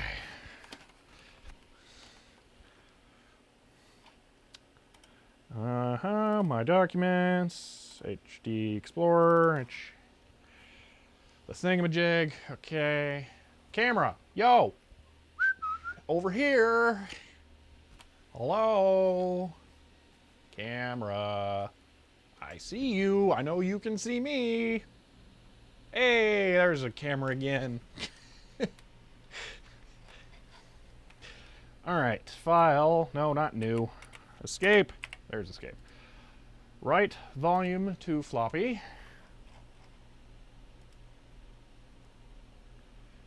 That one. Open. Okay. Ready to format? Yep. That seems a lot better. Ooh, look at the ADB cable. Oh, hey, look, it's back to me now.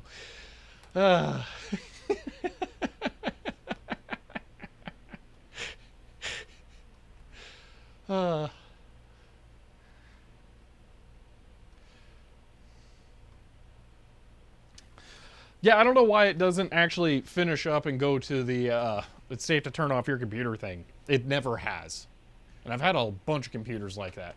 So I can't find another HQX link, but I did find this bin. Okay. Is that a file type that the Mac is going to go, it's got PC cooties for and then not work? Because that's the other problem. So.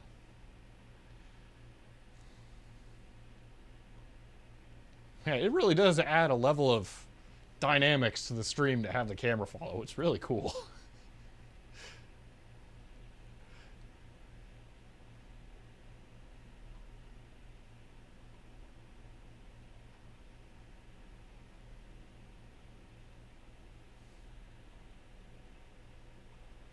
It would almost be cool if I could, like, train an AI or something to see screens and then have, like, a switch that I could flip to have it try to frame in on a display.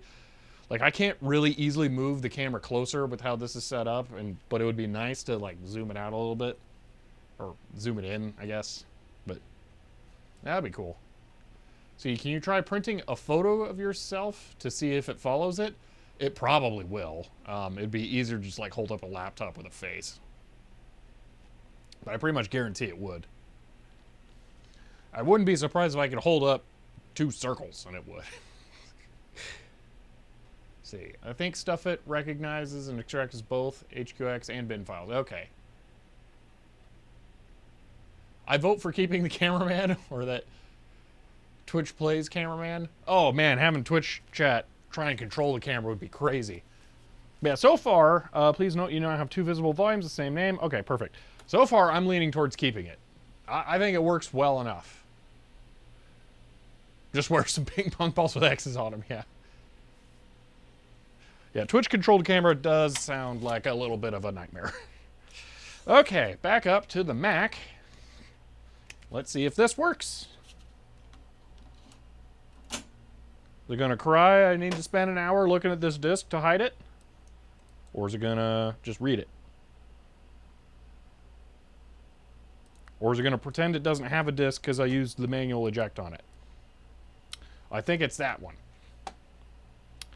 What was it? Hold down the mouse button to eject? Let's go ahead and restart and do that.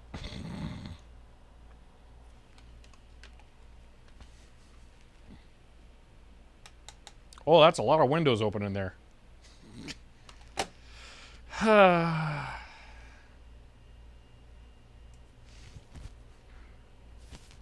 have a suspicion this thing's getting another power yoink.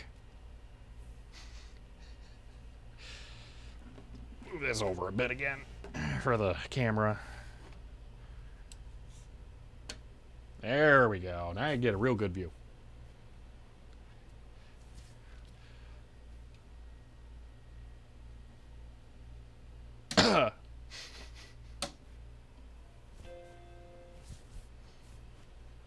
Oh, hold on. Hold the mouse button. Probably way too late.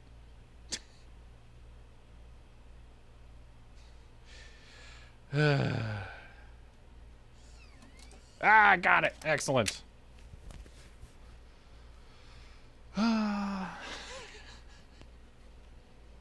On the bright side, at least the tantalum capacitors I put in this thing are still working.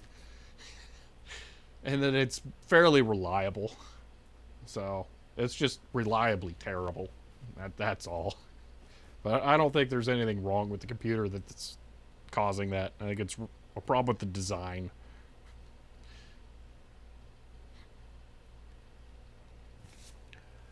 I mean, Apple really had some kind of vision with their weird HFS thing. With the, I don't know, I forget what the phrasing is, but it's like a two-part file system. Metadata is stored somewhere else, and the actual data is in a different portion of the hard drive. I mean, I'm sure they had a reason to do it, but in hindsight, it just seems idiotic.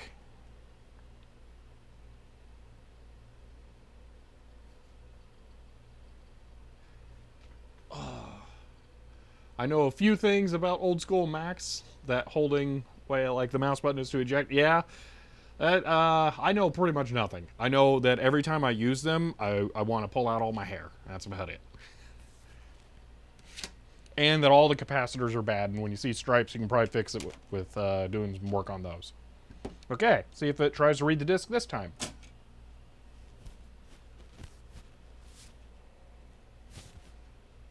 Is that not just a journaling file system? No, it's a little weird. Ooh, hello.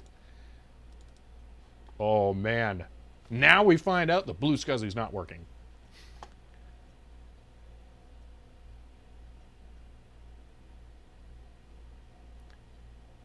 Drive. Yes! BlueSCSI's working. Oh, yeah. Mm-hmm. All right, we're going to initialize that. Oh, yes. Yeah, we're going to initialize it. There's nothing on it. Mm-hmm. Disk could not be initialized. Unable to prepare the disk for initialization. Is there something else I have to do? I hope this isn't just like a fail. Please tell me that there's another thing I need to do.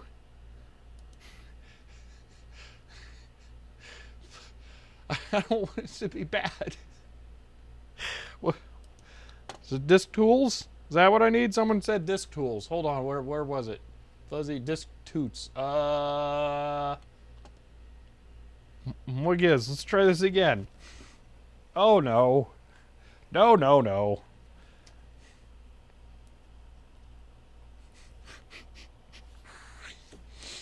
Drive. Click.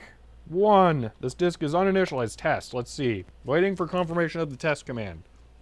Testing the disk will take several minutes. Blah, blah, blah. Sure. Yeah, whatever. Unable to write to the disk.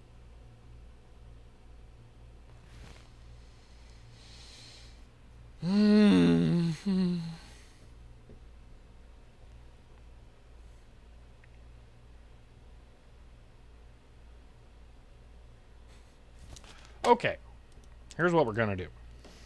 We're going to quit. We're going to shut it down. We're going to eject the disk first, actually. We're going to unmount the disk because it's a crybaby. Actually, we're going to copy the file to the hard drive.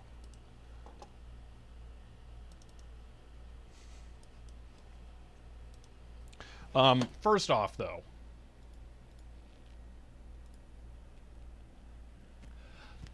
Daniel, thank you so much for making this disk image. This definitely worked. It's now on to the BlueSCSI side of this to try and figure it out, but you really massively helped me here by making this disk image. So a huge shout out and thank you to you for doing that for me. So, yeah. SPI only provided SDH.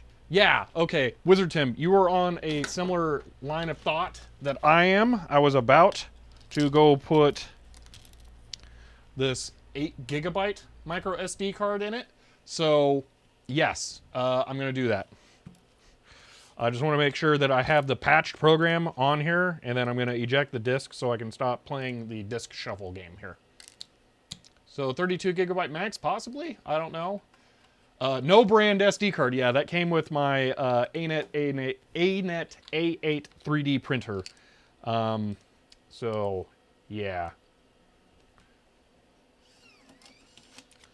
One moment. Oh, I really thought I had a silver Sharpie over here. I was going to label this. I still am. Give me... doing it this way.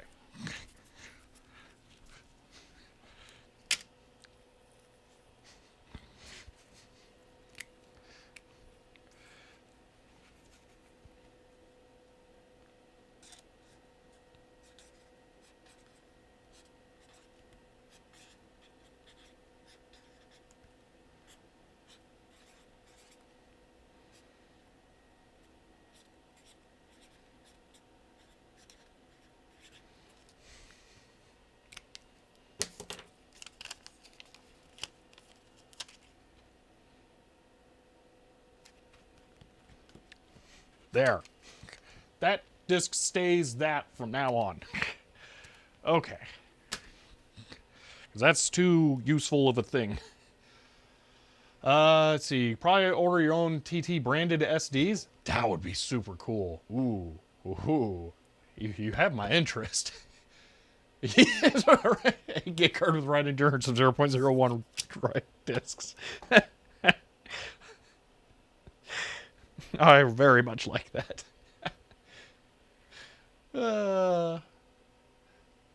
Mac Classic 2, first computing job I had used these. That's cool. This one, I think it's finally getting whipped into shape here. It's starting to cooperate, I think, at last. Except for that shutdown command I gave it. I think it's going to ignore that. So far, I don't think it's shut down properly once. So, yeah. Yeah, it's locked up. Hope there's no reef in it. I don't think there is. That would be not good. I'm going to go over here. I'm going to format that SD card. Actually, no, it should already be exFAT, so it should be fine.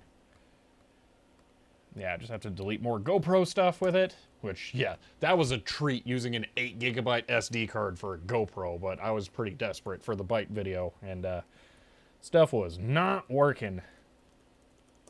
Let's see, is the drive name still on my clipboard? It is not. Oh, that's right. Linux is fancy. It's got like a clipboard history, so I can just go to... there. Bingo. Paste. Got it.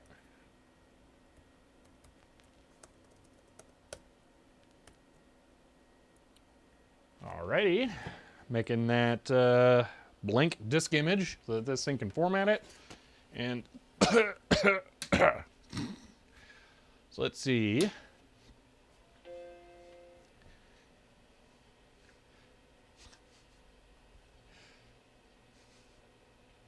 So I used to know a command that can be put into the interrupt box that would force restart the Finder application. And oh wait, hold on, I gotta shut it back off.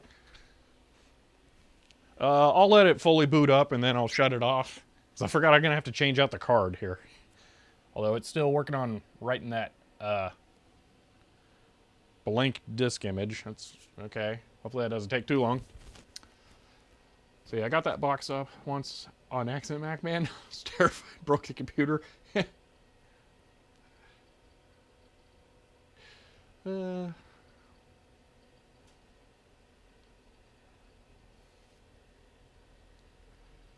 Yeah, I have no idea if these have a RIFA type thing.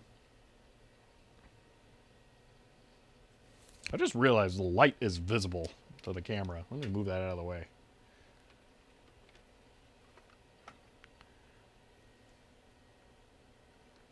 There we go.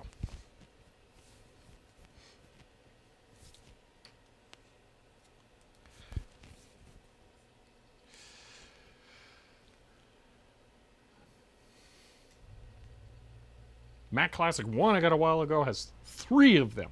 Whoa! Okay, might be worth me taking a look at some point then. Alright, disk image written. Go ahead and get that ejected. Boom. Alright, now I'm going to see if this will actually shut off. Special. shut down? Can it shut down? Like, one job, turn it on and then shut it off. Nope, it locked up. It froze.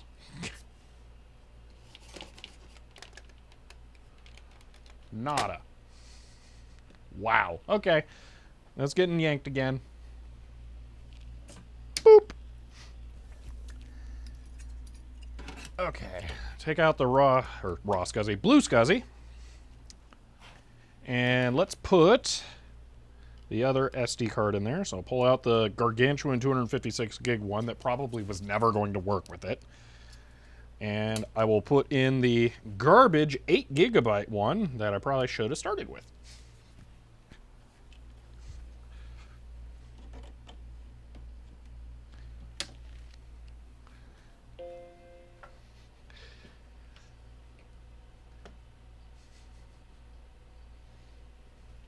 Wonder if the OS is just messed up somehow? Most likely. Yeah. Almost certainly. I really think that it's a bad fit for this computer. Probably gets worse with every force power off, probably. Oh man, that would be amazing if it was so bad off that it's just broken permanently. I'd have to get the CD drive out, find my CDR burnt with 753 on it, and reinstall it all again. Whoa! Knocked over my stool trying to put my foot on it. System 7.1 is probably a better choice. Yeah, but that can't do any of the SCSI hard drive stuff, can it? I thought that was like half the point of using 753.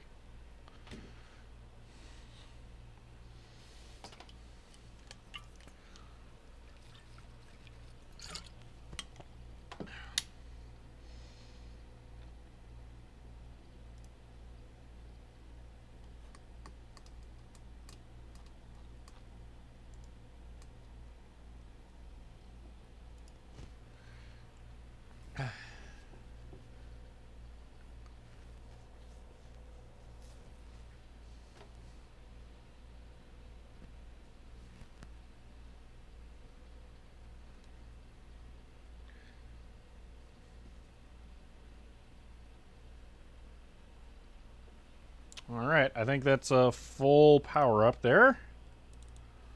Let's see if we can get that disk formatted.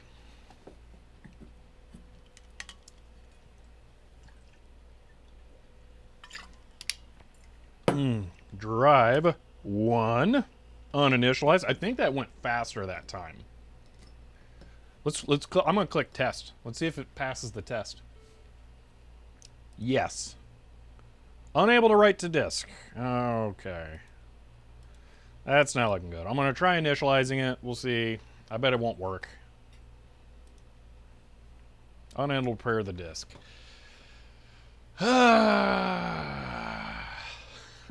Thank you, Blake, for the tier 1 sub. What is that flashing icon in the rightmost part of the bar? I don't know. Is there one showing up? Initialize. Init. Unable. I'm not seeing anything flashing when it's trying to do that. It's an extension that show activity. Okay.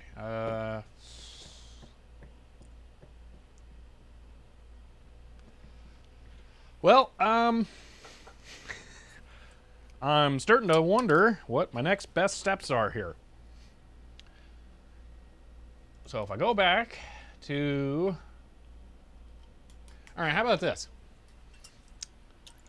Does anyone have a recommendation for a disk image that I could put onto the BlueSCSI that would just potentially work without initialization? Because maybe I'm doing something wrong with making the file to put on here.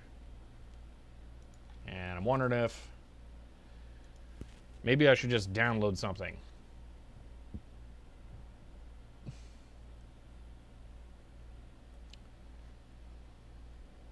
Actually, there is a 700 megabyte file that should apparently work. So I'm gonna see. Yeah, make one with Basilisk. So I know I could do a basilisk thing here, okay? But that seems like a really big time sink to get into setting up an emulator and trying to make a disk image on there. So I feel like I really shouldn't. Wizard Tim, I'm looking at that right now. Okay. Yeah, soldering. Okay.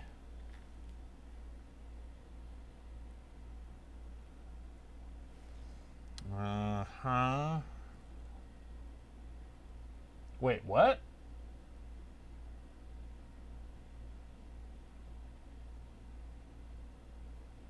Oh, I think I screwed something up.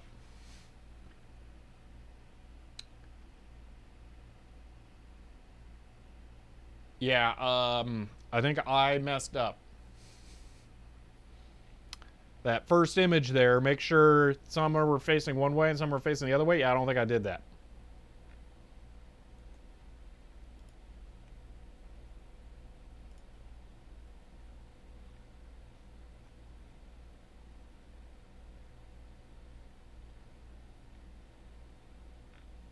Yeah, what?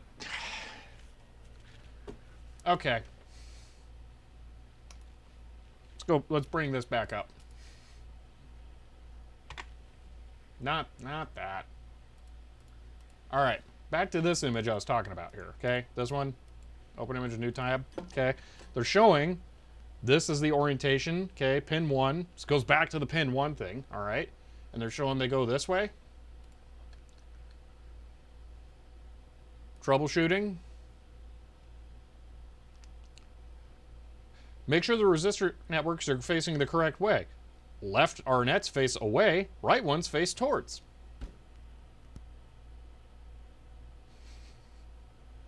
It does not show that in this image. It shows them both facing towards it.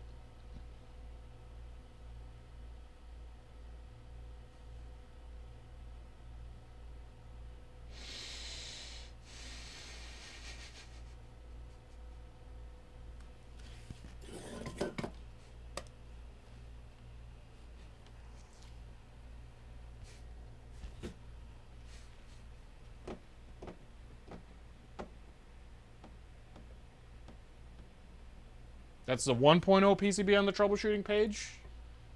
1.0. Oh, okay. So that does not apply here then. Okay. All right. Fair enough. That's different. I can get that stool out of there. All right. Okay. Oh man. No power. P13 continuously flashes. I don't think that's it. I'm guessing P13 is this red LED that's just on.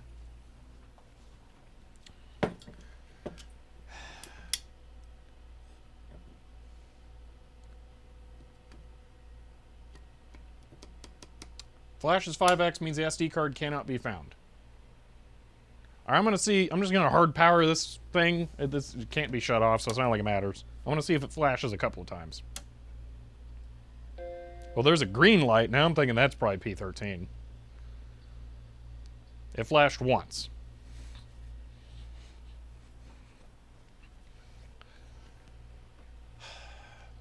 It's certainly possible BlueSCSI is compatible with the SCSI controller in this machine. 8-bit guy had issues. I really don't like the sound of that. If it doesn't work in this, then I don't think I own a single thing that it could work with.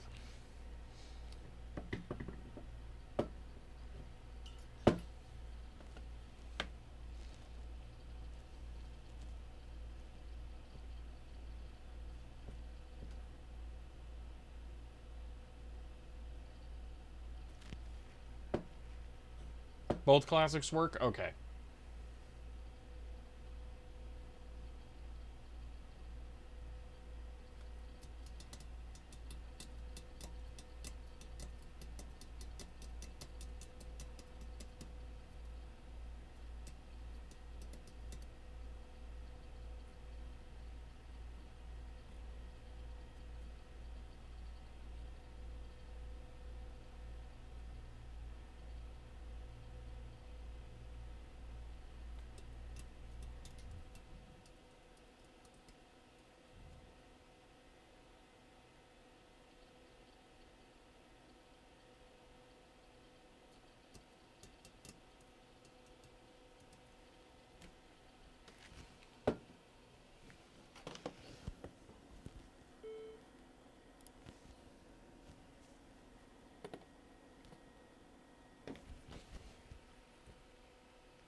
May have another thing I can check. DB25 assembly. Go down. Configure.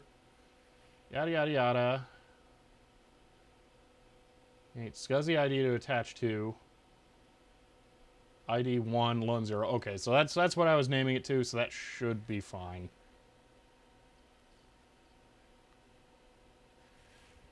So I'd name the file that. It's made using this. That should be fine, I think. So, yeah. Try to get a hard drive image. Yeah, that's what I was thinking. Oh, yeah, I started downloading one. The download failed from archive.org. Cool. Says it's got 10 minutes left. It's 700 megabytes. So, right here, a nice image that works with Mac Plus. It's 1000 apps games, and it's 700 megabytes. Collection of blank and pre-made images. Okay, let's go here. There's a bunch of stuff. Yeah, there's a bunch here. Let's look. Oh, yay, Mega NZ. Well, I don't want to download anything on this computer. I need to download them on my laptop. SD4 card formatter utilities. What is recommended on the SD card compatibility? I'll go Macintosh Garden. Okay, I'm going to do this over here. Let's, because that's useless. The power connector or power shutdown command. That's not going to work. All right, so I don't know that the other SD card was actually not working, but I'm going to go ahead and just assume this one isn't either.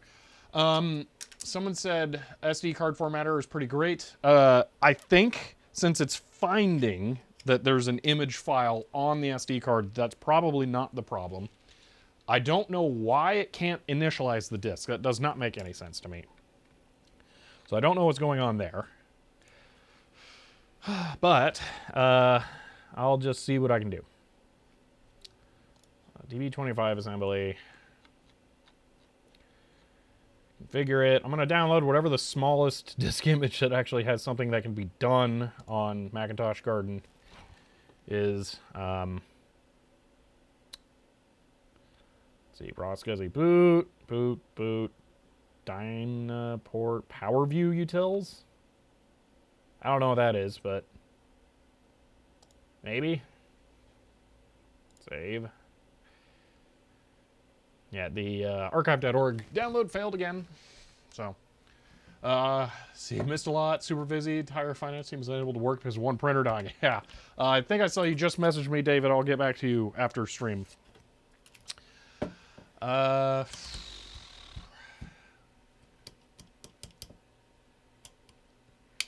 just a hard drive utility. Apple did everything they could to make sure it would would only recognize the drives they blessed. Yeah.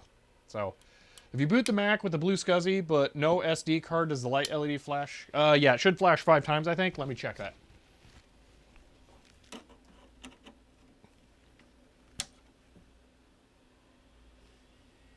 Yep. Green light flashes 5 times. So it has code. That's working. I'm a cat. Whoa! I'm a cat. Tier 1 for 6 months. Wow. Thank you.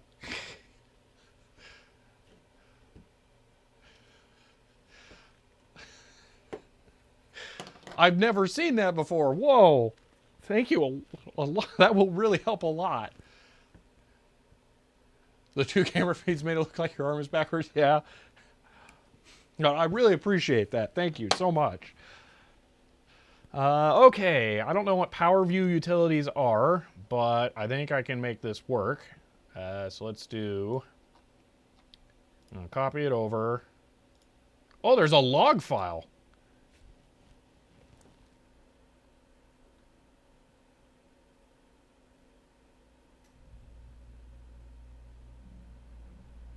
It has no complaints. None. So, okay.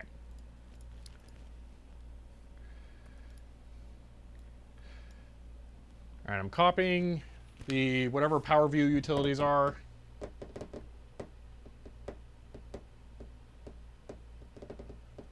Yeah, the log file is useless, though. Basically, it says, oh, look, I found a disk image file, and then that's it. So. I'm going to set this as disk ID 2. And we'll see what that looks like. All right. So that's it. I'm going to pop it out, put it back in BlueSCSI, and we'll see if it works.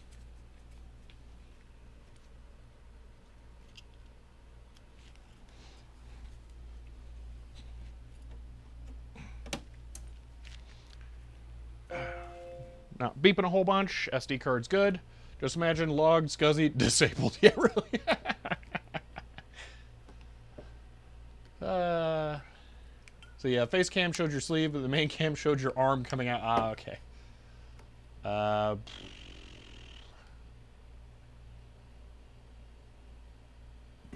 Whoop. Okay. BlueSCSI boot 735 archive Mac Garden contains a 40 megabyte disk. So I'm trying out at the bottom of that. There is BlueSCSI PowerView utils. That's what I just put in here because I'm hoping that I want a not boot disk. Because I'm hoping I can like read software or something from it, and I'm just wondering maybe that'll be it. Green Source, thank you for the sub. Oh, we've got a hype train going now.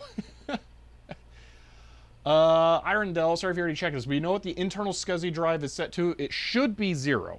I'm pretty sure it's always 0 for the boot drive inside the computer. The Apple disk utilities shows it as disk 0 as well, but yeah. The Apple drivers are very compatible, but early version of Apple SCHD setup require a patch to low-level format and can take hours. Whoa. Our disk image hype train, Commander Keen, thank you for the 250 bits, and I'm Cody, thank you for the 100 bits. 2 hype trains in one stream, I guess. Oh, actually, it wasn't really one stream since it was, yeah, the other whatever nightmare streams at the beginning.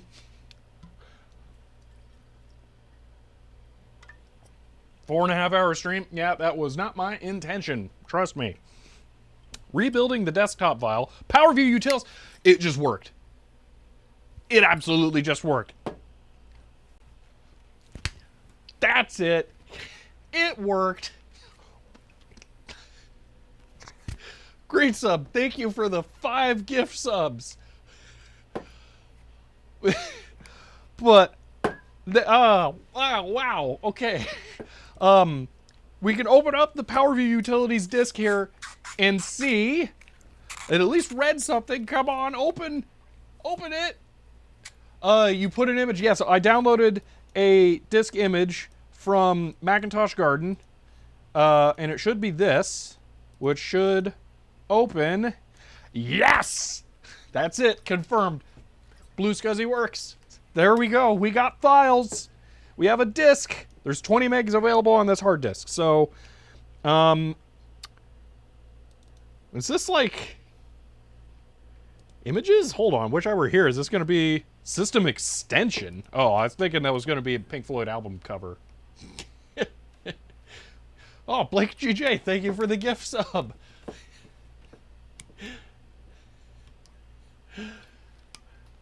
Oh man, does that mean it requires a disk image? So, roving eyes, the way that the BlueSCSI works is that you put disk image files into the root of the SD card, and then you name them to say what the SCSI ID is and the sector size. So, I copied a disk image from Macintosh Garden and then renamed it to match the BlueSCSI's naming convention, and then it worked.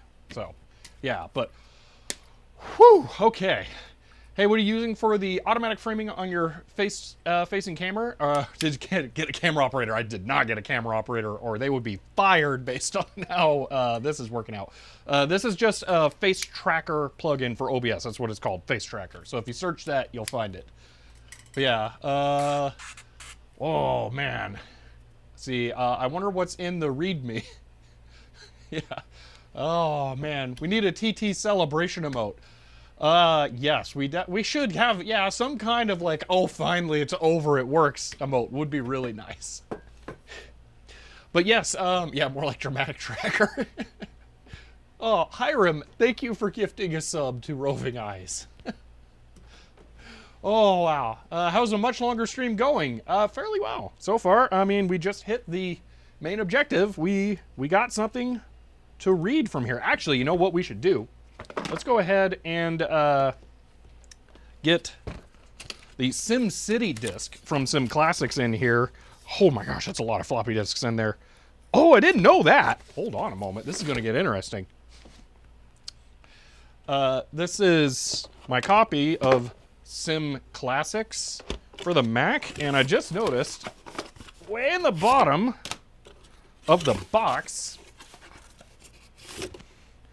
is the original purchase receipt. Sim Classics, $34.87 from Best Buy in 1993. That is pretty cool.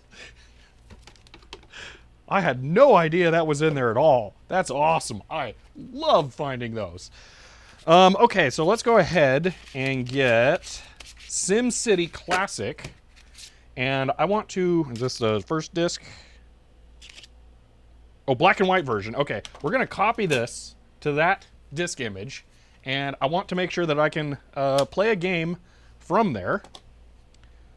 So yeah, let's see. File.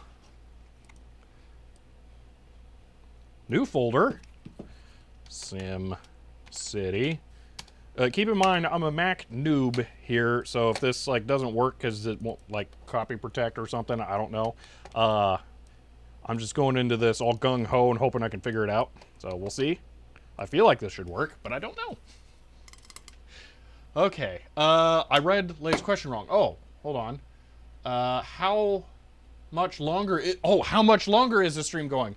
I'm going to be winding it down a little bit here. Because we're at the point now where we're about to do a thing.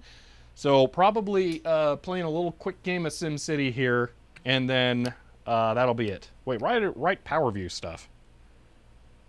Weird, but yeah, we're getting close. So, yeah.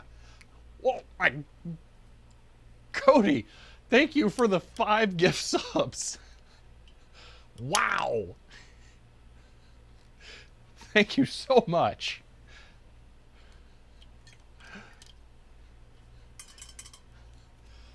What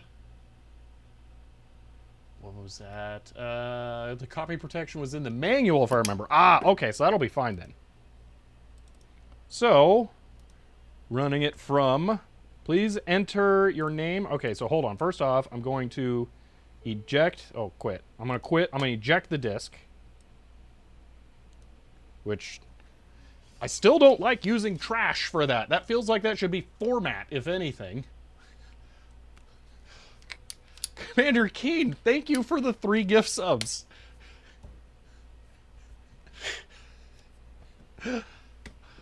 Wow. Okay, here we go. SimCity, please enter your city name. It Worksville. Boom. SimCity, the city simulator. If only the name had indicated that, they wouldn't need the subtitle. Oh, man. This is absolutely working. Oh, yes. Let's go ahead and load San Francisco here. Oh, man. It's working. Click. Bingo. We've got it. That is 100% working. That is SimCity loaded from the BlueSCSI. Oh, man. There is so much more I can do, or should do in the future. But yeah, oh, that's really, really, really nice. So glad it worked. Now spawn a disaster on the city? All right, let's do it. Disaster. Monster! Get that Godzilla in here. I assume it's somewhere. Oh no!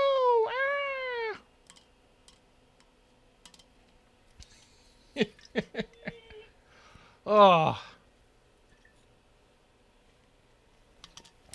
How many SCSI IDs can the BlueSCSI do at once? I suspect it can do however many the SCSI chain can support.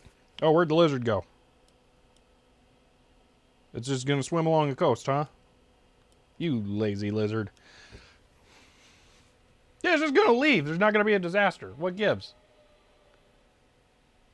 Crime in your city's out of hand. Oh well. Oh man, 7 devices max on the bus. Okay. Oh man. This is the 8 gigabyte card. Now that I think about it, it might work with the whoa. I think the lizard found the city. Oh, that's right. This scenario has an earthquake disaster. So the city's just getting pummeled right now. Oh, thank you for the 640 bits, Blake. Oh man, must try 256. I think I'll leave that for later. BlueSCSI, Oyster Cult, Godzilla. Oh man. Hiram, yeah, I don't want to try and like format the other card and get it all going, and then the computer doesn't really shut off cleanly. So yeah, but oh man, I'm so happy with this. This is excellent. Now I think 8 gigs is probably a good size to dedicate to this computer too. So I don't know what I'll do next with the BlueSCSI, but man, that is super nice. So I think I should probably wrap this up here because, yeah, I'm going to go ahead. I'll let the hype train run out so we can finish that, though. Yeah. See, the giant image from archive.org, well, it kept stalling every time I tried to download it. Yeah, it failed again. If that finished, I would try it, but I don't think it's going to finish. I think there's something wrong. My internet connection may still be sucking somehow. I don't know. Yeah, with the 256 gigabyte, you can put your bike collection on it. Yes, that's actually bigger than you might think. That's about 12 gigs of PDFs. Kind of crazy. Thanks for the stream. Regret I couldn't catch the bulk of it. Looks like a good ending, though. It was, it had a lot of ups and downs. So, yeah, maybe that archive item has a torrent. I think they all do. That would probably work. It would be a little more resilient. I've actually used torrents to do file transfers to people because that's actually so handy for that. So, wow. Captain Albert with your first time chatting and 1,000 bits. Thank you. Commander Keen pushing it over the edge with a full level 5 hype train. Wow. Thank you so much. Man. I'm a cat. I like the streaming setup, by the way. The follow cam seems a bit distracting, though. I can't decide, yeah, I'm not sure if the follow cam's going to stay or not. Because it's really handy when I want to, like, get down near something that it can follow me. Because normally I had this camera set up framed about here, about this size. So, yeah, city's burning down. Whatever, they'll be fine. Yeah. So, yeah, does it have some PID controls to tune? Kind of. They're not great. I can slow it down, make it less jittery, and I did initially, but then I uninstalled it and reinstalled it, excuse me, before the stream started, trying to test some stuff. So, yeah. But it's a bit too active. Well, I can slow it down, I think. So, yeah. If you can convince the tracker to calm down, I like it. Yeah, I think I can do that. If I'd had my settings from the start, now I think it would be better. So, yeah, I think that'll work in the future. So, see, it does exist. This is just called Face Tracker for OBS, so it does work. It doesn't do depth stuff. Like if I get really close to the camera, it's going to stay at the same depth. So, there are limits, but I think for my setup, this will work out pretty well. So. We all know that the money we invest in gift subs and channel bits will come back to us in cool content. That is 100% true. Everything I do get pretty much just goes right back into this stuff. So, yeah. So, for sure. Is it changing the crop on a large res field? Actually, yes, it is. So if you're new here, this is the main view. Actually, I should probably just switch to this. But yeah, this is the main view that it's working with. And then I can actually go down here and show. So this is what it. Why is it not working? It should. Let me see. Reset tracking. There we go. Okay, and I'll zoom in. Show tracking details. Oh, that's weird. It's not working. It should allow me to show the like bounding box where the face it is and where it's focusing, but yeah. But it's not. But yes, it does. It is working with this larger frame here, and then it moves it around based on that. So, yeah. Good thing that fan kept the internet from overheating. I love the just phrasing is like, yes, the internet overheated. Oh man. But yeah, that fan absolutely worked. 0 dropped frames for the whole stream. 0 now for this whole one. I gotta catch up here. MacMan, one thing you have to try and find is cheese toast. One of my absolute favorites as a kid. Interesting. Well, I will eventually get that big Mac software bundle from archive.org download, and I will probably try it on here. And thank you for the 500 bits, MacMan there. And Byte Porter, thank you for the tier 1 sub. You guys are all very awesome. Thank you so much. Sounds like a water-cooled router is in line. I'm not sure. I will probably look into what all of my options are. I want to see... There are videos about modding that router modem thing, and I'll see if there are like antenna mods where I can maybe get a field antenna that I could put on the window to get a better reception to something. But yeah. Yeah, there is a wish list. There's only one thing on it, and it's currently a fire extinguisher. So, yeah, just because eventually I'll want it for that stuff. Let's see. Does it void your warranty? I'm not sure if I own it or not, but there are apparently are some of these available on eBay, so I'm going to look into that. So, you should charge T-Mobile a fan rental fee to cool their trash can modem.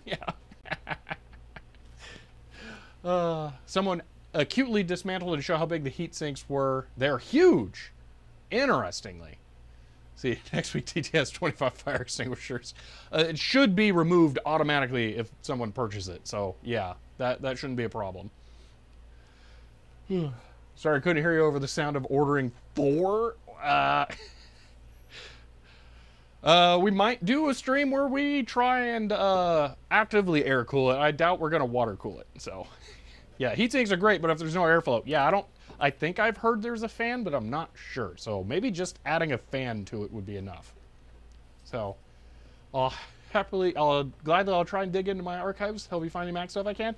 Well, I don't know how much I'm going to get into this, but this is a really good step into a direction of getting it working.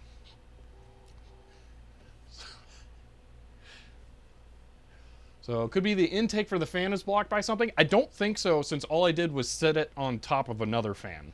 So I think the intake is fine, that it's probably just the fan in it sucks, if there is one. So, because I put a very high pressure fan under it to get it to work.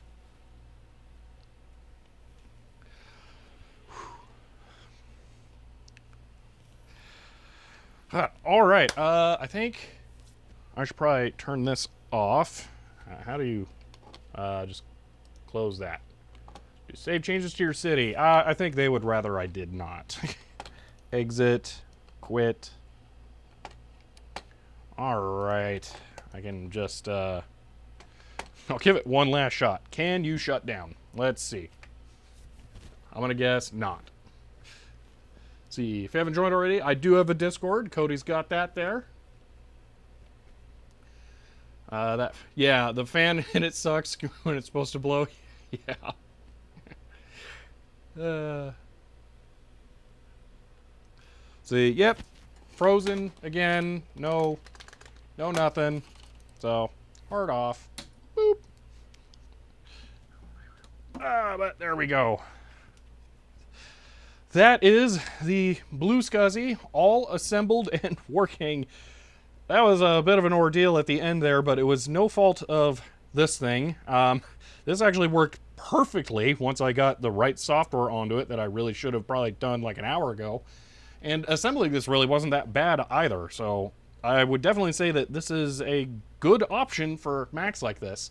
I will have to test compatibility with other systems, like definitely my Roland W30 is getting this thing plugged into it at some point, because that would be incredible to get that working. So I'll have to do that. But that is it for the moment.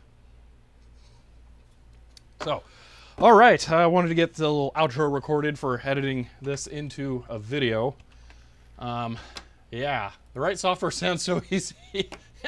Yeah, really. Man, took it apart, discovered there's an Android phone for the modem and normal router on the other side. Yeah. Yeah, thank you for the stream. Yeah, let's go ahead. I need to start wrapping this up here, so I am going to run the outro. Boom. All right. So I'm going to turn the music down a little bit here, but oh yeah, that's right. This uses a small cam, so this is going to follow me. Okay. Thank you all so much for being here. This was a really fun, if not long and mildly agonizing stream. Oh my gosh, almost 5 hours long. Wow. I almost feel bad that I'm going to end it right before that, but you know what? This is the right time. This was a lot of fun. We made some good work. You guys were incredible on this stream. I mean, just look at all the subs and everything over there. You guys are really generous, and I really appreciate that. But that is it for the moment. If you want to help support the channel, I mean, you guys pretty much already have with everything over there, so I really appreciate it. But if you're watching the video, you can find me on Patreon, or you could get a shirt. But that is it for the moment, and I will see you next time.